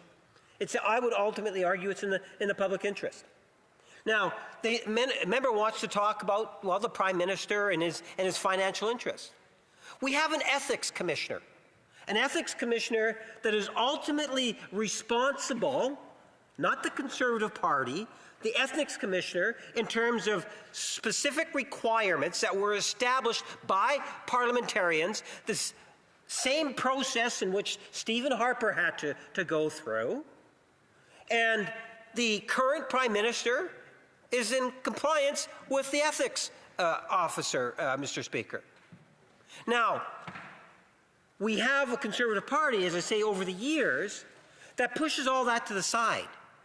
Because they're more concerned about what I've always suggested in the past of character assassination. What they're trying to do is to take a look at the character of the individual and do whatever it takes in order to try to portray that person in a very negative light, Mr. Speaker. The member even made reference to it in his comments. It's in a blind trust. That was the obligation, Mr. Speaker. Now, isn't it easy? Let's compare and contrast. The leader of the Liberal Party, or the Prime Minister of Canada, has an incredible history. Governor of the Bank of Canada, Governor of the Bank of England, an economist, managing many different corporations, Mr. Speaker. Contrast that to the leader of the Conservative Party. Well, he's been a politician.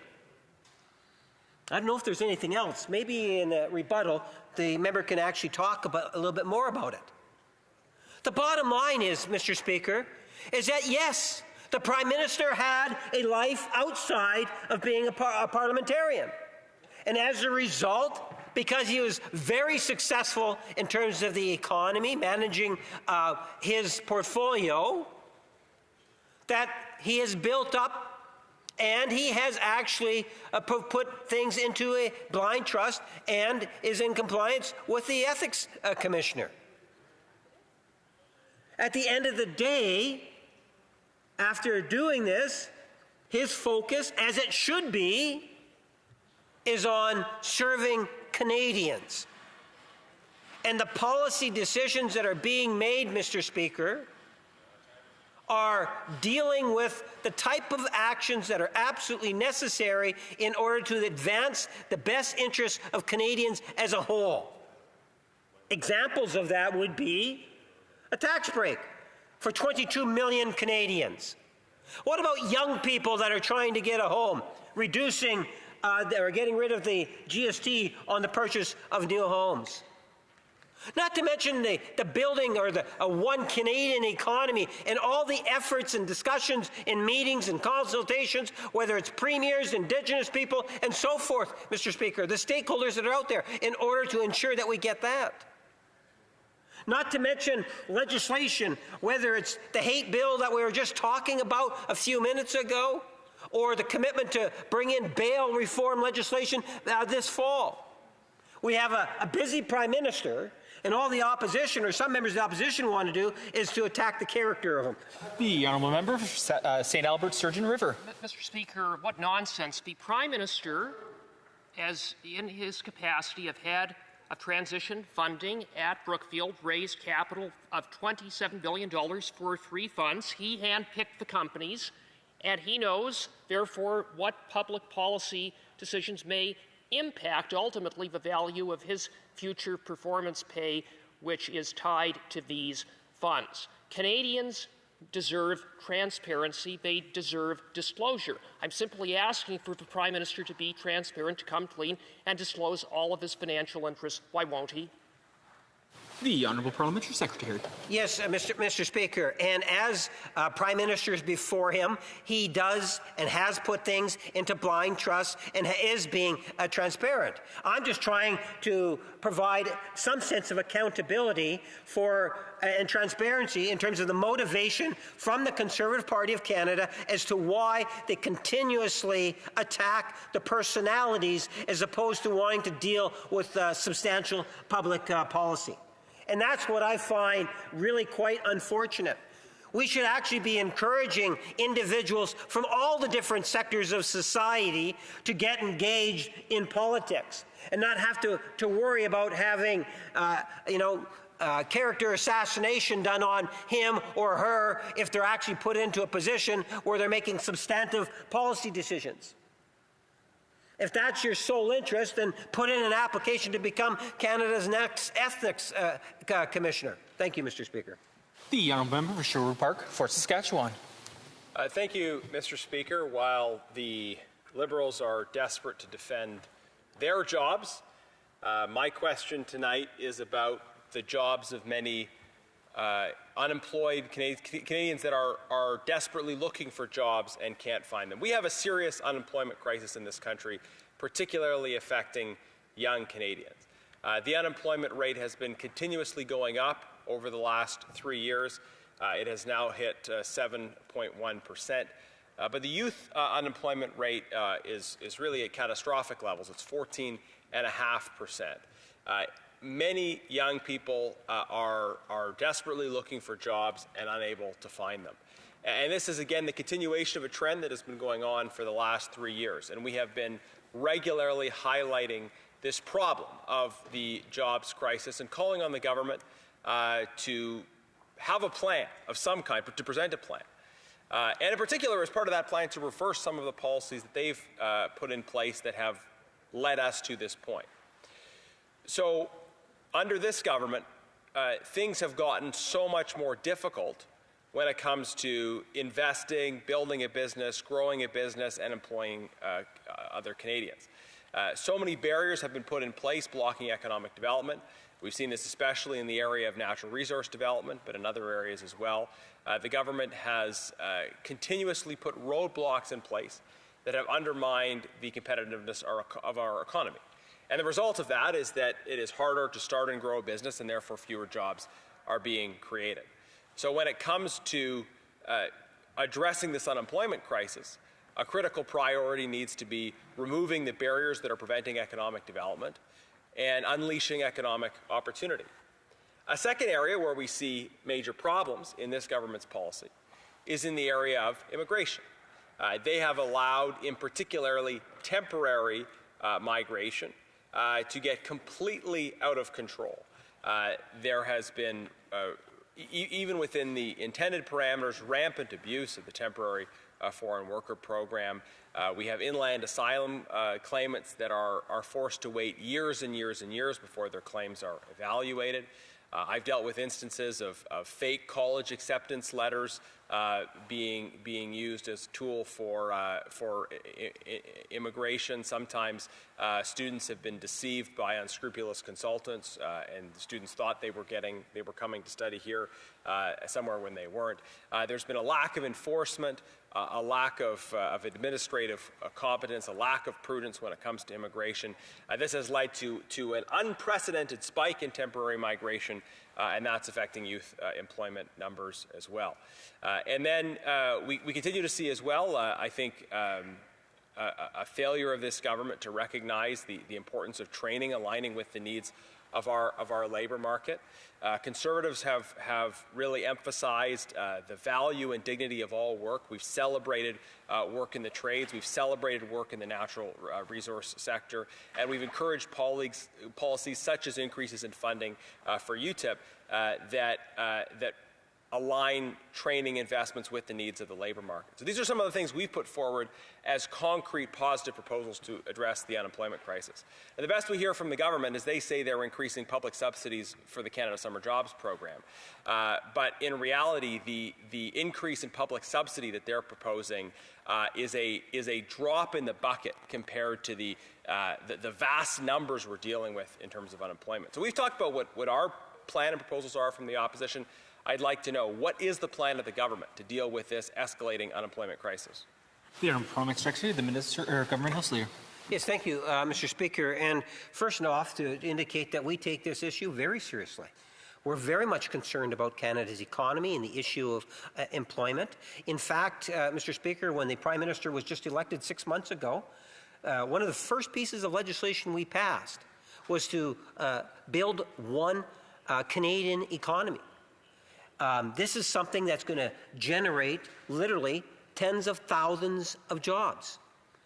This is something in which just recently we just heard about the announcement of the major projects.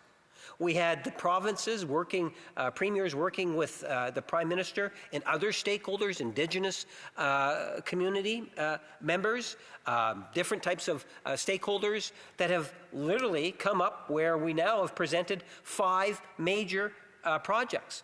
You can talk about the LNG in BC. By the way, there's also a copper component in BC. You can talk about the issue of the nuclear development in Ontario. You can talk about the copper mine in Saskatchewan. You can talk about the Port of Montreal in obviously in Montreal, and the impact. The member made reference to small amount of money. Here we're talking $60 billion. That's with a B, $60 billion. This is something in which our new Prime Minister, that's only been Prime Minister for 6 months and put together a cabinet, has already put onto the table, Mr. Speaker. We have a budget that's coming in November 4, and I suspect you're going to see some very encouraging signs within that budget. At the end of the day, Mr. Speaker, we are very much sensitive, whether it's inflation, whether it's the need for job creation, important issues. That's why the Cabinet, the Prime Minister, as a Liberal caucus, we continue to work very hard on that particular issue. The member made reference to immigration, temporary workers in particular. And I can tell the member that when you think of immigration, and the Prime Minister has made this commitment, we want to have sustainable immigration. Yes, there have been some problems. We have a Prime Minister, a new Minister, and a caucus that's determined to fix that problem. But the issue is not as simple as the member tries to portray it. Right? And he makes the argument that, well, the temporary workers are causing problems. Not in the province of Manitoba. Talk to the province of Manitoba. Take a look in terms of some of our rural communities, even in rural Alberta, and listen to what rural communities in Alberta might be saying, or Saskatchewan. Talk to some of our rural communities in the province of Quebec. Are they all taking the same side as the leader of the Conservative Party? Short answer, no. It's not as simple as the Conservative Party tries to portray it. As a government, the Prime Minister has made, again, a commitment that we are going to deal with the immigration, temporary visa issues. And yes, that means it might take some time, but we will deal with it. We will get through it, Mr. Speaker. But in all fairness, he's been the Prime Minister for 6 months with the Cabinet. We got a budget that's coming forward, I believe it's November 4. And at the end of the day, Mr. Speaker, I am confident that we are on the right track, that we are, in fact, improving the conditions. Look at all the things that have to be overcome, whether it's Trump, tariffs, the need for expanding our international trade opportunities. We're doing what we can. The Honourable Member for Sherwood Park, Fort Saskatchewan. Thank you, Mr. Speaker, and I do appreciate what a difficult job my honourable member for Winnipeg North has. He spent the last 10 years defending every aspect of the Trudeau government. And now he's here as the spokesman for this promise, attesting that his government will fix the problems that his government created. But I don't think the liberal fixes to liberal problems are going to work either. They've created new bureaucracies to identify as priorities projects that were already underway in some cases. But fundamentally, when it comes to unemployment, I'll just say this, the proof will be in the results. There were over, if you include self-employed, there were over 100,000 jobs lost last month. So that's long post-Trudeau. And our economy continues to shed jobs. It continues on the same trajectory. So at what point will the member realize that we continue to see the loss of many jobs, we continue to see high unemployment? At some point, will he recognize that what they're doing isn't working? The Honourable Parliamentary Secretary. Yeah, Mr. Speaker, you know, the member says, and I don't necessarily believe the number, he says, well, we lost 100,000 jobs in the last few months. Well, Mr. Speaker, you know, as when you get a new government, a new prime minister, you cannot expect that instantaneously the stats are going to reverse. Instead, what I would suggest to you is take a look at the initiative that the Prime Minister has just announced with the different premiers and the stakeholders that's going to generate in excess of $60 billion worth of investment, which is going to generate tens of thousands of jobs. And these are projects that are taking place. They're going to happen. The bureaucracy that the member just made reference to, Mr. Speaker, is a major projects office that's located in Calgary, Alberta. So he's even criticizing the government for establishing a major projects office in Calgary, Alberta. I wonder if all of his Alberta colleagues agree with that. The Honourable Member for York-Durham. Thank you, Mr. Speaker. In June, I stood in this House and I asked the Minister of Housing about the housing market and the housing market stall in the GTA. And I noted at that time to the Minister that housing sales in the GTA were 89% below their 10-year average. Now, in response, the Minister agreed with me in part, and in fact he said, and I'll quote him, "We are seeing a stall in the market as people wait for that cut." Now, the cut the Minister was referring to was the GST cut on first-time homebuyers, and then he invited me and my colleagues in the Conservative Party to support that proposal. Now, Mr. Speaker, we kept our end of that bargain. We did cooperatively work with the government and support the cut on GST for first-time homebuyers. Unfortunately, the Minister has not kept up his end of the bargain. Now, Building Industry and Land Development Association confirms that that market stall continues, despite the Minister promising to reverse it. Build says that new home sales in August of this year are down 81% below their 10-year average, and new condos 90% below their 10-year average.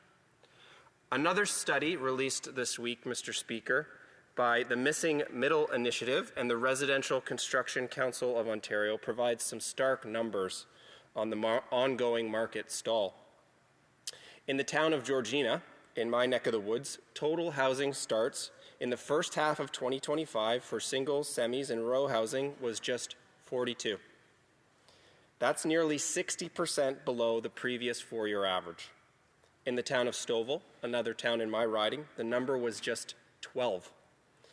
Now, the numbers are equally troubling for the largest housing market in the country, Toronto, of course, where housing starts for singles, semis, and row housing are down 40%.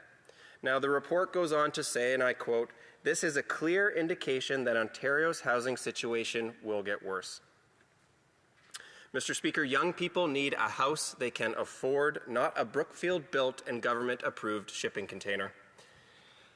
Now, let me go down a little bit of history for the Parliamentary Secretary.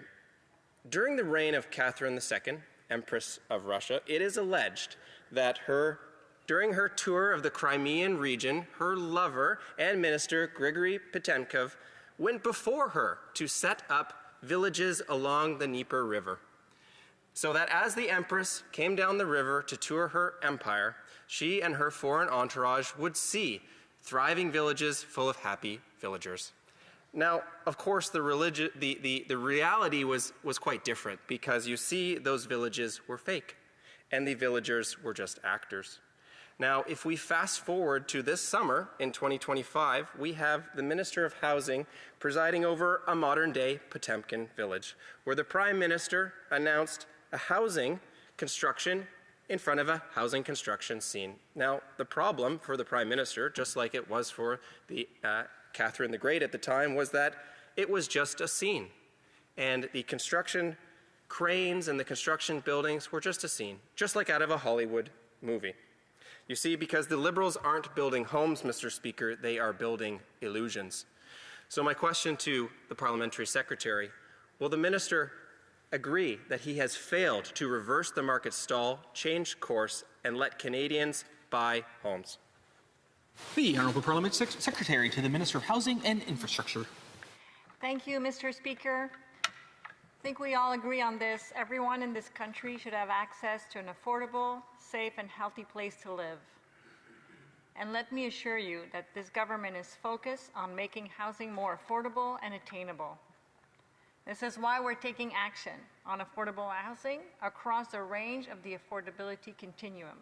We're talking about co-ops, social housing, deeply affordable home, exactly the kind of home for the missing middle that the member is talking about. Our government is taking action with the recent launch of Build Canada Home with $13 billion in investments, including funding for supportive and transitional housing and for the Canada Rental Protection Fund to preserve affordability of units. At the core of its mission, Build Canada Homes will finance and build affordable housing at scale across Canada, including in rural areas. It will leverage public lands, offer flexible financial incentive, attract private capital, facilitate large portfolio projects, and support manufacturers to build the homes that Canadians need. Build Canada Home will partner with builders and housing providers that are focused on long-term affordability. They'll focus on using Canadian-made material and modern construction methods, such as factory-built housing, to catalyze an entirely new Canadian housing industry, one that builds faster and more sustainably. And when we're talking about that, we're talking about really increasing the productivity of the construction industry through digitization and automation where it makes sense. Build Canada Home is one of the ways our government is addressing barriers, reducing risk, and helping to navigate the process of building non-market housing. We'll work closely with builders, investors, Indigenous partners, and all levels of government to continue to implement innovative solutions to complex problems. The government is also taking targeted financial measures to make home buying more affordable for Canadians, as my colleague noted, by eliminating the GST for first-time home purchases under $1 million and lowering the GST for homes between $1 and $1.5 million. Our government is making it easier for Canadians to enter the housing market. We're also making the process of buying a home more fair, more simple, and more transparent through actions, again, actions, such as the creation of the Blueprint for a Home Buyer's Bill of Rights. It sets out principles for a fair and transparent rental system. We're calling on province and territories to take action that supports the Blueprint principles to improve the rental system and ensure rental markets work for Canadians. Working together with our partners will help deliver affordable housing options that meet the needs and the budget of families, the kind of homes that families need. We'll continue our work to ensure that all Canadians have a place to call home, because housing is a basic need, Mr. Speaker, and we hope our colleague across the aisle can support us on this as we move forward with measures to support the industry. Thank you, Mr. Speaker. Member for York Durham. Thank you, Mr. Speaker. The Parliamentary Secretary says they are trying to make it easier for Canadians to enter the housing market. Well, I think she should walk down any street in Ontario. It is harder than ever to buy a home. At no point in history has it been harder to buy a home in this country. That is not getting better. That is only getting worse. In fact, the president of the Residential Construction Council of Ontario said the following: "Housing projects have been shelved and the industry has hit a wall. The outlook is bleak and we are trending in the wrong direction." You know what their prescription was? Lower the tax burden, modernize the building process, and get government out of the way. What wasn't in their prescription was a fourth bureaucracy to build homes that people don't want. The Honourable Parliamentary Secretary. Thank you. Our government is using every tool at our disposal and taking coordinated action to help increase supply and ensure it's adapted to the needs and budgets of Canadian families, change the way Canada builds housing, and make housing more affordable for Canadians. We all know that right now a lot of affordable housing is not really affordable, including all of the condo market that the member is talking about. Build Canada Home will offer a bold new approach, combining financing, land access, development expertise under one roof to get big projects off the ground, to go and tackle the barriers that he is talking about. Unlike the Conservatives who advocate a do-nothing approach, we are full steam ahead. These actions, along with measures like the Affordable Housing Fund, the Apartment Construction Loan, will help restore affordability for Canadians. Given the urgency of the housing crisis for Canadians, we're taking immediate action. We're doing it in a way that will support our workers, our industries, and make life more affordable for Canadians. Order. The motion to adjourn the House is now deemed to have been adopted. Accordingly, this House stands adjourned until tomorrow at 10 a.m. pursuant to Standing Order 24-1.